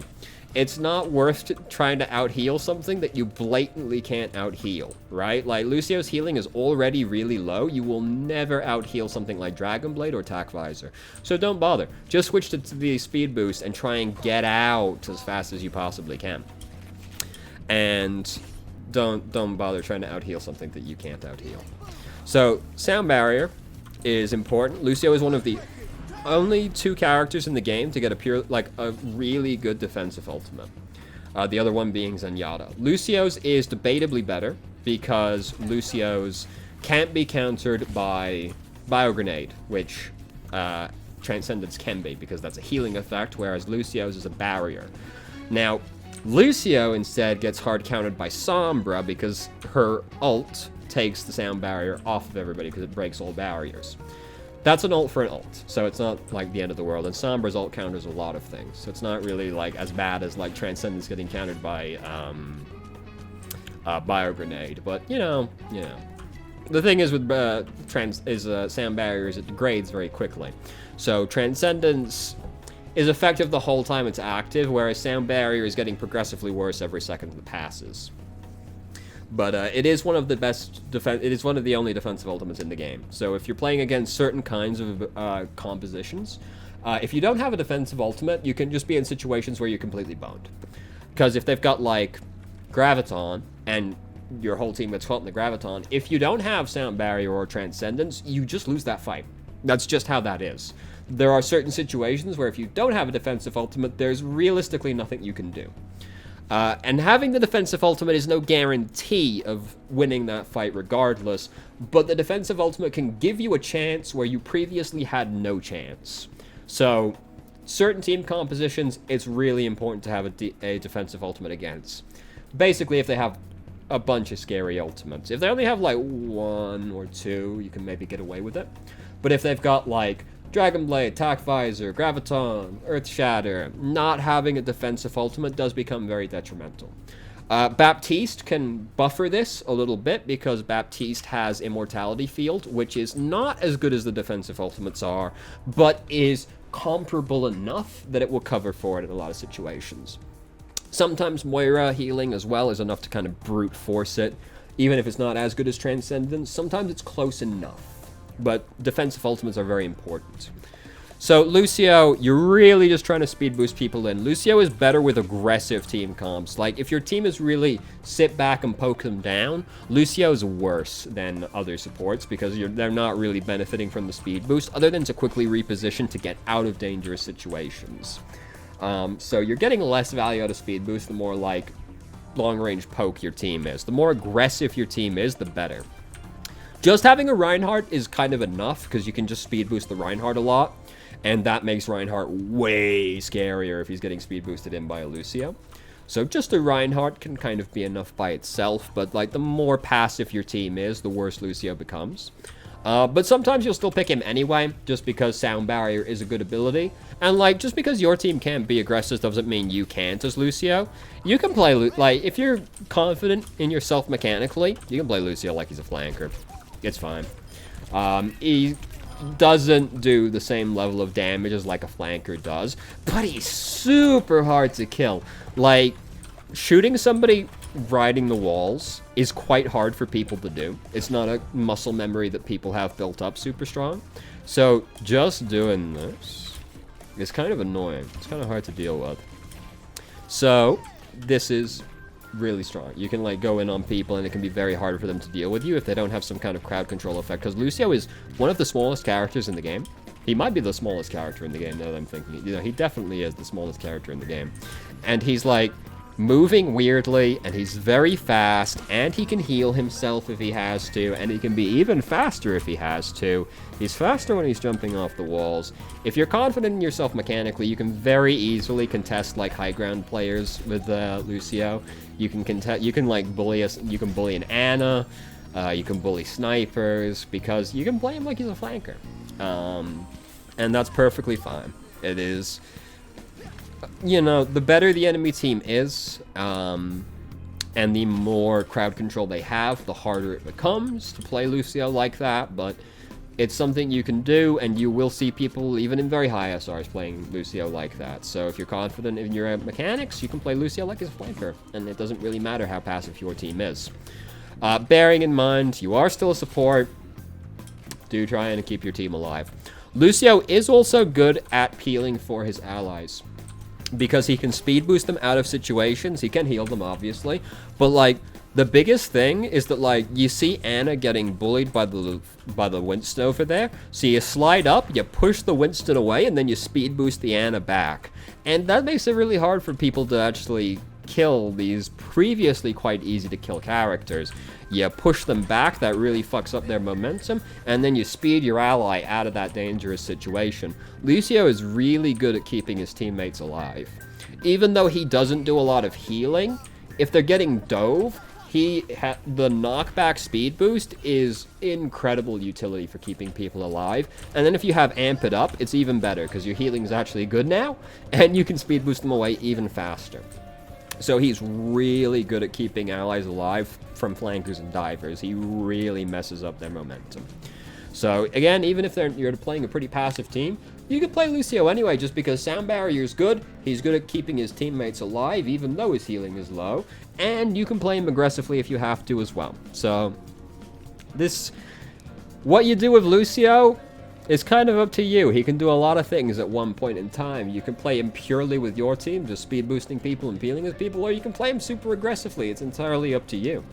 I'm not good enough at Lucio to give you super specific details about how to do these things. Lucio is probably the character I know the least about personally. There's a lot of heroes in this game. We can't know them all perfectly. But that's basically Lucio. Now let's go on to the next support. Zenyatta. The support you're most likely to get told to switch off of in recent times. People are not super fond of Zenyatta right now because he's very vulnerable, in short. The thing is with Zenyatta is that he has extremely limited methods of keeping himself alive. He basically has to kill them before he gets killed. That's his only method of peeling for himself, other than using his ultimate, which you really don't want to do, given it's the only other defensive ultimate in the game. You really want to use that for teammates, not just yourself. So, Zenyatta does have very strong utility in Discord Orb, because that's a team-wide damage boost on one person, right? The thing with the Mercy's damage boost is that she can only be damage boosting one person. But that's damage boosting everybody they hit. Zenyatta can be damage boosting for 6 people, potentially, on one person. So he can massively increase the amount of damage one person is taking, because he, in effect, has a team-wide damage boost. It's just he puts it on the enemy rather than putting the damage boost on his allies. Now, this is incredible. It makes tanks super fragile. It makes it so difficult to play characters like Reinhardt against very high damage team compositions, because you already took a bunch of damage when you took your shield down. Now you basically die. And it makes characters like Roadhog a lot worse. It makes basically all tanks a lot worse. So it's a great utility. The problem is that Zenyatta comes with such a massive trade-off in regards of his healing is minuscule. Like, look, it barely breaks even with the damage these training bots are doing. So it's a little better than Lucio's is in raw numbers, but it's only on one person, and it's not a lot better. His healing output outside of his ultimate is pitiful. So he really needs to be played with one of the high healing output main healers, which basically means Moira or Ana.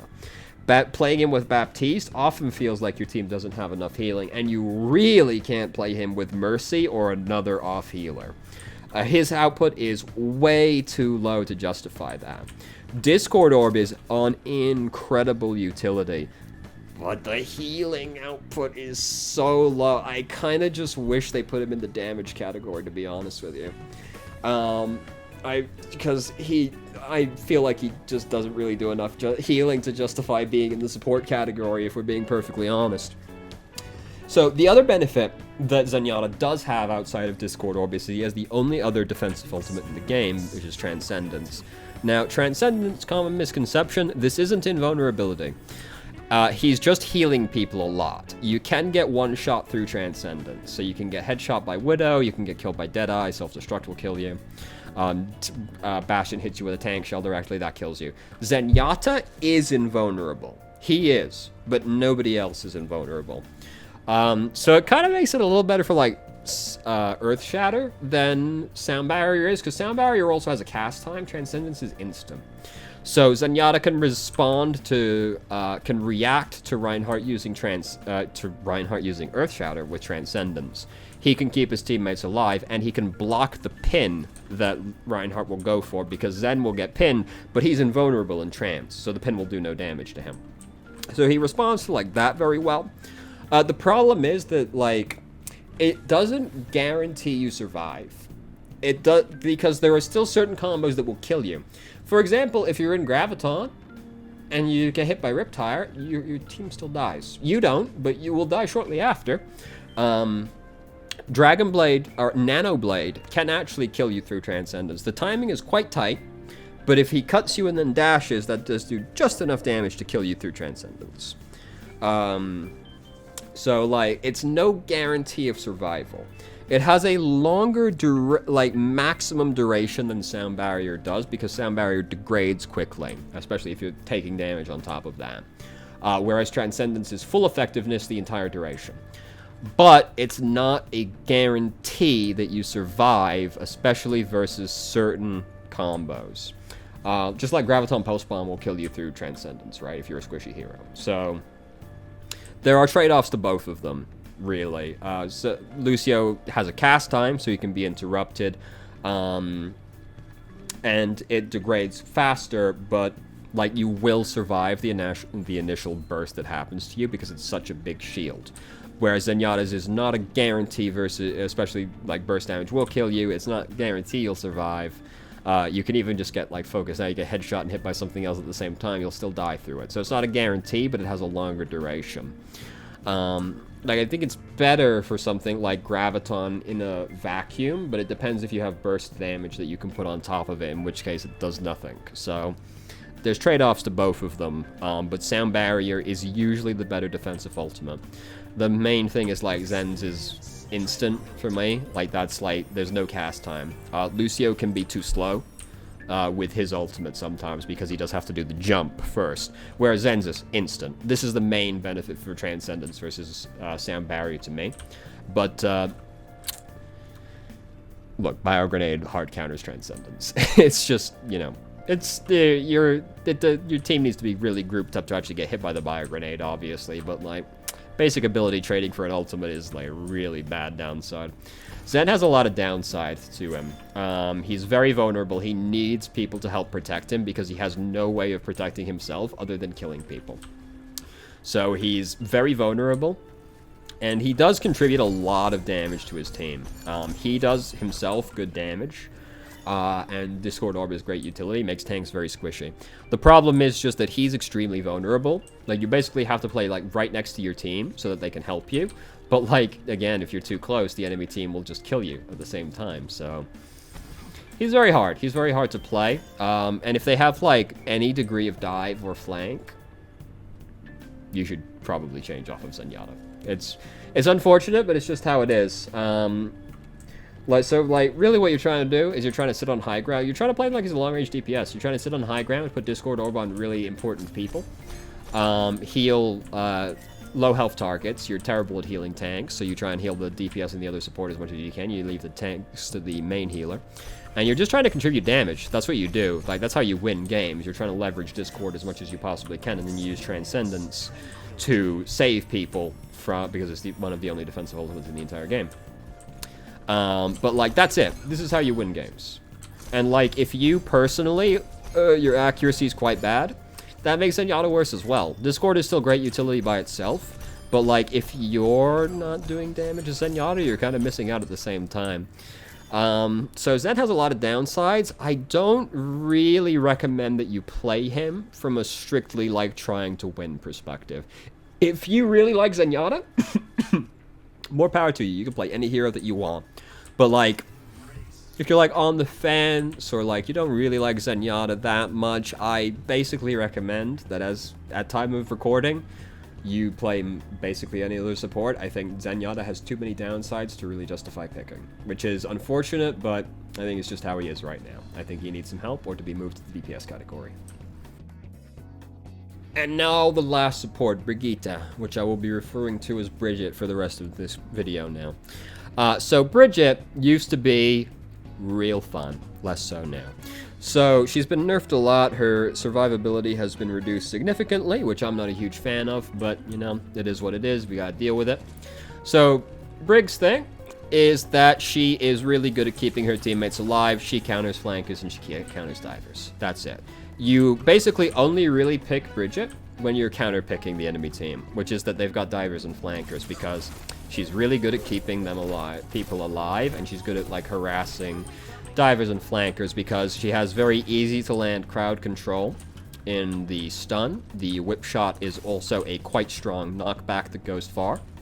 And her healing is not incredible, but, like, the armor pack, the repair pack doesn't give armor anymore. It's pretty good. And she has an AoE heal when she hits somebody, which is, as you can see, not incredible, but is actually a little bit better than Lucio's was, I think, by like 1 or 2 health per second there. I don't know the exact numbers. So you don't really pick Brig just for the sake of it. I don't think she justifies it, because she's too fragile to go out and, like, melee people's really, unless she has her ultimate. Rally can make her good enough to do that. But outside of that, you're really sitting back and supporting your team as much as you can. You can't really frontline with Brig anymore. You've got to support your backline instead, but you only really need to support your backline if they're playing divers and flankers, so that's kind of it. In which case, you sit next to your vulnerable teammates, and you stun the people that go on them, and then you push them away, you throw the armor pack on the person that's getting damaged, and then you go about your life. You use whip shot when nothing is really happening so that you can proc inspire so that you get your AoE healing going. Whip shot is low cooldown. You can use it without really any remorse because it will be up again when you need it, almost certainly. So you just use it to proc inspire. You try and keep your armor pack ticking because you can have 3 charges of the repair pack at any one time. So you don't really want to sit on 3 charges at any point in time. Like, just throw one out there so the cooldown's kind of ticking. You're just kind of doing something with it. But do keep the 2 in reserve. You just kind of want to try and keep the cooldown ticking as much as you can just to try and maintain efficiency. And this is so you can build up Rally. Rally makes your whole team a lot harder to kill. This is not a defensive ultimate. It takes too long to tick up and the output isn't good enough. But when you've got that going, plus Inspire, now you can go in there and start really, like, frontlining with people. And it makes your frontline so much harder to kill, because you're giving them armor from Rally, which is harder for them to break through, and then when they do break through the armor, they've got the Inspire healing behind that as well, plus whatever your main healer is doing at the same time. Rally makes your team overall significantly more durable. It's not a defensive ultimate. If their enemy team starts engaging, you can use it defensively because they're engaging on you, but you can't, like, you're in Graviton, you've got Rally, just save the Rally. It's not going to save you from the Graviton combo. It's something that's like, here they come, Rally, you know, like, it's that kind of defensive ultimate, not the, like, oh crap, panic button defensive ultimate, basically. Though you really want to use it aggressively, like, you really want to use it, like, while your team's, like, sitting at the choke point waiting to go in, and then you're like, alright, we're going in, lads, and then you use Rally, your team runs in with you, you start hitting in them, you proc Inspire, and then your team, especially if you have a really, like, durable, brawly team, like, you got, like, Rein, Zarya, Mei, Reaper, plus Brig in there with Rally and Inspire, that's really hard to deal with. It makes your teammates so durable, so hard to deal with that kind of engage. They basically just kind of have to start backing up at that point because it's really hard to, like, kill them through that level of sustain. But it's slow. Rally needs time to tick up. Ideally, you've got a little bit of time before the fight starts so that Rally can kind of tick up to full health on everybody, the full 100 armor on everybody, then you engage. That's very hard to time. So it's not the end of the world if you don't get it, like, super optimally. If you just, like, fight starting, use Rally, that's fine. Ideally, you do it like a second before the fight starts, but it's not the end of the world. It's just, like, an extra efficiency thing. It's great if you get it. It's whatever if you don't. But basically, don't, like, go up expecting to front line with Brig, especially if you played Brig in the past. She can't do it anymore. She's way too vulnerable. Her shield is too soft. She's too soft. Can't do it. Sit back and protect your backline instead. Sit next to your squishy characters. Heal your tank with the repair pack. Keep the armor, keep it ticking as much as you can. Use whip shot to proc Inspire at long range while nothing is happening. Build up Rally. Go for the engage at that point. Pretty straightforward hero. You basically need to support your backline. Don't try and do something aggressive until you have Rally ready. You really need that before you can be aggressive on Brig. Other than that, sit back, peel. Really hard to kill the Ana. Like, Winston's trying to kill Ana. Brig will keep her alive through that. You can't... Worth noting, actually, I should point this out. Shield Bash doesn't go through shields. You'll stop on a shield. So if Winston is shield dancing, you're going to want to probably wait for the bubble to break or for him to commit to either going out of it or into it before you go for it because it stops on shields, unfortunately. So you also can't, like, bully a Reinhardt with it. Unfortunate, I know. But try and support your backline. That's what Brig's really good at now, peeling for a backline. You can't do aggressive stuff without Rally ready. So there you go. That's basically Brigitte. Pretty straightforward. Now we're moving on to the DPS. Starting with Ashe. So Ashe is, I imagine everybody knows roughly what you're trying to do with Ashe. She's a sniper. She's very straightforward in this regard. Of note, she's the most survivable of the snipers because this is a really good survival tool. The coach gun is a great get out of jail free ability because it's both a knockback for you and the person that you hit as well. Really great for getting away from people. Real fun when you're playing against Genji as well. So if Genji's coming on you and he starts using deflect in front of you, you can't rig this to like do that. That's not the button you push. You can't rig this to like have Genji use deflect, can you? Hey Genji, use deflect. No. I don't know. I don't use the trading guards that often. If you use deflect and you coach gun the Genji, you knock Genji back from you, obviously. But if he's deflecting, the coach gun bullets will also hit you. So you will knock yourself back twice, because the coach gun knocks you back flatly, and then the deflected bullets will knock you back as well. So you just like really disengage from the Genji if he's using deflect. It's very fun. But it's a great get out of jail free ability. So Ashe doesn't do as much damage sniper-wise as the others do, right? They can one-shot you if they get a headshot. Ashe can't. But the benefit Ashe does have is Dynamite is great ability. Dynamite is not the dot effect is not as strong as Bio Grenade, but the enemy team really should treat it as if they got hit by a Bio Grenade. It's a lot easier to die when you've got the Dynamite ticking on you. So this is a great ability, and this is like really what Ashe revolves around outside of getting picks on people. So she's like all the other like long-range characters. She wants to be on high ground where she has a nice long field of view, and she's harder to get to, all that good stuff. All the general benefits of high ground. Ashe really wants that. Coach gun makes it very easy to get to that, so that's nice. So you're sitting back, you're playing the sniper, you're trying to get the picks with the headshots, obviously. But outside of that, you're trying to hit people with Dynamite, because the Dynamite, you can throw it over shields, right? Ryan's standing there blocking for his team. Throw the Dynamite over the shield, shoot it when it's over them. Great, they're all on fire now. This is how you build your ult really quickly. Now, Bob is not an incredible ultimate, but he is an ultimate that charges quickly because Ashe does high damage, and the Dynamite makes it really easy to be building ult charge quickly as well. So you build Bob really quickly, and then you send Bob in there. You do need to be careful how you send Bob in there, because Bob is really susceptible to being bullied by things. Like, if they have an Ana, you need to be careful when you send Bob in, because if you just throw Bob in to, like, engage versus an Ana, then Bob goes to sleep, and Bob doesn't do anything for 6 seconds, unless they happen to wake Bob up, which is very nice of them, but doesn't often happen. Sombra also. And just, like, any kind of knockback can really mess Bob up. So it's really like you really want your teammates to engage, and then you send Bob in, because they had to respond to this initial engage, and now you send Bob in. If they don't really have anything that can mess Bob up super heavy, then you don't need to worry about it. Like, they don't have an Ana. That's one of the big things gone right there. You can throw Bob in a lot more willy-nilly at that point. And if you see Ana use her sleep dart, then you can definitely throw Bob in regardless. You throw Bob right at the Ana if you want to. So, of note, Bob will go until he can go no further. So he will go until he hits a wall or he falls off the map. Or if he hits an enemy. If he hits an enemy, he will also stop, knock the enemy up. This is great. You really want him to hit the enemy, because that makes it a lot easier for you to hit them. Because they get knocked up really high, and unless they have some kind of movement ability, they can't do anything. They have to go up and they have to go down, because you can't really affect your momentum while you're in the air that much, unless you have a certain kind of movement ability. So you do want him to hit enemies, but it's a little riskier, because if you miss with Bob, then he'll keep going and he might end up in a bad situation. So the safe option is just throw him straight at a wall that's in a good position, but the higher risk, higher reward option is throw him at the enemy so that you can get the headshot on them when he knocks them up, ideally.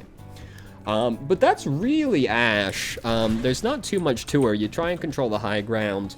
You go for the sniper picks. You throw Dynamite at them as much as you can, so you build Bob as quickly as you can. Plus, just doing AoE damage to them is nice. She isn't really like the others, where with, like, Reinhardt and Moira, I told you to stop using those abilities, like Fire Strike and Coalescence, or not Coalescence, sorry, the Damage Orb. You use those to build your ultimate, and then you stop using them. Dynamite isn't really like that. You keep using it, because Dynamite is really good at pressuring people. Like, it's good for charging the ultimate, but that's kind of the secondary effect. The main effect is just that the Dynamite is a really pressuring effect to have on you. While you're on fire from the Dynamite, you need to play more defensively until the Dynamite is gone, until the dot effect is gone. So it's good for pressuring people in general, and it makes it easier to kill them, because if you hit them with the Dynamite and then headshot them, you probably killed them. So Ashe is the exception. Like, once you have Bob, you actually keep using the Dynamite because it's just good by itself, just doing the AoE damage to people.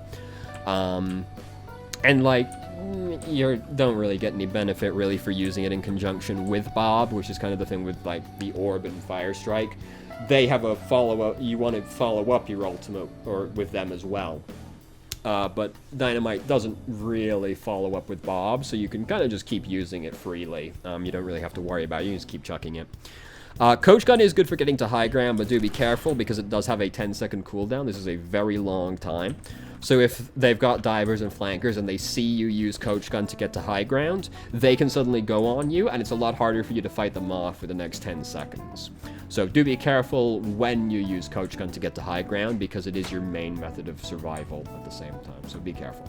But that's basically Ashe. She's a sniper. She's very straightforward. So we just talked about Ashe. Might as well now talk about Widowmaker, get the other sniper out of the way.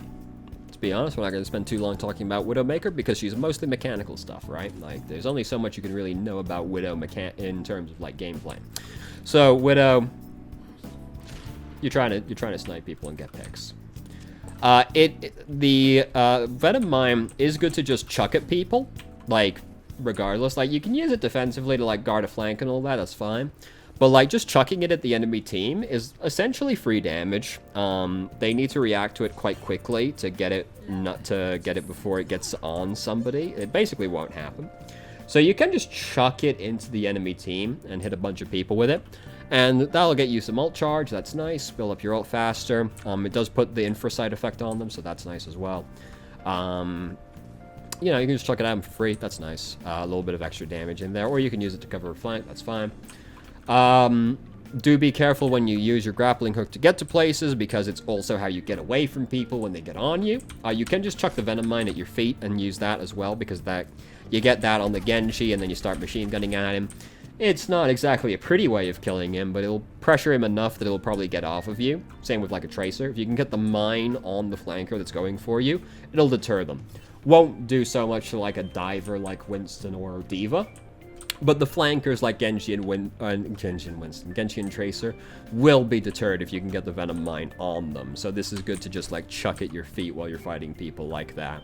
Do just have a Venom Mine out there somewhere. Either be chucking it at them to get the extra damage out of it, or just have it somewhere. Like, don't have no Venom Mine doing something. Don't have the cooldown sitting there doing nothing while you don't have a Venom Mine deployed.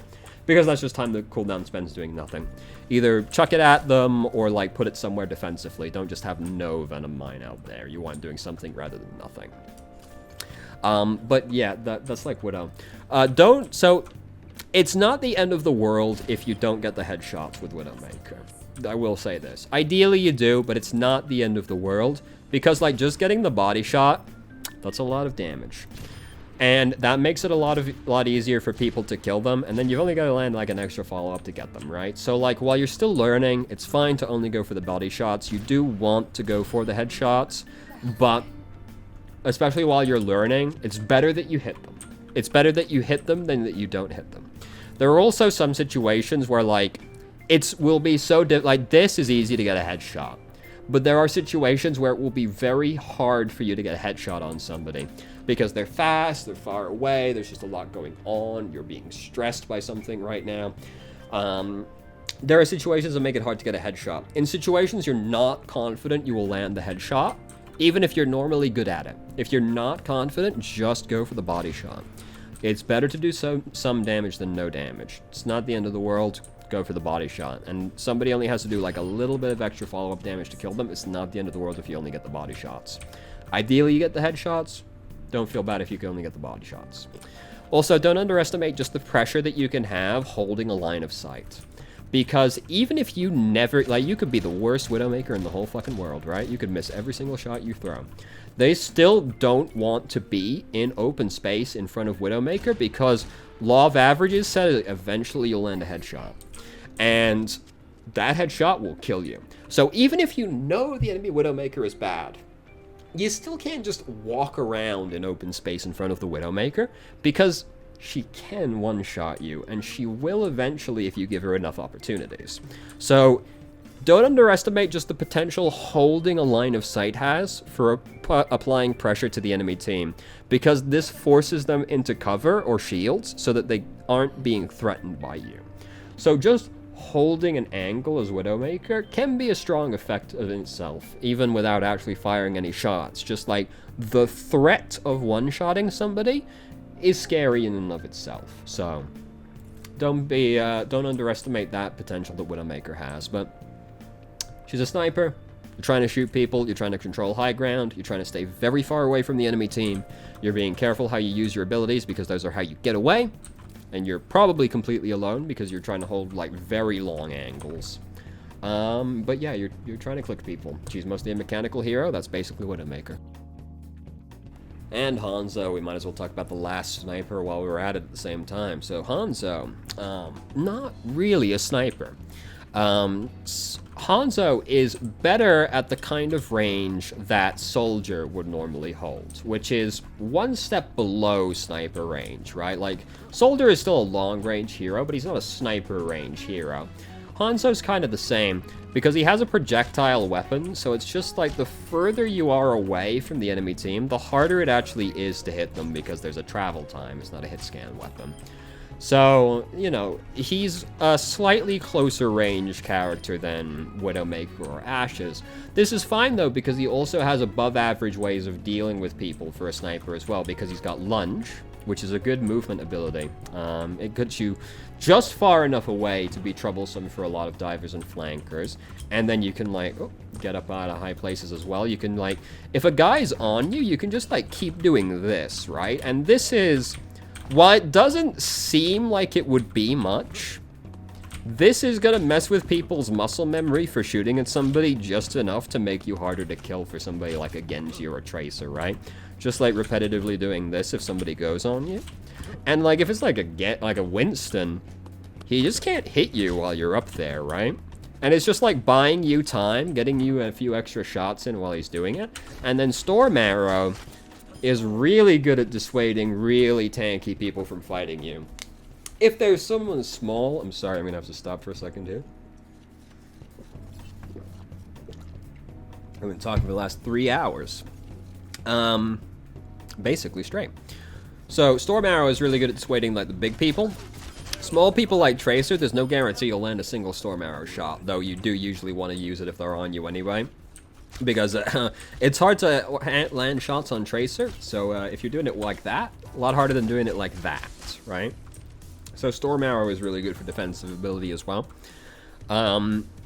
Really good at dissuading the divers and the flankers, and is also good at breaking barriers. Hanzo is an underrated character at breaking barriers because his shots do a lot of damage anyway. He doesn't fire them super quickly, but he does do a decent amount of damage per shot. And then, so you fire at the shield, and then you use Storm, you just like, that does a decent amount of damage to a barrier.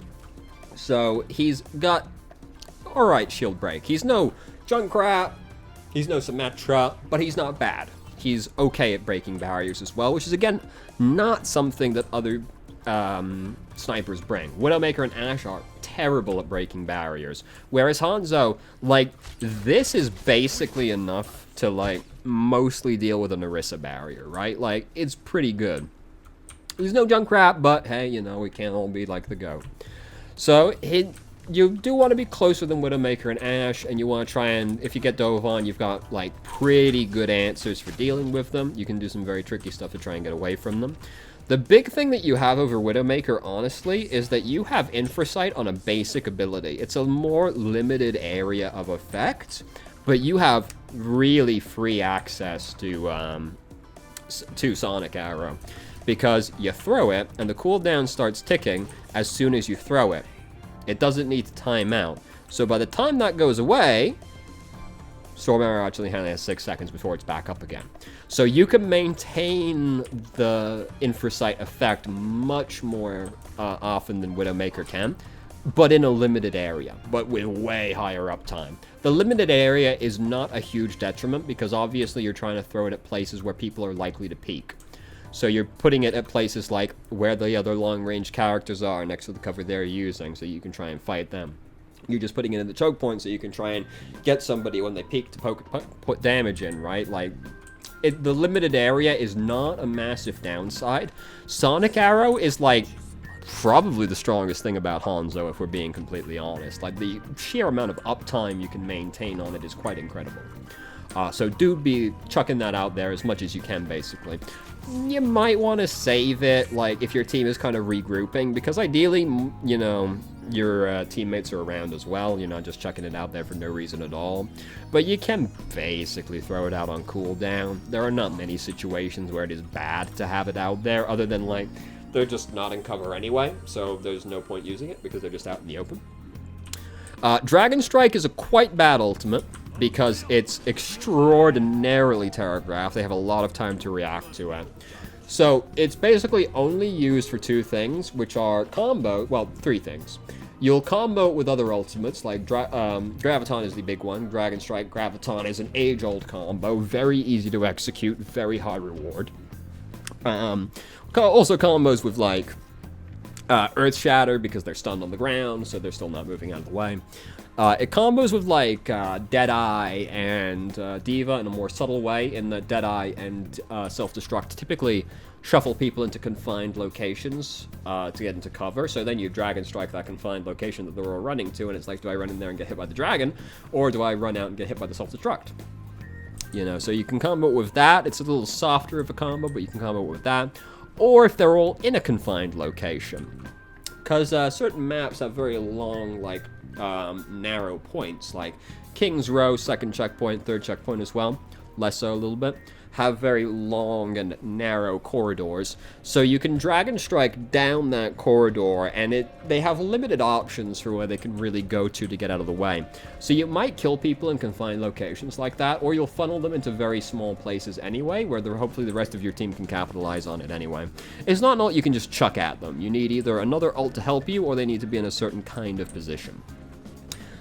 It is, I will mention this as well, but this is something that would require a little bit more teamwork than you might be able to get most of the time, which is that you can use Dragon Strike as like a smoke screen effect, because suppose you're on like Anubis second checkpoint. It's quite hard to just walk down the bridge at the enemy team, right?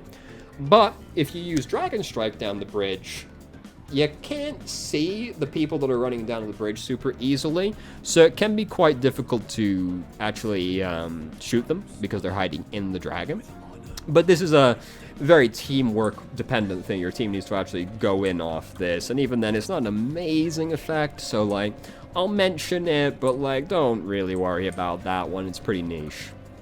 But hey, you know, he's a shorter range sniper, so you're a little closer to them, but like, we know what you're trying to go for on Hanzo, right? We all know. Try and maintain Sonic Arrow uptime as much as you can. Use the Storm Arrow to try and help break barriers or defend yourself from flankers. Lunge is great for getting into good positions and also for disengaging from people when you're in a disadvantageous position. Don't underestimate your wall climb in like a duel situation, because it is the kind of movement that people are not used to dealing with. So it will help you buy you some time, if nothing else, while you're fighting them. And you can peek for some very interesting angles, because you could like just peek over the cover. Right, you can peek over a wall, shoot over it, just keep doing that because the arrow is charged quickly enough that you can peek over and do that kind of thing. So you can attack from some novel angles using the wall climb as well, but at the end of the day, you're a shorter range sniper, but you are still a sniper. We know what you're going for. Again, not the end of the world if you do only go for the body shots, because there's still a decent amount of damage, and then Hanzo has the follow-up of Storm Arrow as well, so you don't need to worry as much about getting the headshots, but ideally you are. Hanzo's also very spammy. You can just aim at roughly head height and keep peeking a corner over and over again like this. Because projectile weapons are very easy to peek corners with like that. So you can just like do that, like Sonic Arrow over there. Keep peeking, aiming at roughly head height. And you can kind of like RNG your way there, which the other snipers can't really do. So you're still a sniper though. We know really what you're going for. That's basically Hanzo. Soldier 76, one step down from a sniper. Not quite sniper range, but like just literally one tier below it. Soldier is one of the most straightforward heroes in the game. What you want to do is you want to get on the high ground, and you want to sit there, and you just want to hold left click on them. Extremely straightforward. Soldier loves high ground, and he loves long lines of sight. Pretty good against divers and flankers because Biotic Field makes him surprisingly tanky for somebody that only has 200 health. If like a Winston jumps on you or a D.Va jumps on you, you can just put the biofield down and fight it out with them, it's no big deal. The thing with Soldier is you're just really trying to output as much consistent damage as you can. He has incredibly consistent DPS output, so you really just want to try and maximize the amount of uptime you have, which long lines of sight and high ground help with. Don't be afraid to just chuck Helix Rocket at a barrier. Soldier's one of the better shield breakers in the game. If just chuck the Helix Rocket at it. It's not a cooldown you need to be careful with because it has no utility attached to it, it's just damage. So you can just basically throw it out there on cooldown and it's fine. People tend to hold on to the Helix Rocket because it's the only burst damage that Soldier has, so they like to hold on to it to see if they can get a kill out of it, which yeah, is nice and all, but if you just like keep outputting more consistent DPS, that's usually better in the long run. If the Reinhardt's got no shield, he can't block any of your bullets anyway, and that's usually more productive than just sitting on the Helix Rocket cooldown for an extended period of time. Tac Visor's quite a bad ultimate, conditionally. It depends on the map you're playing on. If you're playing on a map like King's Row, then Tac Visor is very bad because there's so many places that people can go to get out of line of sight. There's doorways and nooks absolutely everywhere. Whereas somewhere like Nepal Sanctum, there's not really a huge amount of cover on the point. You can usually get a lot of value out in these more open spaces. So, it's good. Depends on the map. It varies between being good and terrible. Also depends on the team comp you're playing against, because if they're running like double barrier, it's just naturally going to be worse because you need line of sight to them, and there's two barriers in the way, and then Toes could eat it with the kinetic grasp as well. So there's a lot of variance in whether or not Soldier's ult is actually good or not, unfortunately, but I guess we can't all have a 5-star ultimate, right? Very resilient DPS. Put that biofield down. You can just run away. Don't do the thing soldiers usually do where they get jumped on, put the biofield down, and then immediately run away with it. Run away from it. If you're gonna put the biotic field down, fight in the biotic field. Don't just put it down and then sprint away from it. Unless you absolutely have to because you put it down and then like self-destruct got chucked at you or something. That's gonna take precedence over fighting in the biotic field, strangely enough. Also, surprisingly strong is just to sprint up behind your front line, put the biotic field down under them, and then go back. You'll get some ult charge out of it. It's just gonna make it a lot easier for them to survive. It's a good thing to do. It's kind of the only, like, real tech Soldier honestly has. He's a very straightforward hero. We all really know what Soldier's about, but, you know, for completeness' sake, we gotta do it. McCree, shortest ranged hit scam. Not, like, shotgun range or anything like that, but when compared to all his contemporaries, McCree's effective range is significantly shorter than everyone else's, hence why he is also the tankiest hit scan at 225, unless I guess we want to count Reaper. Technically his shotguns are hit scan. Do we want to count Reaper? I don't want to count Reaper. He's still got decent range. I forget what the exact range on his fall off range is. I think it's something around the effect of just over 15 meters, 18ish, somewhere around that range. I don't know all the numbers offhand. So McCree has probably the most going on out of all of the hit scan DPS because everybody else is kind of just worried about their own thing that they're doing, where they're just trying to get picks, they're chucking their dynamite, they're holding line of sight, all that. McCree, however, because he has the flashbang, he's got more going on. He's got actually like a bodyguarding component. McCree's really good to pick against people that are hard to hit because you can just flashbang them and then they're significantly easier to hit.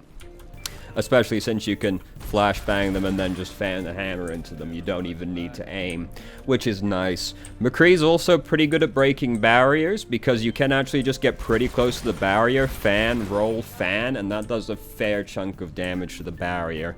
You can't always do that. Sometimes you'll die getting close enough to actually do that, but if you get the opportunity, it's really nice. Fun fact about Deadeye. When it's locked on, the damage that the shot is going to do is actually continuing to increase even while the skull is locked on. This is only useful when there's multiple people hiding behind a barrier, basically. Because if you keep channeling on them for basically as long as you can possibly get away with, the more likely your first shot is just going to break the barrier, and then everybody else is going to die behind the barrier you're locked on to. Because he shoots in sequence, they don't all get shot at the same time. So, it's actually still ticking up, so if you see 3 people hiding behind a barrier, channel as long as you can. Good chance the first shot breaks the barrier, and then the other 2 people will die. And then they'll be like, Reinhardt, what the fuck, why'd you take the barrier down? It fucking broke! I've seen enough people yell about that one. It actually happens.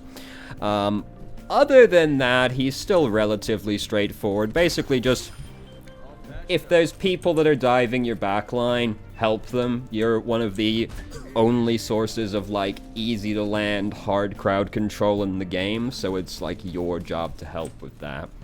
Don't be going off on, like, these big flanking Deadeye missions unless you're, like, really confident you're gonna get away with it. Because McCree, like Soldier, you're really looking to output, like, consistent damage as much as you can. And try and get picks because McCree has higher burst power than Soldier does because his headshots do significantly more damage. So you don't want to, like, take yourself out of the fight for extended periods of time unless you have, like, a really good justification for doing so. As fun as it is to get these big 6-man kills with Deadeye, they very rarely happen, and you just removed yourself from the fight for, like, 15 minutes to do so. Just sit near your front line, shoot at the bad men, peel for the back line, and that's McCree. All the hit scans are pretty straightforward. McCree's probably got the most going on out of all of them. I suppose technically I lied, the last hit scan is Bastion, but it's really a matter of formality. Bastion's apparently getting completely reworked if Overwatch 2 ever comes out. One day, allegedly, it might, but so who knows what he's going to turn into then, but yeah, Bastion's looking to be in turret form as much as he possibly can. The thing is that Bastion is the most dependent on his teammates out of all other characters in the game, because if Bastion's team aren't going to play around Bastion, Bastion's completely worthless, because this is just a worse soldier. So unless you have a team that's willing to work with you so that you can actually, like, sit down in turret form and do this, it's gonna be hard. Also, synergizes very well with Symmetra, I'll say, because I've seen this a lot more common recently. You just buckle in turret form, Symmetra puts the teleporter under you, one end, and then the other end, like, up there or something, and you just warp back and forth between those 2 points. You do have to stand up when you're playing Bastion. I know you want to be in turret form. We all do want to be in turret form, but you are going to have to stand up. I'm sorry to tell you this. The Reinhardt shield is going to break, it's not infinite health, and when it's about to break, you are strongly encouraged to stand up and move out of the way, so that when that shield breaks, you don't get completely murdered. I know, it's not fun, we don't enjoy standing up, but you have to do it. Configuration tank is a pretty... It's good because it's extremely scary, but it's quite rare that you get a lot of value out of configuration tank because it's completely negated by just standing around a corner or behind a barrier. You can rocket jump in configuration tank, so that's nice. You can get some cool angles and then just, like, pop someone maybe. But Honestly, configuration tank to me is more of a soft defensive ultimate, because when they hear you use configuration tank, everybody hides. It has the same effect as like Deadeye or Self-Destruct does, where people hear it and they immediately rush for cover. So to me, it's honestly better like, they're coming in and I'm not feeling this fight too much, I'll use configuration tank, because now they can't just like rush forward blindly. They need to either hide behind a shield or just play really tentatively until this is over. It's a surprisingly good defensive effect.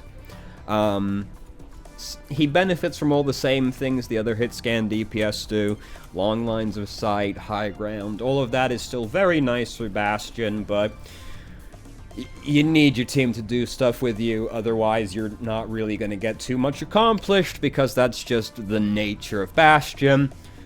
Maybe he'll be more independent when Overwatch 2 comes around, if it ever does. Assumedly he will, although I don't know what they're going to do to Bastion to keep him Bastion. But hey, that's not for me to figure out. We'll see if they figure it out. Anyway, moving on.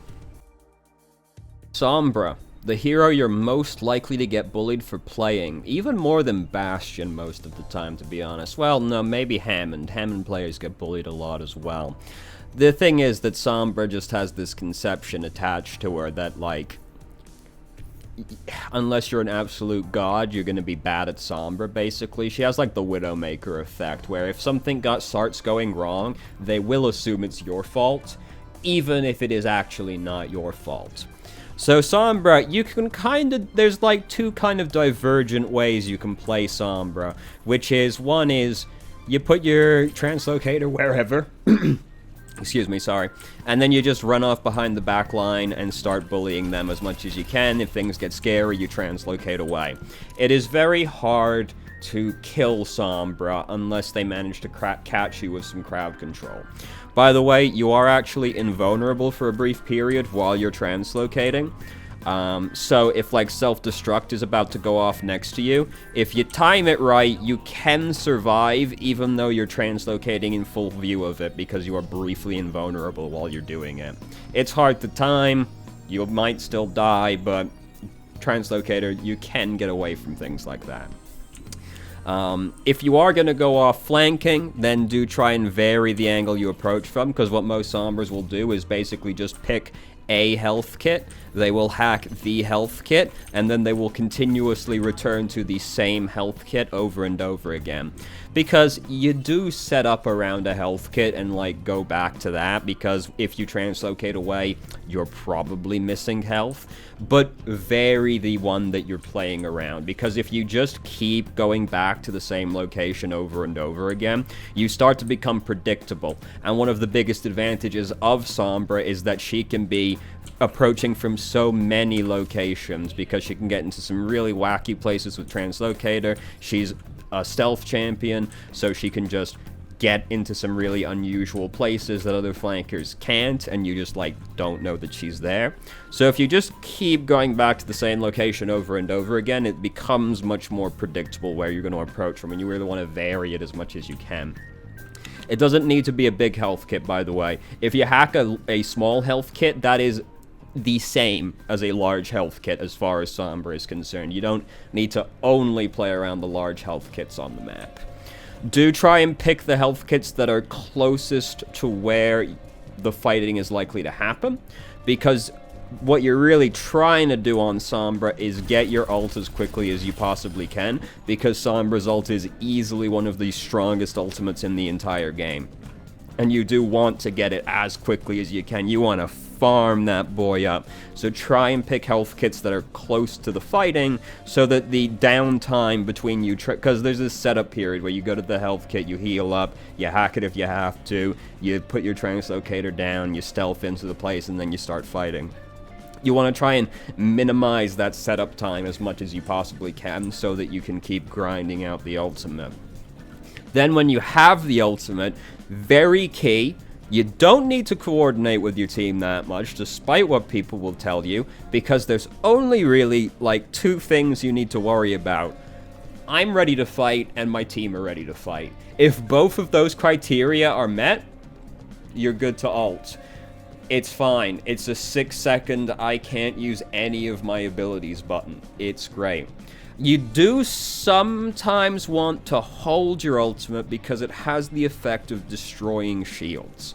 So if they have a Symmetra, you might want to wait for Symmetra to use her ultimate first, because you're one of the only characters in the entire game that can actually destroy Symmetra's barrier. The other one is Roadhog. Roadhog does like 9 less damage than Symmetra's health shield has in health, so they're the only two that can really like realistically break it. Or if they have a Lucio, because Emp will strip the sound barrier off of everybody as well. So if they've got those two heroes, you might want to save your Emp until they've used them. Otherwise, you're only really going for, I'm ready to fight, and my team are ready to fight. You don't have to go off flanking. You can just play with your team as well, as basically like a slightly worse damage output soldier, but a way higher utility than soldier.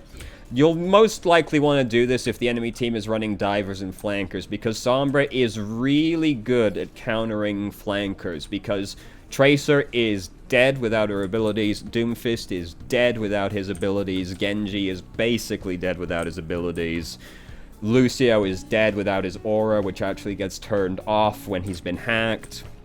So you also D.Va, dead without her abilities. So if they have those kinds of characters, you might pick Sombra just so that you can make life difficult for them. Hammond as well, hard countered by Sombra practically. So just, you can sit with your team. It's not as effective as if you're playing the flanker way, because you're not really getting any value out of like stealth and translocator if you're playing purely defensively, but sometimes just being able to completely shut down those very annoying heroes is more than enough, so it doesn't actually matter that you're not getting like the full value, because you're negating the entire value of several members on the enemy team, as long as you're, you know, actually hacking them when they show up, because people have this problem where they'll pick somebody like Sombra or Winston to counter certain characters on the enemy team, but these are aggressive heroes, so they don't want to just like sit and wait for those characters to do something. They just like go in and keep playing normally, so they end up not actually countering the people they were going to counter. Don't do that. If you're countering, like, Doomfist by picking Sombra, just sit and counter Doomfist. Don't, like, also go off and try and play flanker, because you won't be able to shut down Doomfist at all if you're behind their team, because Doomfist's behind your team. So those are, like, the two ways to play Sombra, pretty much. But basically, number one is just, like, minimize downtime as much as you possibly can, and farm that ult as quickly as you can. Vary your approach as much as you can. One of Sombra's biggest benefits is how unpredictable she is, so try and be as unpredictable as you can. Don't keep doing the same things over and over and over again. If they're playing really close together and you feel like you can't really do anything, or like go in and do anything aggressive, that's fine, because you can just get an angle like this and just do this, and that's fine. And if they're playing really clumped together, Sombra's ult punishes them so hard for being all clumped together. So just take an angle that's difficult for them to kill you from. Just like shoot the tank if you have to, right? Just bully the tank as much as you can until you build up your amp. Jump in. Oh, you were all clumped together, so now you all got hacked. Sucks to suck, doesn't it, buddy? And that's basically Sombra. Very high skill cap. You will struggle to play Sombra when you first pick her up, because she's got a lot going on. But don't be discouraged, she's very strong once you get just like the basics down, pretty much. Genji, everybody's favorite flanker. So Genji has two divergent play styles. One of which everyone's familiar with, which is that you get behind the enemy team and you just harass them as much as you possibly can and you try and kill the backline. And really, like, any kills you get are a bonus. You're mostly waiting to get to Dragon Blade, because Genji by himself, unless you're like an amazing player, Genji himself is like a very mid-tier hero, but Genji with Dragon Blade is a very high-tier hero, so you're really trying to get to that as quickly as you can. You don't have to go into the enemy team and play super aggressively, though, because you can just sit with your team, poke with the shurikens, use deflect to block any, like, really big abilities coming in. It's very annoying to play Reinhardt versus Genji, because if the Genji just, like, deflects Fire Strike over and over and over again, that cripples your ability to actually build your ultimate. So, you can just sit with your team, poke with Shuriken, use Deflect to negate really strong abilities from floating in, like Bio Grenade is another really good one to deflect. And if you see an opportunity to kill someone, you can just dash in and then dash right back out again because it resets on kills. So, even though you're playing more defensively, you still have the potential to go in and do something aggressive if you spot the opportunity, because Genji's super mobile, as long as you can actually get the kill, that is. If you can't get the kill, well, then now you're in there with no dash. It's going to be scary. Hopefully you at least have deflect and you can maybe hop your way to safety. Be careful when you go in. This is true for all flankers. When you go in, be careful, because if you don't have a plan for what's going to happen if things go badly, well, you're probably dead. If you just, like, dash in, deflect blindly without thinking about it, and then that doesn't work out, well, you're probably dead. You're probably dead. There is a mind game you have to play with characters like McCree, because, like, one of the more complicated parts of the matchup is, like, when do I deflect? Is he gonna flashbang immediately, or is he going to delay it and then wait for me to deflect, then throw the flashbang? Or is he just gonna throw it to the side of me anyway, hoping to get it past the pretty big hitbox of deflect? My advice is basically just, if you don't know what he's gonna do, just deflect immediately to test the waters, because, you know, you're probably gonna die if he holds it, sure, but, like, most McCrees, particularly, like low to mid-level, are just gonna throw the flashbang at you immediately, and if they don't, well, now you know for the future that you should hold deflect. So I would just say assume that they'll throw it immediately the first time, and if they don't, adjust all subsequent attempts after that. Then they might adjust to you adjusting, you know, there's a whole back and forth you play with the McCree. Life is hard like that. It's just, sometimes things like that are complicated. So you're really trying to get to Dragon Blade, though. So, if you have an Ana on your team, something generally good to do when you have Dragon Blade is dash really high up and then use Dragon Blade, because it resets your dash cooldown anyway. This basically makes it so that Ana can't miss you with Nano Boost, because you're the one she will want to Nano Boost 9 times out of 10. So that just makes it way easier for the Ana, because if you just, like, use Dragon Blade and then dash behind the enemy lines immediately, Ana's not going to be able to see you, and then you're going to be like, Ana, why didn't you Nano Boost me? It's because you were behind 4 walls, you fucking idiot. It's just something good to do when there's an Ana on your team. It can be good in general, because you do get to just, like, look down at the enemy team while you're falling and kind of figure out what you're gonna do. Because this is what the really, like, skill testing thing was with Dragon Blade. It's very easy to kill people with Dragon Blade, but you kind of need to know what you're gonna do and the order you're gonna do it in. Because it's all about chaining the reset off of your dash to kill people. So you really need to know, I'm gonna go here, here, here, here, right? I'm gonna go for the Ana first, I'm gonna kill the Ana, then I'm gonna dash over to the soldier, I'm gonna kill the soldier, then I'm gonna dash over here. You need to know what you're gonna do, because you're trying to chain this all together. Ideally, you're nano-bladed, then they're all just clumped together, and you don't need to think about it, because you can just cut dash, cut dash, cut dash, because they're all right on top of each other. But life is often not that simple. So you need to sort of figure out the order that you're going to go through, which is typically like support, DPS, and then tanks are absolute lowest priority. Can depend, some DPS are really annoying to kill, like a Reaper is annoying to kill because of Wraith form, so you might decide to skip that one, you know? You gotta play it by ear. Also, if there's a Mercy, you really want to kill the Mercy, obviously. So this is a situation where, depending on how important you think it is to kill Mercy, you might not want to just dash up, right? Because you might want to dash straight up to the Mercy and then use Dragon Blade, because she's going to use GA to run away from you. So if you dash up to her, draw Dragon Blade, she GAs away, your dash reset, now you can follow the Mercy and kill her because she's not going to be able to GA again before you kill her with Dragon Blade. So, depends how important you think killing the Mercy is, because if they've got like an Ana Mercy, it's more important you kill the Ana than it is the Mercy, because the Mercy's not really going to be able to res her while you're using Dragon Blade, unless you're like really not paying attention to what Mercy's doing. But if they're running like Mercy Lucio does not output enough healing to possibly be able to keep up with the fight. So if you can kill the Mercy right there, you probably won the fight. Also, Lucio is just kind of annoying to kill. I'd rather go for the other support most of the time anyway, because they're probably easier to kill than Lucio is. You will want to hold Dragon Blade sometimes, depending on what their ultimates are, because the defensive ultimates can make it difficult for you.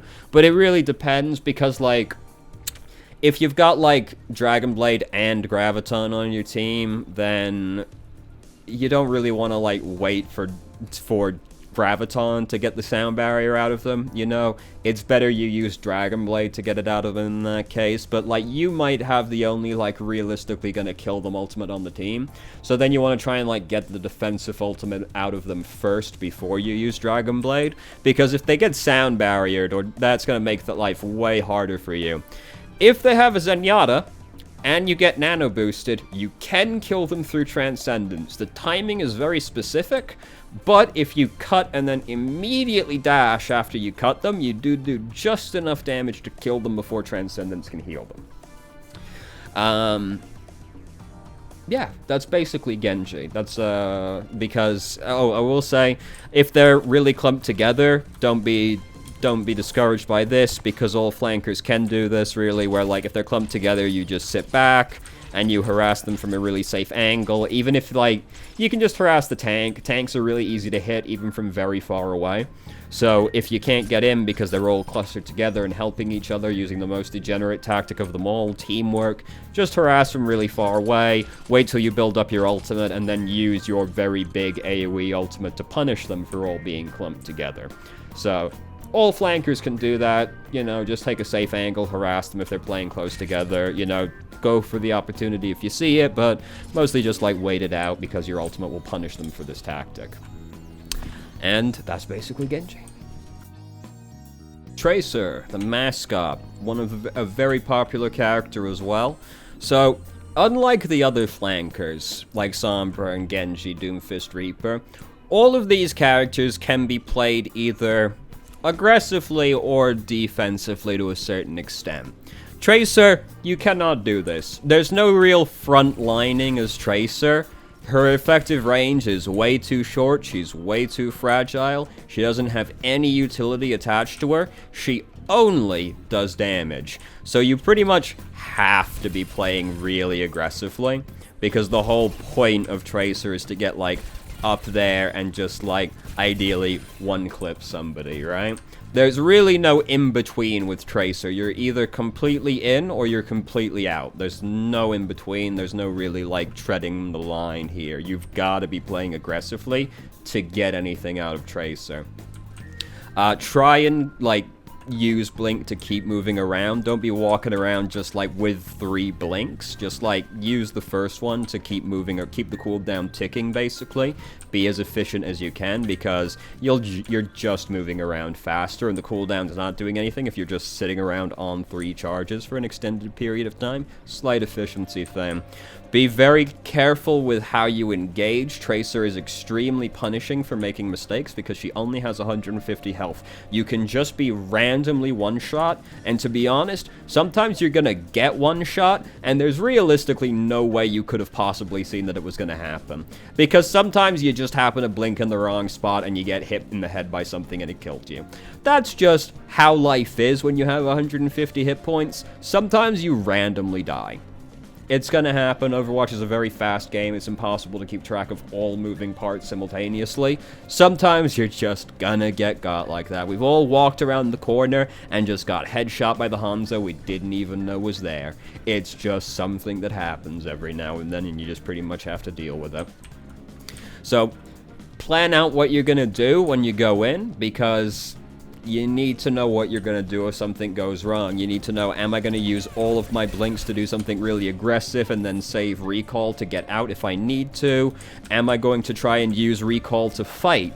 Because sometimes you're just going to go in there and kind of start brawling with them, and you'll use recall in the middle of the fight to reload and heal if it's like a prolonged engagement you get into, in which case you need to make sure you don't completely run out of blink charges either, because if you're going to use recall to fight, you're going to need to use the blinks to escape.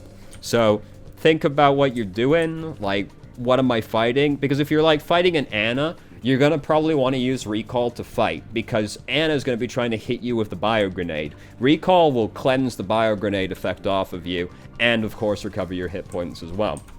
So, if you're fighting an Ana, you're going to pretty much want to use recall to fight. Same with Ashe or Widow, because they have the Dynamite and the Venom Mine. If those get on you, you're going to want to recall to get the effect off of you, in which case you need to make sure you don't run out of blink charges while you're fighting, because otherwise it's going to be really hard for you to get anything done, because suddenly you became way easier to hit, because you used recall and you used all your blink charges, so you're just like, just like spamming the button until you get one of your charges back. So plan out what you're doing. Who am I fighting? Am I going to need to use recall to fight? If yes, then I need to save my blinks. If no, I can kind of do whatever with my blinks because I have recall if I absolutely need to. Sometimes the enemy team's going to be playing really close together, and that makes life very difficult for you as Tracer because she is quite short range. If you can't get anything done right now, reeling, because they're too close together, they've got a lot of crowd control, they're helping each other, disgusting, I know, who does that in Overwatch, but the enemy team are helping each other, then bully a tank, basically. Just find the tank and just shoot him from as far away as you can, realistically, while still being safe. Because tanks are really easy to hit, Tracer's spread is really wide, so if you're playing far away, it basically needs to be somebody big if you're ever going to hit them. And then, when you have built up your ultimate from doing this, you just run up, you pulse bomb, and you recall away. And pulse bomb will punish them for being close together because it's an AoE ultimate. So, and you can also always just wait to combo it with another ultimate as well, because Graviton Pulse Bomb is still very scary because there's not a whole lot you can do about that other than have sound barrier, basically. But that's basically Tracer. The rest of it is all mechanical. Basically, just plan out what you're gonna do and stick to it. Don't half-ass it. Don't be like, I'm going to use recall to fight, and then just recall out the second the fight actually starts. You are gonna use recall to fight. Use recall to fight. Commit to the plan you've made, right? I'm going to use all of my blinks to do something really aggressively and then recall out. Do that, and then recall out when it's very scary. And this is the most pivotal information possible. If in doubt, recall out. It's not worth the risk of dying. Dying is always the worst thing you can do. Because as soon as you die, it doesn't matter how much pressure you were applying while you were alive. As soon as you are dead, all pressure is relieved. So don't risk it. If you're not sure, if you're like, I don't know if I'm going to live, just use recall. Just eject, whatever, wait for recall to come back up, pick another fight, it's fine. Dying is always the worst thing that you can do. Do not do it. If you're ever in doubt, recall out. When recall is on cooldown, be careful, because that's your big get out of jail free button, and it's got a 12-second cooldown. It's very long. So when recall is on cooldown, play more passively until recall is up. Tracer basically needs resources to fight. She needs blink charges. She needs recall. You will use both of these in basically every fight you get into, unless it's a complete stomp, which we don't plan for. So, save your resources. Wait for your resources to be up. Engage. If you're scared, if you think you're gonna die, whatever, wash your hands of that engagement. Wait. Pick another one, the next one will go better. Dying is always the worst thing that can happen as far as applying pressure goes. And that's basically Tracer. Reaper, one of my favorite characters. I always do like the very brawly type characters, which Reaper definitely is. So there are two things that you're going to be doing with Reaper, and you kind of pick and choose depending on what's happening in the game. So Reaper is of course a flanker, because he's got a very good ability for getting into position.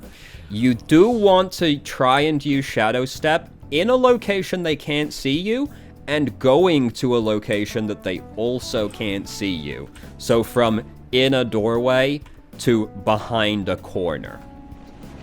Something like that. You don't want to be seen on either end of the Shadow Step, because you're trying to get into a position undetected so that you can come up behind them. Because if you come up behind the support as Reaper, then it's not terribly hard to just kill them. And if things get scary, oh, Wraith Form is an absolutely incredible ability. So the typical loop that you go through is you Shadow Step behind the enemy team, somewhere they can't see you to somewhere they can't see you. And then you go in, you try and get the kill, and then you Wraith Form back through your front line. And then you do it again until it works, basically. Very straightforward method of flanking.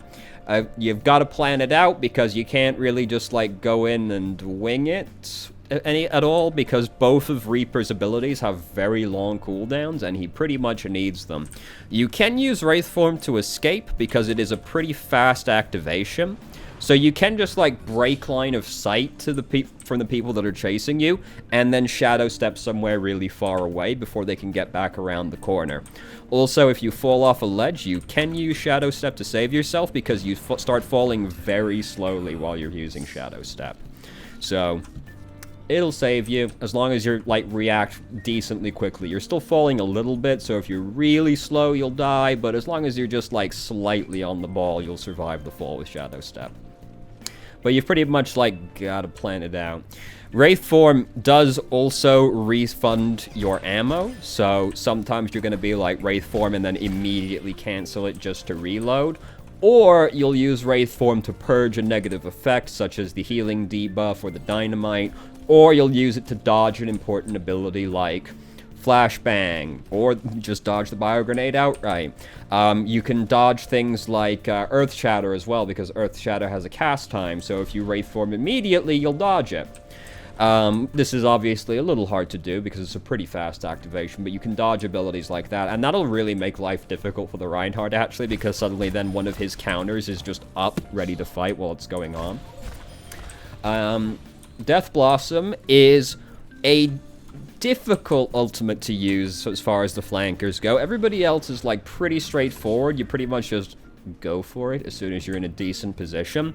But because you're vulnerable to crowd control while this is happening, you basically need to come at them from an unexpected angle, which is typically above them. You just drop down using Death Blossom.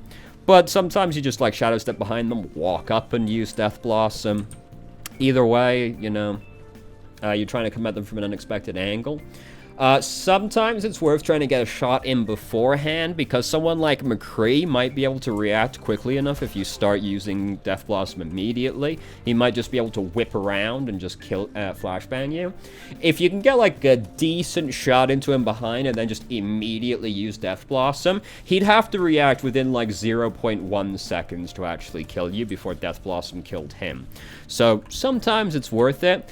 Don't Death Blossom if you're only hitting tanks, because you will do less damage Death Blossoming a tank than just shooting the tank.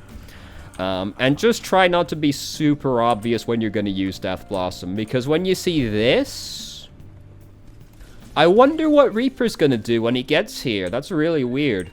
It makes you super obvious, and you really don't want to be doing something super obvious when you have an ultimate that's vulnerable to crowd control. You really don't want to be that predictable.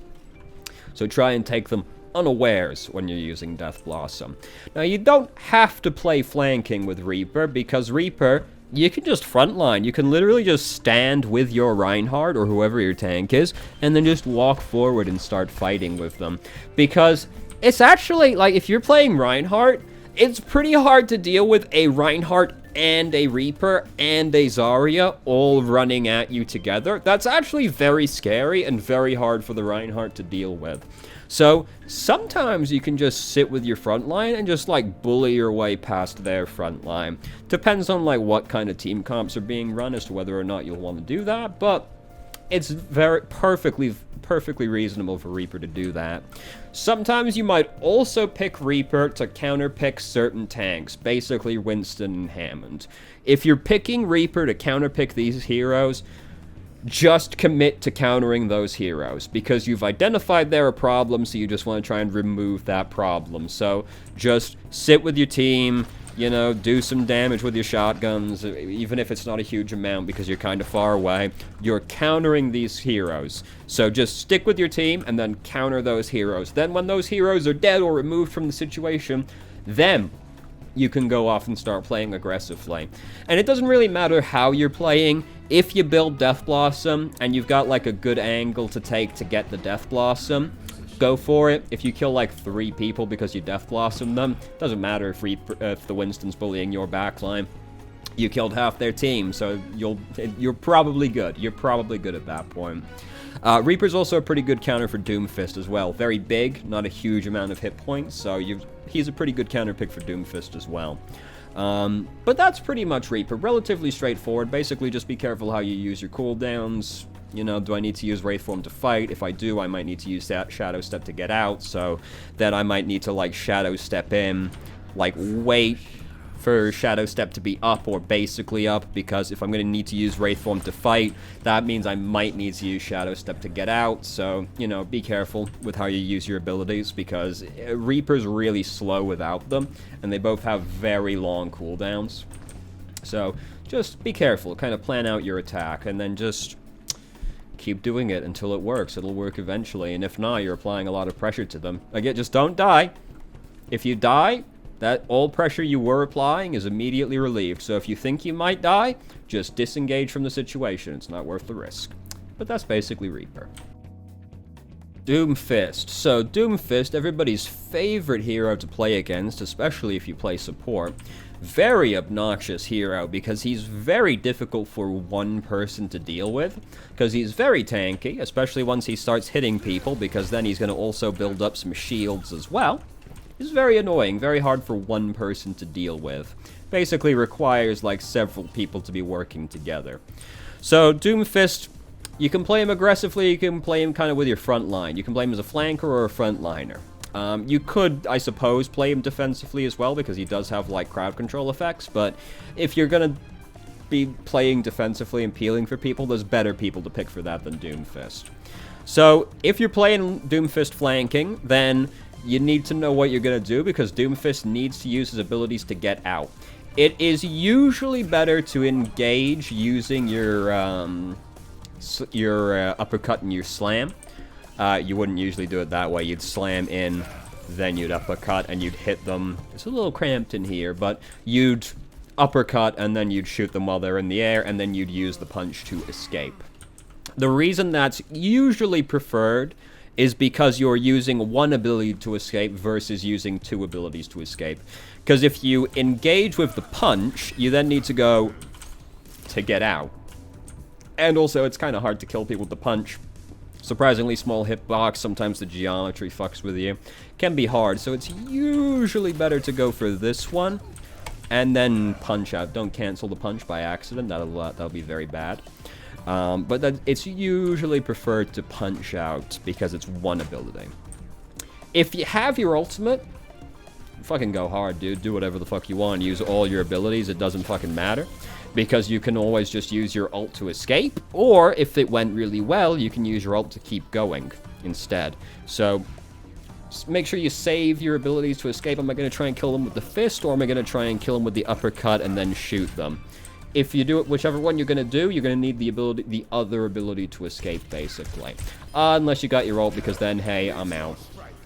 And you can either go out, or you can keep going in, whichever works for the situation that you're in at the time. There is another use for the ult, which is basically to get to a really high point on the map. Usually like somewhere that you can't normally get to. Like, what's a really good one? Hollywood First Checkpoint. all the, like, the slanted roofs you can't actually stand on, but Doomfist can, ult up to those, and then you can, like, just power slam all the way down and just get, like, a max damage charge. So sometimes they use their ultimate like that as well, in which case you'll definitely be using the fist to escape if you need to, because you used your ult and your power slam to go in, so you're gonna need to use the punch to get out at that point. But, you know, whichever way you're gonna try and get the kill, make sure you save the other abilities to get back out again, because if you're just in there with no abilities at all, it's really easy to kill Doomfist at that point. He's not doing anything for a little while. Still might get away with it because he is still pretty tanky, especially if you manage to get like 50 extra health off of your abilities, but anyway. So you can also just frontline with Doomfist. Same sort of general idea as Reaper, which is basically that it's really annoying to deal with like a Reinhardt, a Zarya, and a Doomfist that are trying to bully you at the same time. It's quite annoying when you're playing Reinhardt and the Doomfist just like comes up to you and starts just like bullying you around. And like you can do like uppercut, punch, slam when you're like that close to your front line, because you almost certainly hit a tank with all of those abilities, so you got a bunch of hit points off of it, and your front line's right there, because you were frontlining. So then you kind of can use all of your abilities just to fight, because you don't really need to go very far to escape if you have to. But it is very annoying to deal with that, actually. Crowd control is basically just very annoying to deal with when you're playing a tank, so Doomfist just, like, punching you around right next to their Reinhardt feels really bad. You really don't enjoy it very much. This isn't really the preferred method of playing Doomfist, because it's just so easy to bully around most supports as Doomfist that it's...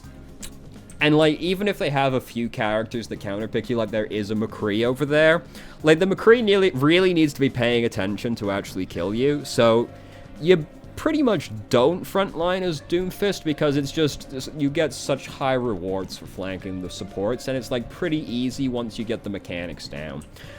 So you will be flanking as Doomfist, like, 9 times out of 10, but...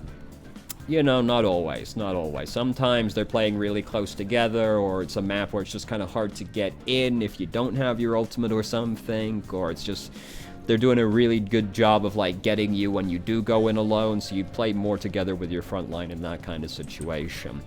Doomfist, you can't really do the thing other flankers do, where you just sit far away and kind of harass them with your shots, because... Doomfist shots reload really quickly, and it is a shotgun, so it's not exactly good at long range. So if you can't go in because they're all playing close together, you pretty much got a front line. You can get behind them and like do some harassment from like a decent-ish range, but if they're really playing together and they're really doing a good job of protecting each other, it's probably better to just like go in with your front line instead and just kind of brawl it out with them instead. But that's basically Doomfist. Pharah. So Pharah is basically another flanker, but she is able to flank from the air, which is very exciting. You don't have to. Pharah is also just like a pretty good consistent source of harassment. You do want to like vary where you're harassing them from, because if you're playing somewhere like Hanamura, you know, take a few shots through the gate, jump out, jump up, shoot a little bit over the gate, move over, jump, you know, from under the gate high up, you know, vary the angle that you're shooting from a little bit. Just makes it a little bit harder to react to you if you keep varying the angle that you attack them from. But then, of course, you can also just, like, float over the scenery in, like, a way that most people can't really do, and then you just, like, come up behind somebody and you just try and Goomba stomp them, and then you get out immediately. I will mention a custom key binding for Pharah, because this just feels so much better. By default, Concussive Blast is on E, and the right click will hover you, but just holding jump also hovers you. So I highly recommend rebinding Concussive Blast to right click, because if you're using right click for hover, stop, just hold the jump button. That also hovers. So the thing that people forget very frequently while they're playing Pharah is they completely forget about cover, because they just think I'm very high up and that means that I am hard to hit. Not actually. If they have any long-range DPS and you're just floating in open space like this, it's quite easy to hit you actually. So you actually need to continue using cover while you're in the third dimension. I know, this is very annoying. Sometimes it's going to just be like a wall, because that's just like how the map is. So you'll be like high up and then just like peeking a wall instead. Or, you know, pop over the top and then you can drop down to use cover.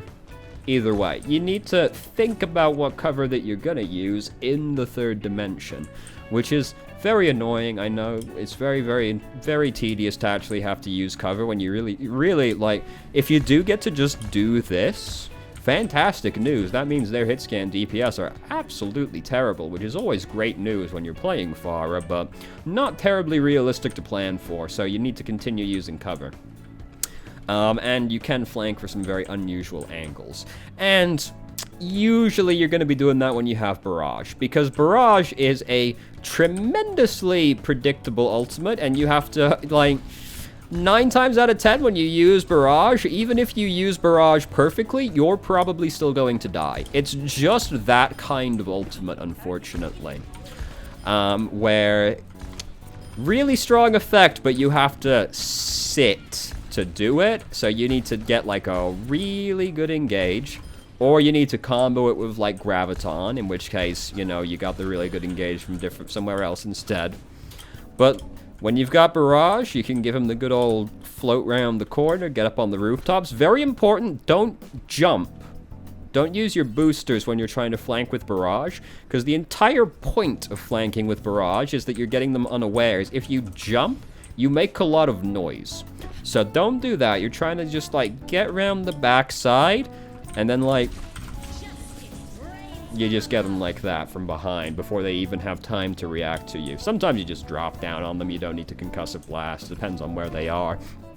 But that's just my favorite kind of play to see in Overwatch, where you watch the Pharah just, like, boost concussive blast. They land exactly where they want, and then barrage and kill everybody. It just looks so amazing when somebody actually executes that well. Concussive blast is also very good for disruption. If the enemy team are playing really clustered together, you can just get a concussive blast in the middle of them and then spread them all out.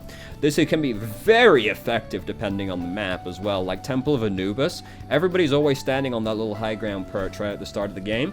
So if you can just like concussive blast and just push like 3 people off that high ground right there, that's incredible. You just had such a huge impact in that fight without actually even doing any damage, because you just disrupted their position so much. Concussive blast is really good for that kind of disruption.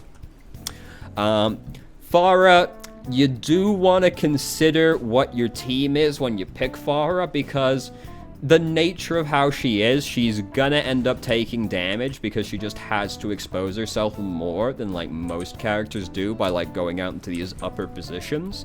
There's not always cover. Sometimes you have to disregard cover to get into like a really good position. It can get complicated. So like, she really needs a healer, because if you don't have a healer, you just have to spend a lot of time on the ground getting health kits or like coming back down to the healers, which you don't want to do. You want to maximize the amount of time you're spending in the air, which basically means like you really want a Mercy or a Zenyatta on your team because they're the best at healing you.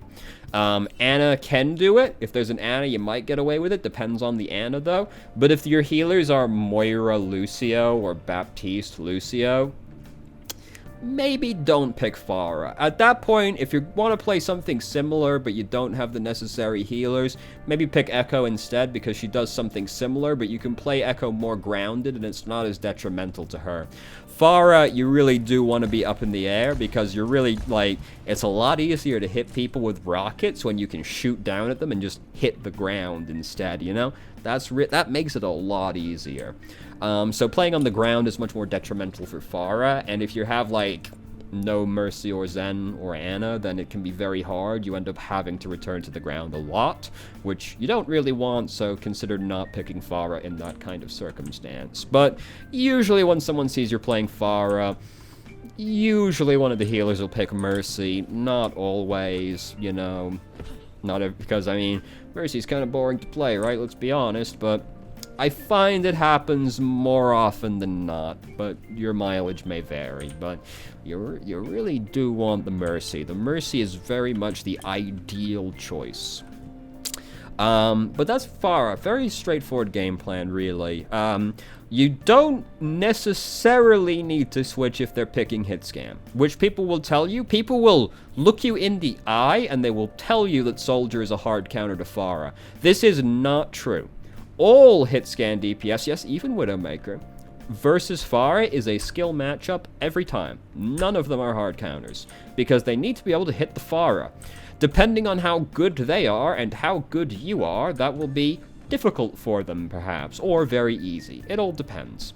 If the Widowmaker is way better than you, yeah, that's a hard counter. But if you're equal skill, or like you're better than the Widow, it's not a hard counter. Even if they're a little bit better than you, it's only like a soft counter.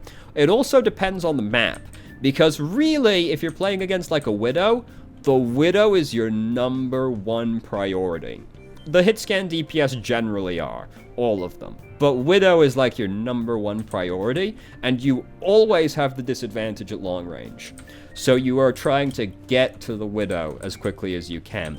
And depending on the map, it can be really easy or it can be really hard. Somewhere like Rialto is very easy to flank the Widowmaker, whereas somewhere like Havana is very hard to flank the Widowmaker, because Rialto has a lot of alternate paths you can take to get to the Widowmaker, whereas Havana is more or less just a straight line.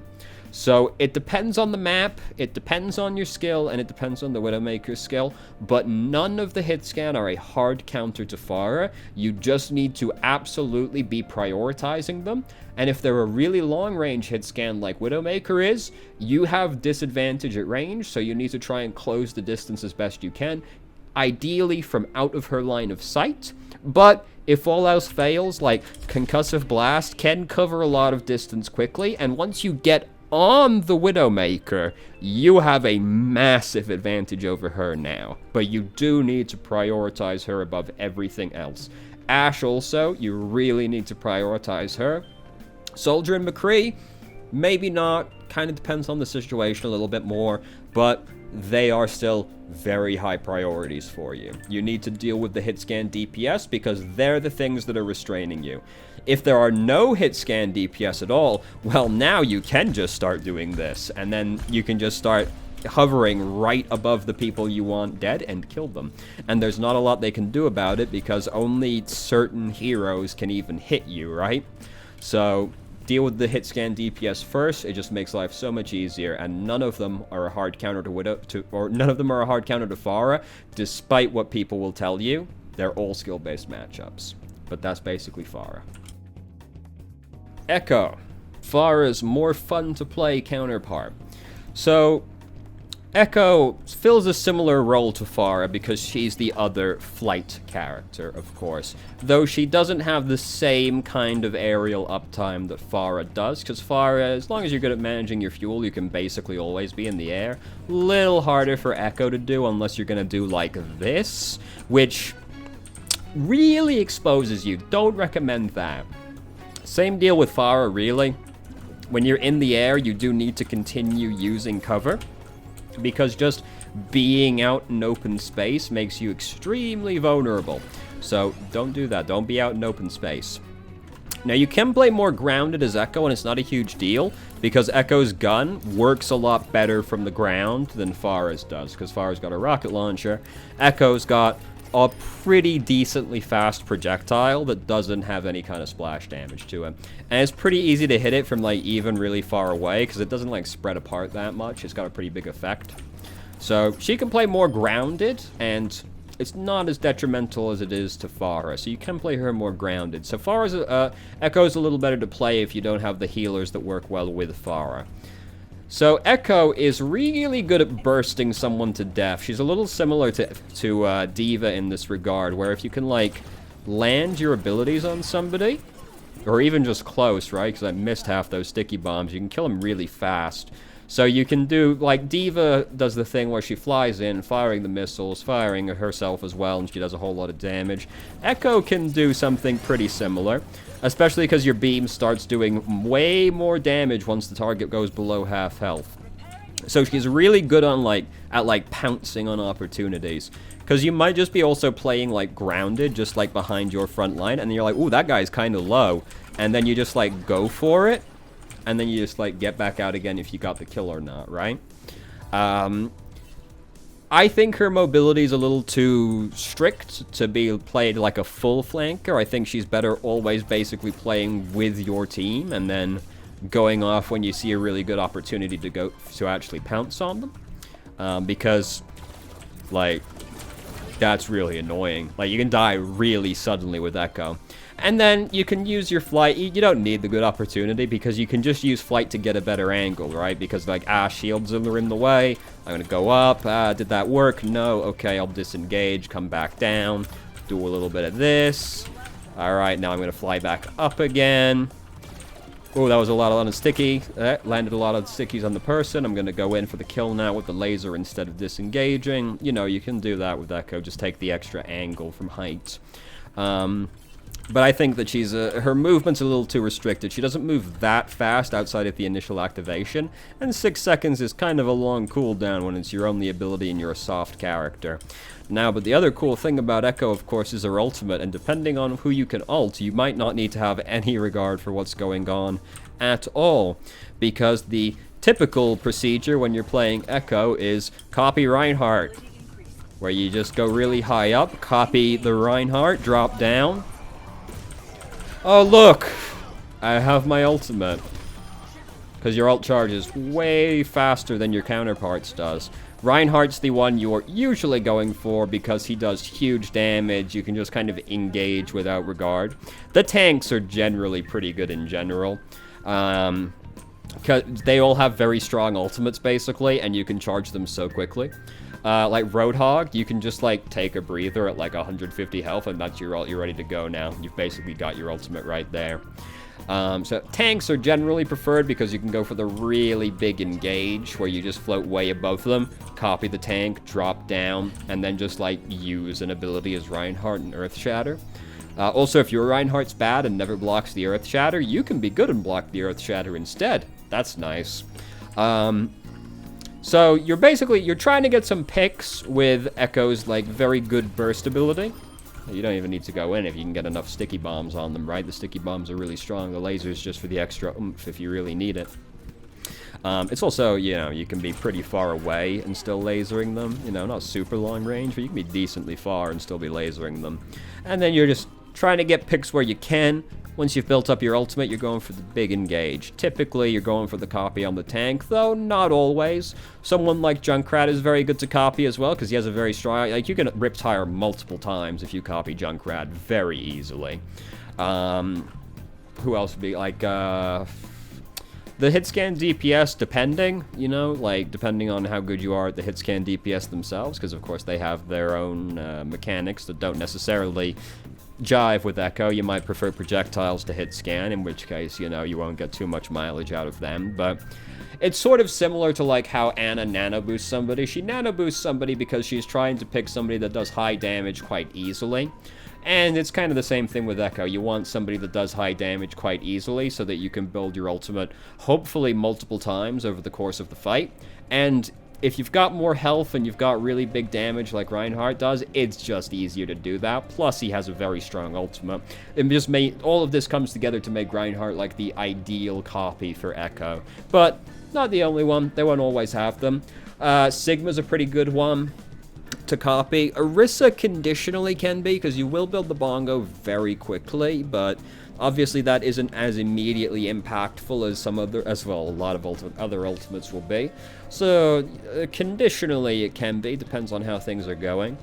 Sometimes you might have already started winning the fight, right? Like Reinhardt just got killed immediately and you didn't actually get the chance to copy him because he did like the bad thing Reinhardts do. In which case, you know, you're pretty much going to have to settle for your second best choice at that point. You do want to, like, figure out who you're going to copy, right? Like, you want to look at the enemy team and be like, ideally, I copy Reinhardt. If I can't get Reinhardt, I'm not so great with, like, Zarya, so I'll copy the Junkrat instead if I can't get the Reinhardt. If I can't get either of them, then I'll pick the Zarya because she's, like, the only other really good option on their team. Also, I'm sorry, You need to know this up front. Sometimes you're accidentally going to copy the Mercy because she GA'd in front of the person that you were trying to copy. I'm sorry, it's going to happen to you. It's, you know, it's like when the Lucio jumps in front of the Ana right as she was trying to nano the Reinhardt. It's going to happen. I'm sorry. It will be that way. You're not going to like it. No one's going to like it. Everybody's going to laugh at you.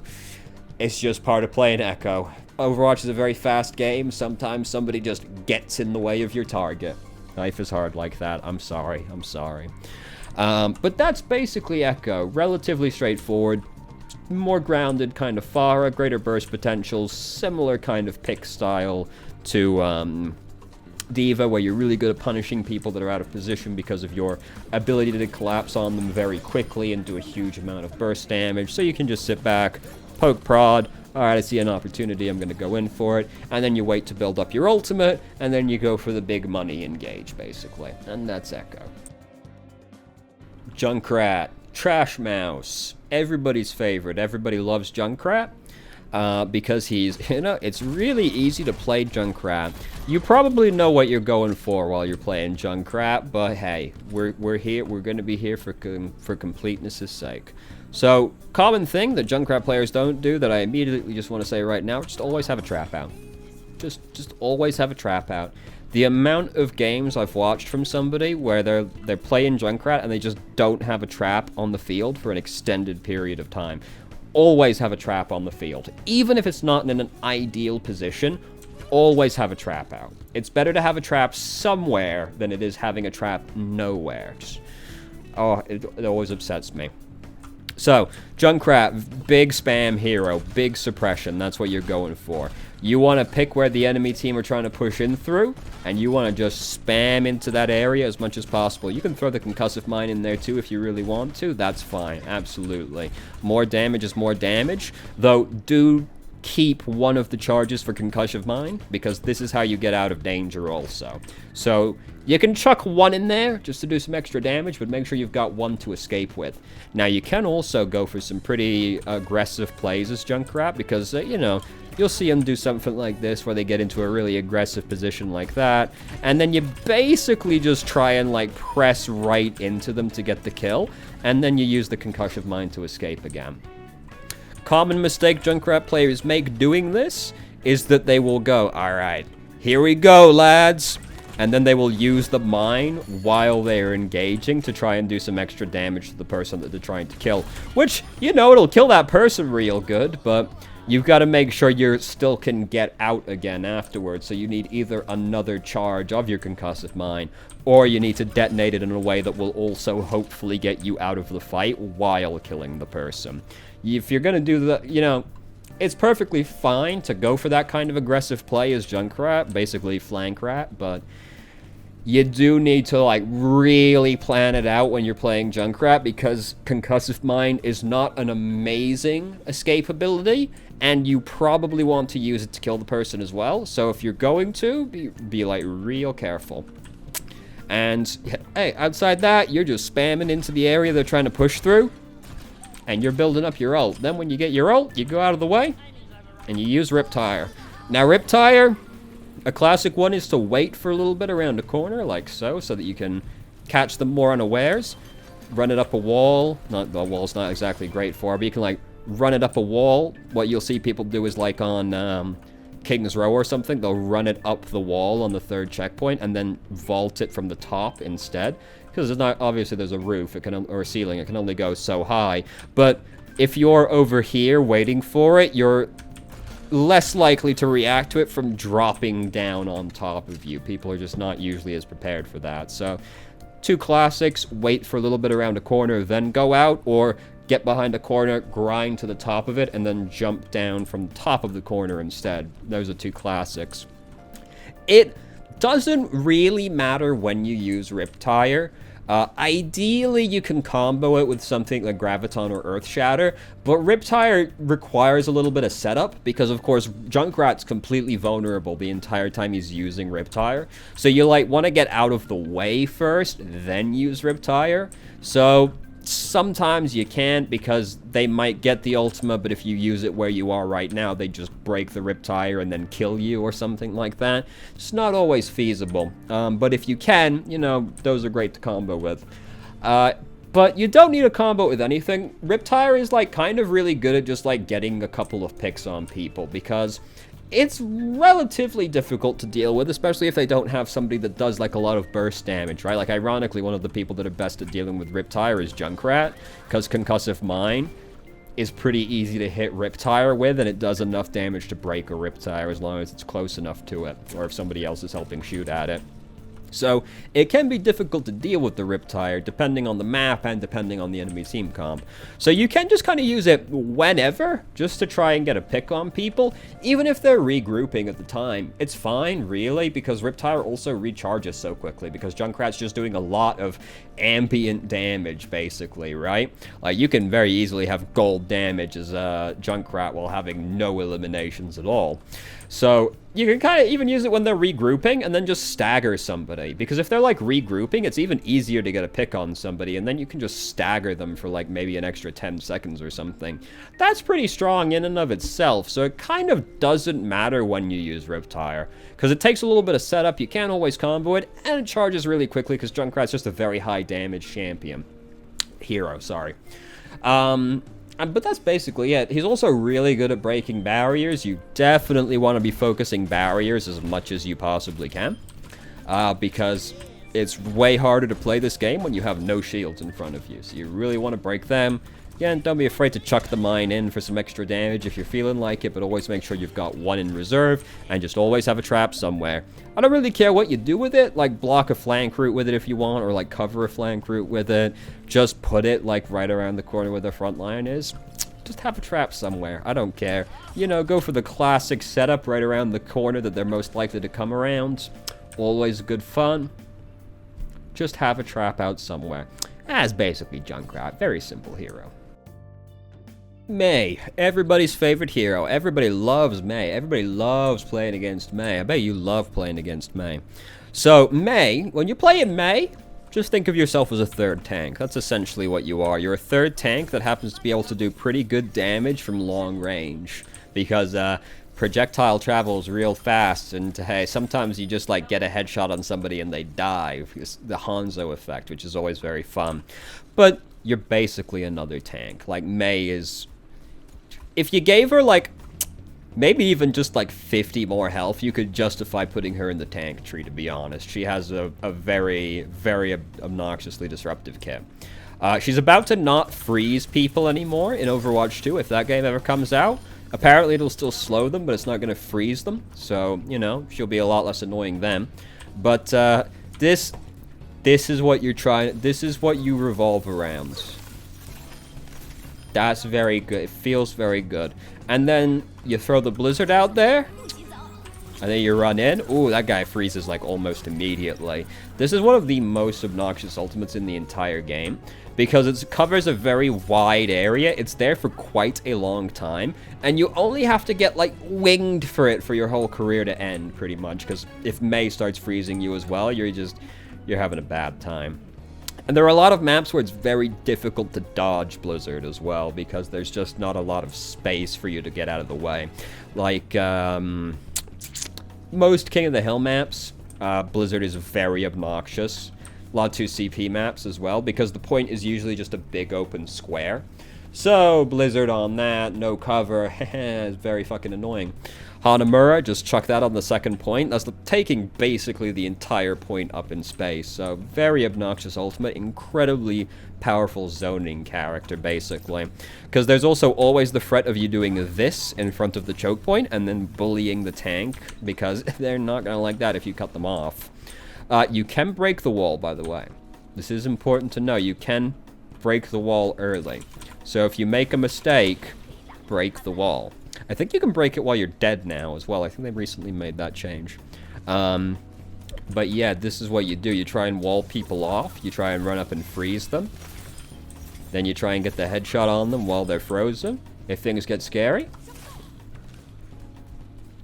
Also, this is the champion or the hero to play if you're eating food while you're playing Overwatch, because You just push ice block, and then you just shove as much food into your mouth as you can in the next 4 seconds. The perfect hero to play while you're eating. But that's it, dog. That's really it. You sit with your front line. You try and bully the tanks as much as you can. You try and wall them off. And at all other points in time, you are spamming your icicles at them. And then, when you've got that built up, you chuck in the snowball. You can do some cool stuff depending on the map, because you can stand on your wall, of course. So you can do like this. She has decent vertical mobility depending on the map. There are some very fun things you can do, like on Iconvolve, there's a way to be able to combo with Symmetra so that you can just teleport over the rooftops onto the point. That's very fun. So, depending on the map, Ice Wall can have a great amount of versatility attached to it. She's also a very good stalling hero. If, like, you're playing a 2CP map and you start losing, you can just switch to Mei, run out there, Ice Block. That's 4 seconds you're contesting right there. Come out. Ideally, you don't go on top of the wall. You try and put yourself behind the wall in the corner so that people can't kill you. Because there's a giant wall in the way. They gotta break the wall before they can get to you. You know, a little more like this. That's okay. That works. Even if it is a little janky. Very good stalling hero. But yeah, really big zone control. That's really what you're trying to do. Everywhere that's like within your blaster range is very scary to be in. You have an extremely scary zone of threat. People don't want to be next to you, especially because you can do this to them. So you are really good at just denying a lot of space to the enemy team. And then you just fill space with your icicles. And to be honest with you, that's kind of it. Mei is extremely straightforward. She is trying to do one thing, and she is trying to do it really well. She's very strong at what she's designed to do, and she kind of doesn't do much else. Symmetra, the hero that holds the dubious honor of having been reworked the most times. It took us a while to figure this one out, but we got there in the end. So, Symmetra, extremely scary close-range hero as soon as you start building up any degree of charge on your left click, because it ramps up real hard. It ramps up real fast. And then you just start chewing through them. Symmetra is, besides Bastion, the best shield breaker in the entire game. Because this, if you're doing it to a shield, also refills your ammo while you're shooting it. So she's doing a lot of damage to the shield, and she's recovering her ammo while she's doing it, so she can keep doing it. And it's ramping up the damage on the left click as well. So amazing at breaking barriers. This is also very scary because you can just sort of randomly die if you get hit by an orb. It does a lot of damage to you fully charged. If you've only taken a little bit extra damage, you randomly die pretty much. So you basically spam and fill space by doing this. Symmetra is usually a character played on defense, so it's very easy to just keep doing this into the choke point. You can play on attack as well, that's fine. She can definitely be played on attack. But more common to see this just coming through the choke point in the attacking team. Teleporter is very good. This is, with some maps, this is very good on attack. Everybody's played on Hanamura, where they come around the corner. The Symmetra just puts her teleporter down, going up either straight on the point or on the area above the point, and then, hey, we completely bypass that choke point situation, which is always very fun on 2CP maps. So, teleporter is very good.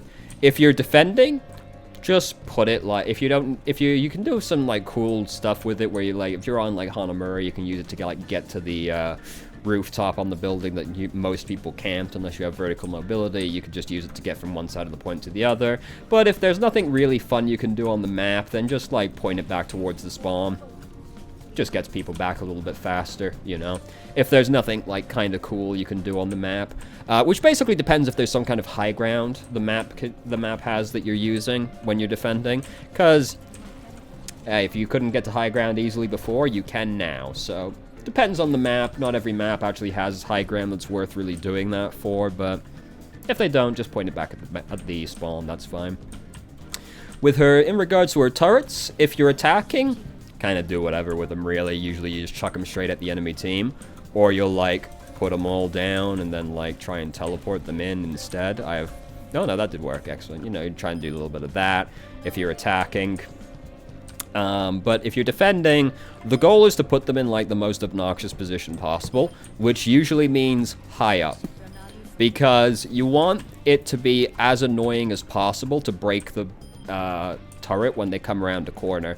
Because if they just come around a corner, then, like, if it's, like, right there, they just go, ugh.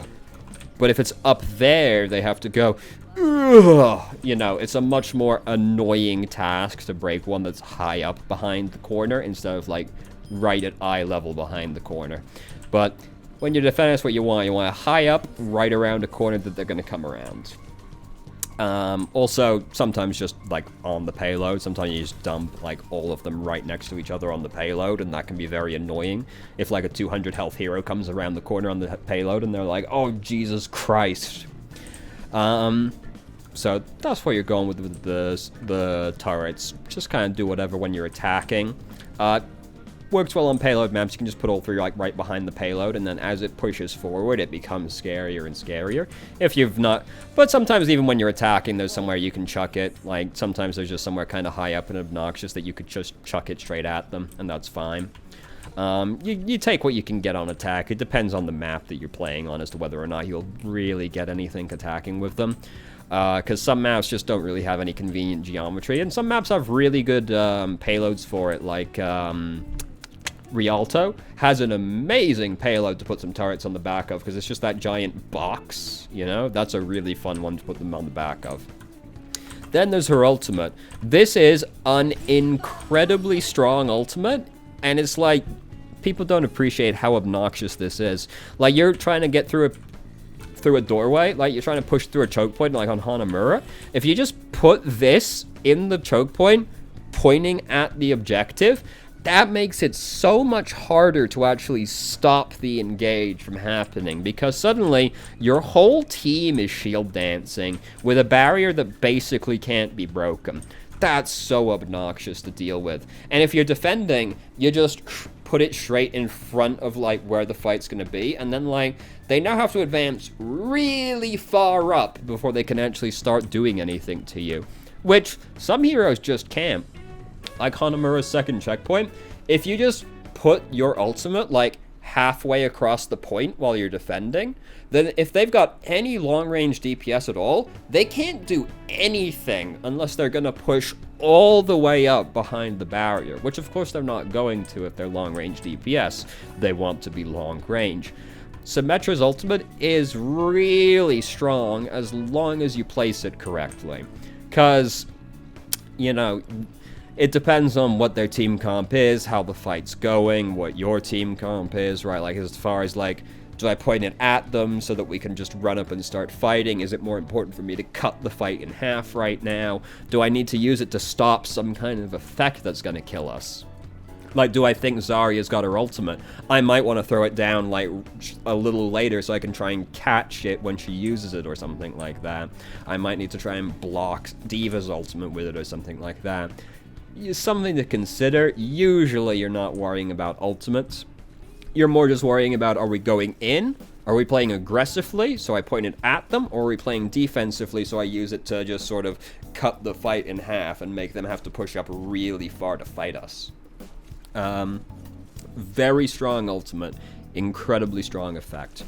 But this is pretty much what you do. You run up with your tank, you sit behind your front line, you just get as much energy as you can out of their tank's shield, and then you start running in doing damage. And then if you've got your ultimate as well, you can just put it down and start running straight at them, and, like, they have to deal with you. Also really good on, like, King of the Hill maps as well, because they are not usually super easy to attack, and if you can get control of the objective on Symmetra and then you just set up your turrets on the inside of it, oh boy, is that annoying on a lot of King of the Hill maps. Oh, it just restarted it. Wow, I've been quitting out this entire time. Who knew? But that's basically Symmetra. Pretty straightforward overall. And of course, we saved the best hero for last. Tobjorn. Tibbleborb himself. The strongest hero in the game, by far. None can possibly compete. So what's Tobjorn about? Well, if we're being honest, like, you might think it's the turret. but that's for fools.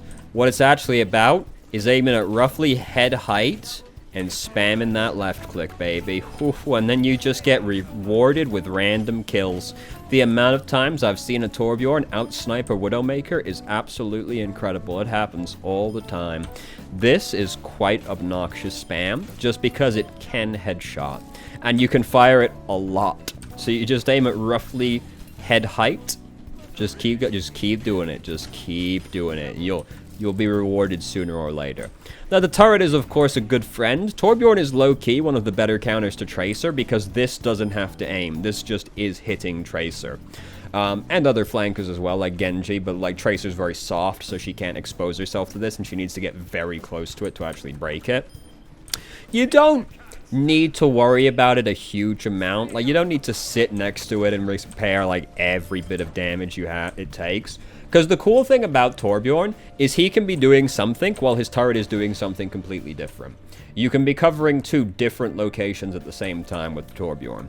This is not always a huge deal, depending on the map. Somewhere like Hanzo, you're not worrying about multiple angles, really. But, you know, some, like maybe Volskaya, you know, you can be on the right side while the turret's on the other side, and you're just, like, creating this big crossfire between you and the turret. So you don't need to sit next to it and protect it. Ideally, it's in a position where they can't break it for free. Like, you want them to have to commit to a fight before they get the opportunity to break the turret, right? Which basically means, like, slightly around a corner. Preferably somewhere quite far away, and also preferably high up, just because the same general rules of high ground apply, where the higher up you are, usually the wider line of fire you are able to get. So you want it to be somewhere like they have to commit to a fight before they can break your turret. Because if they can just break your turret before the fight starts, you're getting way less value out of it. So you want it somewhere a little bit further back, somewhere where they really have to commit, and then they get the opportunity to break it. By the way, the shotgun blast on Tobjorn, terrible. Not good, not good. The only time you'd ever want to use this is while you also have overdrive, and you're, like, trying to fight a tank, like Winston or D.Va, because you can get a lot of headshots off of it, you know, like fighting a tank. That's basically it. At all other points in time, you should just be doing this. Even if you're trying to duel, like, a squishy hero, dude, look how fast you fire. Right? Like, and that has way higher potential payout. Like, oh, Christ. Oh, God. It's just so slow and it doesn't do enough damage. So only do that if you're going to overcharge and you're fighting a tank. Otherwise, just do that. You get way higher return on investment for doing it this way instead. Overdrive does speed boost you. You can use this to get back a little bit faster. You know, that's worth knowing. But this is like, you can use this kind of whenever. Obviously, it's a defensive ability because it also gives you some armor while you're using it. But like, using it aggressively is perfectly fine. Like, if they're trying to push in and you just overdrive so that you can spam way harder into the choke point while they're trying to push in, that's also fine. That's completely worth it as well. So you can use it defensively, but it's also perfectly fine to use this as an offensive ability as well, because this is already quite scary, just spamming at the area. Why not, like, double the output that you have for a good chunk of time, huh? Is pretty nice. And then Tobjorn's ultimate. This can combo with ultimates, but it is also just a good defensive ultimate as well. You're looking for nice coverage while you're doing this. A lot of Tobjorns just kind of ult and then just, like, jam it all out into one spot. Doesn't do anything. One drop of lava is just as effective as a full splooge right there. So you're trying to get nice big coverage on it. And where you're using it depends, because sometimes you're playing on a map like Hanzo, or maybe like any King of the Hill map, basically, where the checkpoints are just giant open spaces with maybe like one piece of geometry in the middle of it. So you can basically cover like the entire checkpoint with lava, and that makes it so obnoxious to capture it. Or even like a lot of hybrid maps as well, like the first point is usually a big open square, like King's Row. Lava just like all the way along the line coming into the checkpoint is so obnoxious to deal with because it does a lot of damage, and like basically you don't have vertical mobility, you just have to eat the damage if you're just going to try and push in, or you have to wait like a really long period of time for it to go away. So you can combo it, because if you just like chuck some of it right under a graviton, then you're killing everybody in the graviton. If Reinhardt earth shatters, you start spreading it out under all the people that got earth shattered, you know. But always try and get some like good coverage on it, even if you're comboing it with an ultimate. Again, don't just like jam it all out into one spot, like spread it out a little bit. You're trying to deny the enemy team as much space as you possibly can. We're trying to restrict their options as much as we possibly can. You know, this is all zoning, ultimates, all zoning characters. You're trying to take options away from the enemy team, because less options is always bad for them. So just cover as much space of it as you possibly can. Don't use the hammer unless you're going for memes. It does, like, basically no damage. Tobjorn's really slow, and, like, it's very fun to just, like, do this to somebody. Like, there's one guy left, you've definitely won the fight, so you just, like, I could shoot him, or I could instead. It's very fun, and they take a lot of psychic damage when you do that to them. Like, they take a lot of psychic damage. You see Tobjorn hitting you with this, and you're like, I hate Tobjorn so much. Very fun, but only do it if you're going for memes. The hammer is only good for repairing otherwise. And we already talked about that. You don't really need to worry about keeping your turret alive too much, because the benefit is covering 2 locations at the same time. And, yeah, that's really Tobjorn, to be honest. Like, sit back, play pretty long range. Like, you're practically a sniper, dog. You're practically a sniper. Fun time, sit back, poke prod, don't use the shotgun. Don't, unless in like the 2 situations we talked about. Just hit him with that, overcharge if you want, and then cover him with a nice thick load. And that's basically every hero in Overwatch. Thank you very much for watching if you did, especially if you watched the whole video, you absolute mad lad. Thank you very much for watching if you did. If you have any questions, feel free to ask. I will be more than happy to answer. I have a Discord if you would like to ask questions more directly and have a conversation about them, or just shitpost with us. I stream on Twitch Friday, Saturday, Sunday, 8 p.m. EST to 11 EST. There's links to the channel in the description. And if you managed to make it all the way through the video and somehow still enjoyed it, please like the video and subscribe for more content of middling quality in the future. And I hope you found the video helpful.